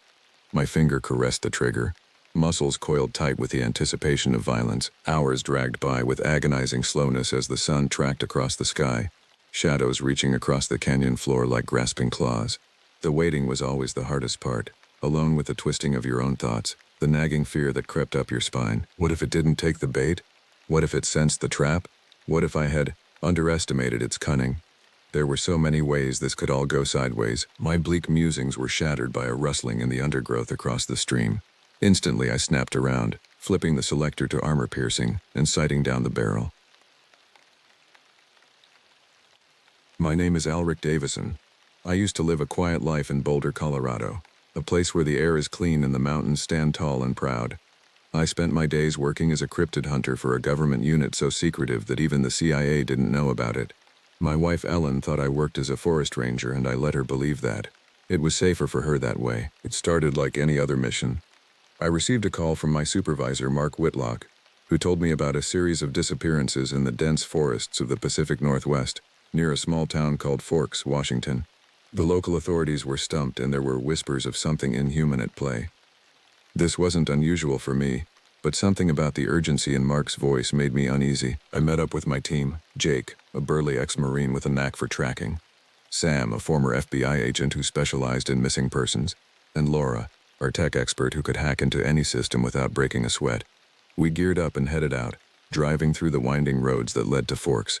The town was small, the kind of place where everyone knew everyone else's business. We set up our base in a modest cabin just outside the forest. That night, we went over the details of the case. 5 people had gone missing in the last month, all within a 5-mile radius of each other. There were no bodies, no signs of struggle, nothing to suggest where they had gone or what had taken them. The next morning, we headed into the woods, determined to unravel the mystery. The air was thick with the scent of pine and damp earth. Birds chirped overhead, and the occasional rustle of leaves broke the silence. We moved in a tight formation, Jake leading the way with his tracking skills. After a few hours of searching, we stumbled upon something unusual, a patch of ground where the grass was flattened, as if something heavy had been dragged across it. "Something big came through here," Jake said, pointing to the ground. "Whatever it is, it's big." Sam crouched down, examining the area. No blood, no signs of a struggle. It's like they just vanished. We followed the trail for miles, deeper into the forest. The further we went, the quieter it became. The birds stopped singing, and an eerie silence enveloped us. Fear pounded in my chest, but I pushed it aside. We had a job to do. We set up camp that night near a small clearing. The moonlight filtered through the trees, casting long shadows on the ground. We took turns keeping watch, each of us on edge. Around midnight, I heard something, faint, almost imperceptible, but definitely there. A rustling sound, like something moving through the underbrush. I nudged Jake awake. "You hear that?" He nodded, grabbing his rifle. We woke the others and silently moved towards the sound. As we approached, the rustling grew louder. Suddenly, a figure burst from the bushes, running frantically towards us. It was a man, his clothes torn and dirty, his face pale with fear. "Help me!" he screamed. "It's coming!" Before we could react, something leapt from the shadows, tackling the man to the ground. It was a blur of fur and muscle, moving with inhuman speed. Jake fired his rifle, but the creature was too quick. It disappeared into the trees, dragging the man with it. His screams echoed through the forest, then abruptly stopped. We stood there, stunned, our hearts racing. "What the hell was that?" Laura whispered. "I don't know," I replied, "but we need to find out." The next morning, we regrouped and analyzed what had happened. The man had mentioned something coming for him, but we had no idea what it was. We decided to follow the trail left by the creature, hoping it would lead us to some answers. As we trekked deeper into the forest, the landscape became more rugged and unwelcoming. The trees grew closer together, their branches intertwining to form a dense canopy that blocked out most of the sunlight. The air grew colder, and an unsettling sense of foreboding settled over us. After hours of walking, we came upon an old, abandoned cabin. It looked like it hadn't been used in years, the wood rotting and the windows broken, but there were fresh tracks leading inside. "Be careful," I said, my voice low. "We don't know what's in there." We entered the cabin, our flashlights cutting through the darkness. The interior was sparse, with only a few pieces of broken furniture and a thick layer of dust covering everything. But there were signs of recent activity, footprints in the dust, and a makeshift bed in one corner. As we explored further, we found a trap door leading to a basement. The air down there was damp and musty, and the walls were lined with shelves holding old jars and rusty tools. In the center of the room was a large wooden crate, its lid slightly ajar. Jake pried the lid open, revealing a collection of old, yellowed papers, journals, maps, and sketches, some of them depicting a creature that looked eerily similar to what we had seen in the forest. "Looks like someone was studying this thing," Sam said, flipping through the papers. "But who?" Before we could delve deeper, we heard a noise from upstairs. a low, guttural sound that sent chills down my spine. We turned off our flashlights and moved quietly to the stairs, peering into the cabin above. A figure stood in the doorway, its silhouette large and menacing. It sniffed the air, then let out a growl. My heart pounded in my chest as I realized what it was, the creature from the forest. It had found us. We stayed perfectly still, hoping it wouldn't notice us. But then Jake's foot slipped on the stairs, and the creature's head snapped towards us. It let out a roar and charged, its eyes glowing with a malevolent light. We scattered, each of us trying to find cover. The creature lunged at Jake, knocking him to the ground. He fought back, but it was too strong. It clawed at him, tearing into his flesh. His screams filled the basement, and I felt a sickening sense of helplessness. I grabbed a nearby pipe and swung it at the creature, hitting it across the head. It snarled and turned towards me, its eyes filled with rage. I braced myself for the attack, but then Laura fired her rifle, hitting it in the shoulder. It howled in pain and retreated, disappearing into the darkness. We rushed to Jake's side, but it was too late. He was gone, his lifeless eyes staring up at us. The reality of what had happened hit us hard. We had lost one of our own, and we still didn't know what we were dealing with. "We need to get out of here," Sam said, his voice shaking. "This thing is too dangerous." I nodded, my mind racing. "We'll head back to the cabin, regroup, and figure out our next move." We left the basement and made our way back through the forest. The sun was setting, casting long shadows across the ground. We moved quickly, our senses on high alert. Every rustle of leaves, every snap of a twig put us on edge. When we finally reached the cabin, we barricaded the doors and windows, setting up a perimeter of traps and alarms. We couldn't afford to let our guard down. Not with that thing out there. That night, we took turns keeping watch. I sat by the window, my rifle in hand, staring out into the darkness. My mind kept replaying the events of the day. The image of Jake's lifeless body burned into my memory. Around midnight, I heard a noise, a faint tapping, like something scratching at the door. I raised my rifle, my heart pounding. The tapping grew louder, more insistent. I glanced at Laura and Sam, who were both awake and tense. I motioned for them to stay quiet and move towards the door. The scratching stopped, replaced by a low, menacing growl. My pulse quickened as I realized the creature was right outside. Suddenly, the door burst open, and the creature lunged at me. I fired my rifle, the bullet hitting it in the chest. It snarled and swiped at me with its claws, knocking me to the ground. I scrambled to my feet and fired again, this time hitting it in the leg. It howled in pain and retreated into the night. We spent the rest of the night on high alert, but the creature didn't return. When dawn finally broke, we knew we had to make a decision. We couldn't stay in the cabin any longer. It was too dangerous. We needed to get back to civilization and report what had happened. We packed up our gear and made our way back through the forest. The journey was long and grueling. Our nerves frayed from the constant fear of another attack. But we pushed on, determined to make it out alive. As we trudged through the dense underbrush, I couldn't shake the feeling that something was off. The forest was too quiet, the air too still. It was as if the very trees were holding their breath, waiting for something to happen. Suddenly, a twig snapped behind us. We whirled around, our weapons raised, but there was nothing there. Just the endless expanse of trees and shadows. "Did you hear that?" Laura whispered, her eyes wide with fear. I nodded, my grip tightening on my rifle. "Keep moving, we're almost out of here." But as we pressed on, the feeling of unease only grew stronger. It was like an itch at the back of my mind, a persistent nagging that something wasn't right. And then I saw it, a flash of movement out of the corner of my eye. I turned, my heart pounding, but again there was nothing. Just the rustling of leaves in the wind. "Alric," Sam said, his voice tight with tension. "I think we're being followed." I scanned the trees, looking for any sign of the creature. But the forest was still, as if mocking us with its silence. We quickened our pace, our boots crunching on the fallen leaves. The edge of the forest was in sight, the promise of safety just beyond the tree line. But as we drew closer, I heard it again, the snap of a twig, the rustle of underbrush. And this time, it was closer. I spun around, my rifle at the ready, and froze. There, emerging from the shadows, was a figure. But it wasn't the creature we had encountered before. It was human, or at least, it had once been human. The figure was tall and gaunt, its skin stretched taut over its bones. Its eyes were sunken and lifeless, its mouth twisted into a grotesque grin.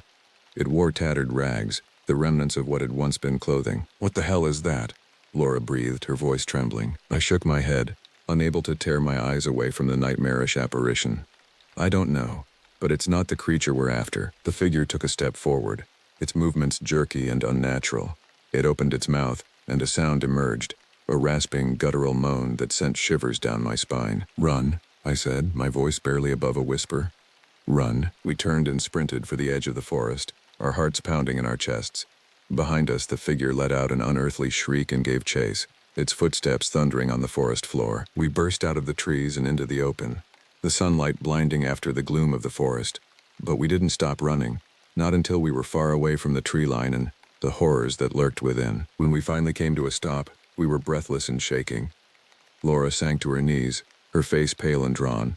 Sam leaned against a tree, his chest heaving. "What was that thing?" he asked, his voice hoarse. I shook my head, my mind reeling. "I don't know, but it wasn't the creature we were hunting. It was something else, something unnatural." We made our way back to the town, our thoughts haunted by the memory of the figure in the forest. We reported everything to our superiors, who launched an investigation into the creature and the disappearances.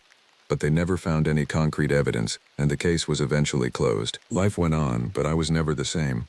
The memory of that creature and the sight of Jake's lifeless body haunted me. I quit the cryptid hunting unit and moved to a small town, hoping to leave the horrors of the past behind. But as I would soon discover, some things are not so easily forgotten. Months passed, and I tried to settle into my new life. I found work as a mechanic, the monotony of fixing engines and changing oil a welcome distraction from the nightmares that plagued my sleep. But even as I tried to move on, I couldn't shake the feeling that something was wrong. It was like a shadow at the edge of my vision, a presence that lingered just out of sight. And then, one day, I received a package in the mail. There was no return address, no indication of who had sent it. Inside was a single item, a journal, its pages yellowed with age and its cover worn and faded. I opened it with trembling hands, my heart racing as I read the first lines. It was a diary, written by a man named Ezekiel Blackwood, and as I delved deeper into its pages, I realized that Ezekiel had been studying the same creature that we had encountered in the forest. But there was more. The journal spoke of an ancient evil, a darkness that had haunted the forests of the Pacific Northwest for centuries. It was a force of nature, a malevolent entity that preyed on the weak and the vulnerable, and according to Ezekiel, it could not be killed.